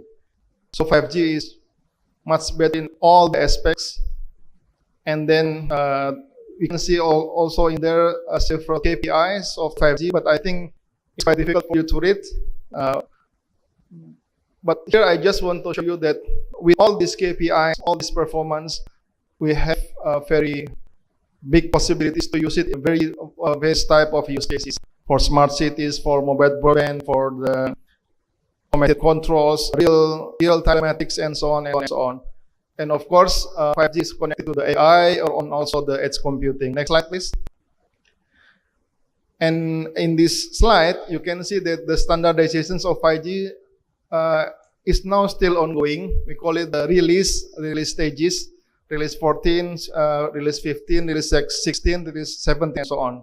Now in 2022, so the release 17 is already there, which means that the full set of 5G will be available in the market already. Some countries have launched 5G. I think Pakistan is there, but some countries like Korea, Japan, US, Germany, Saudi, and many countries have launched the 5G, so they can use all the capabilities. Next slide, please. And then if we relate this to this event, actually, even though 5G is originally developed for civilian applications, recently there are many studies saying that 5G also can be used in defense. This study from Light Market is saying that global 5G in defense market is expected to reach $70,000 million. This is quite significant number. Next slide, please. Next. So, how 5G can be used for the defense? There are several key areas. I don't know if you can read the slides because the fonts is quite small. But actually, there are some enablers in the 5G that is very significant for the military. The first one is the NFV. network function virtualizations, in which most of the network functions will be virtualized. And then also SDN, software-defined network. The network will be defined using software, not hardware. And also network sizing, which is the set of parameters, can be very easily changed and done for different types of use case. And then orchestrations, end-to-end orchestrations. This one is using AI. And then cloud native, mobile edge computing, and of course, millimeter wave. Next slide. So with all those key enablers, we can see that there are many studies, many research about using the 5G for the military. This is just a few examples, like the one done by LMT, and then Fineable, and so on and so on. Next. Okay. So this slide explaining in brief about how this 5G can be used for military applications. Okay. The first and the foremost is that it can be used for military decision making because of the quality of connectivity, the very low latency, and so on and so on. Several studies investigating about how 5G can be used for military decision making, and then also for smart warehousing, and then for distributed command and control in the battlefield. Even some studies are investigating about the use of the 5G for NTN, non-terrestrial network. Also for tactical communication. Tacticals means that in the battlefields, using millimeter wave, so that we can use very high frequency, high directivity, and very low latencies. Also for the proximity service, PROC, 5G for the AR, VR, augmented reality, and the virtual reality, also the mixed reality, and also for the geointelligence. These are some pictures, some pictures that is showing that how this 5G can be used and has very big potential for the military applications. Next. However, we can see that still there are some challenges in the 5G.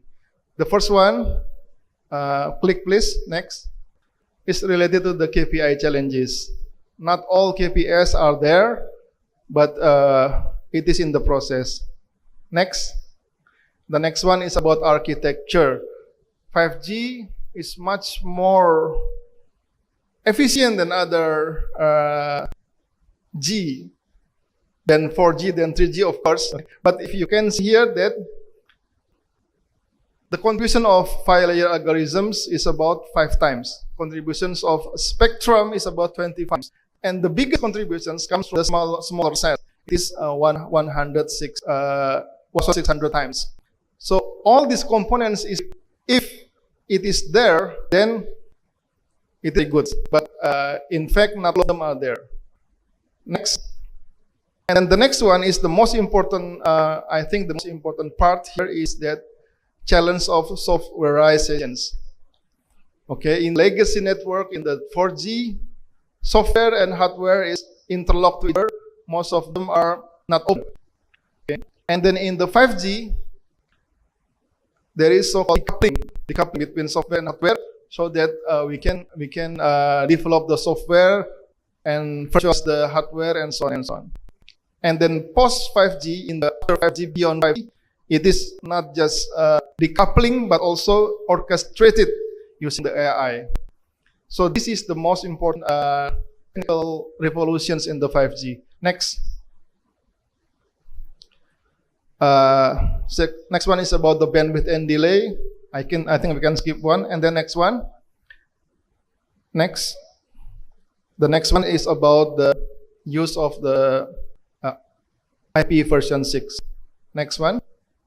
So, as we can see that one of the things that have big impacts on the 3T in the 5G is softwareizations. Softwareizations mean that NFV, SDN, edge cloud computing, and on. All of them are softwareizations, and it has very big impacts for the security aspects. Next. Next. Next. Next. Okay. If we compare this 5G to 4G, then 5G is much better in terms of security, much more secure. The problem is that because 5G is more software, meaning that the security problem difference. So we need different approach of assessing the security of mobile cellular communications, like Lars said just now. Maybe we need to use the cyber security approach.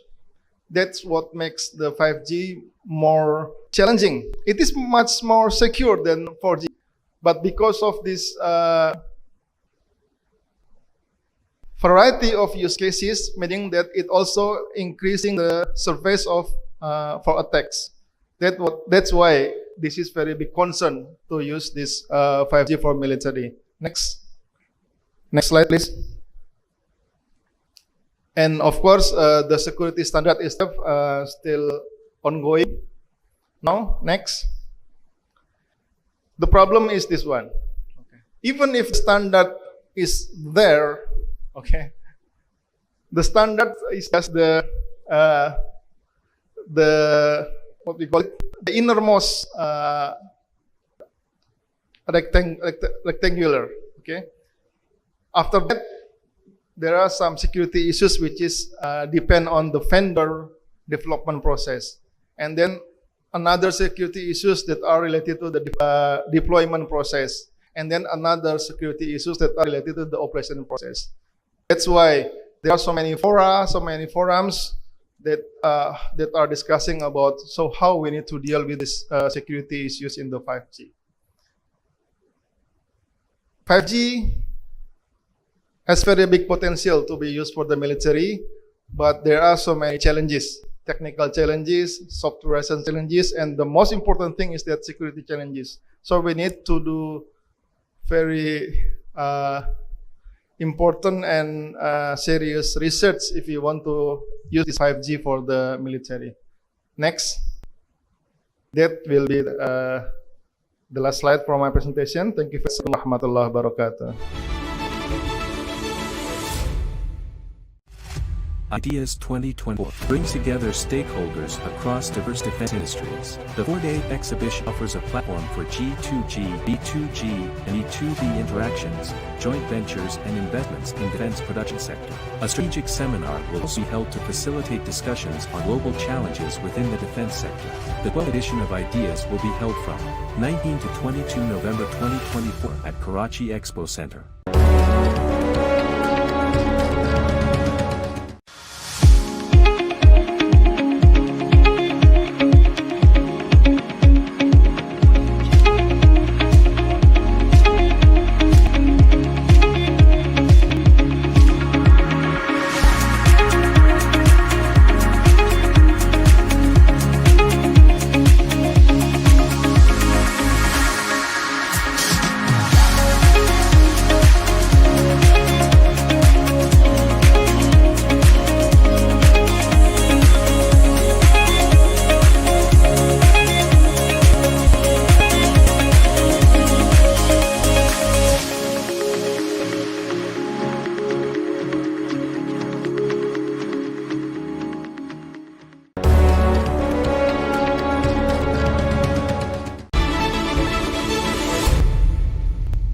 Bismillahirrahmanirrahim. My name is Shahid Ismail. I am the director of Premier Cables. Premier Cables is one of the leading manufacturers of telecom cables, that is optic fiber cables, copper telephone cables, ducts, pipe, and jointing materials. We are here today in Ideas to exhibit our new products to the fiber to the home, fiber to the room, and a lot of other new varieties are demonstrated here. And inshallah, we hope that in the coming future we are going more and more better for the development of Pakistan. Thank you very much.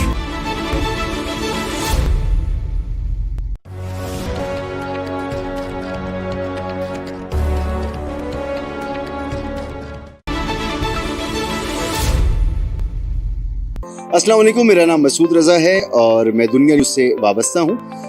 Ideas का idea ही बड़ा unique है। पाकिस्तान जैसे मुल्क में, एक third world country में इतनी ज़बरदस्त एग्जीबिशन जिसमें दुनिया के तकरीबन 100 से ज़्यादा ममालिक इस दफ़ा भी शिरकत कर रहे हैं। और माजी का जो मेरा एक्सपीरियंस रहा है, इससे एग्जीबिशन की जो क्वालिटी है वो बड़ी ज़बरदस्त है।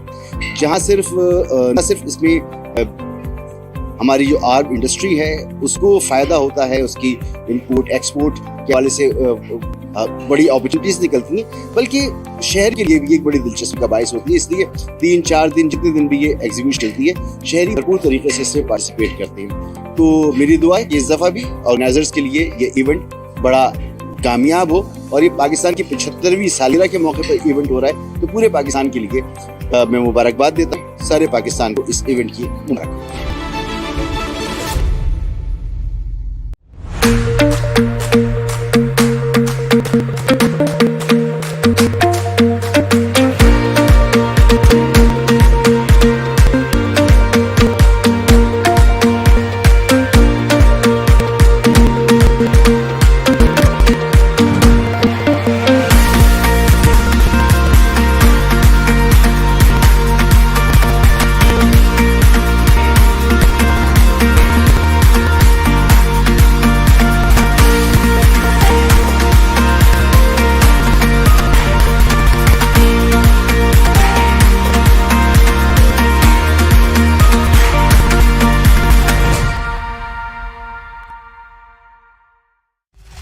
Ideas 2024 brings together stakeholders across diverse defense industries. The FIDE exhibition offers a platform for G2G, E2G, and E2B innovations, joint ventures, and investments in defense production sector. A strategic seminar will also be held to facilitate discussions on global challenges within the defense sector. The 12th edition of IDES will be held from 19 to 22 November 2024 at Karachi Expo Center.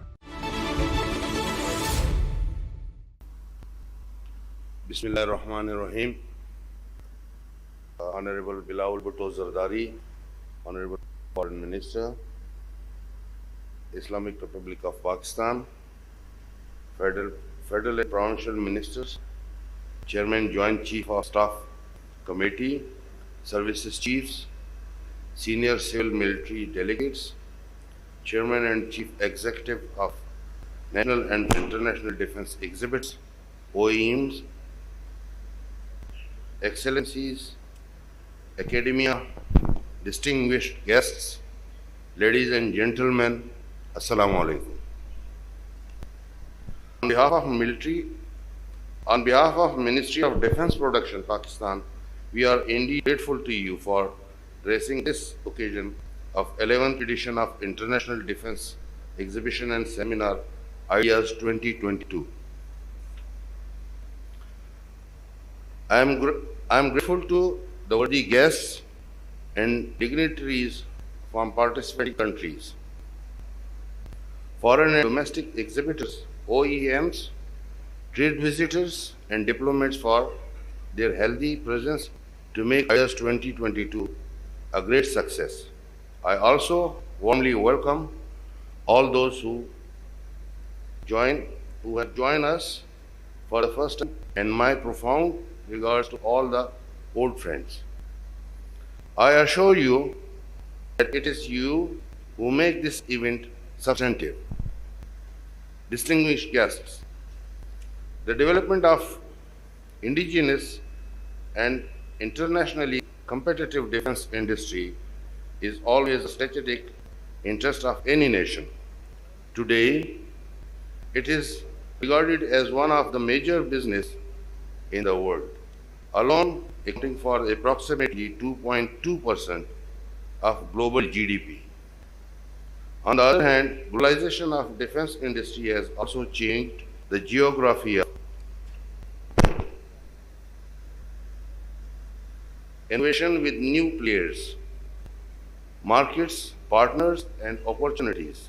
New strategic alliances ranging from consortia to joint ventures have become the norm of the day, both in the domestic and foreign industry. In the regional context, prevailing politico-military realities have further accentuated our desire to develop an agile and innovative defense industry, not only as an instrument of peace and stability, but also for its rightful contribution towards socio-economic development of the country. Pakistan has the potential to emerge as a global platform for defense, research, scientific growth, manufacturing, and joint ventures in order to strengthen our defense capabilities and support developments as well as exports in this sector. Ladies and gentlemen, Pakistan's defense industries today comprises of a wide range of technologies, well-trained human resource, and infrastructure, not only to meet its own defense requirement, but also export to international defense markets. While major defense products are manufactured by the government-owned defense production establishment, private defense industry is also instrumental in producing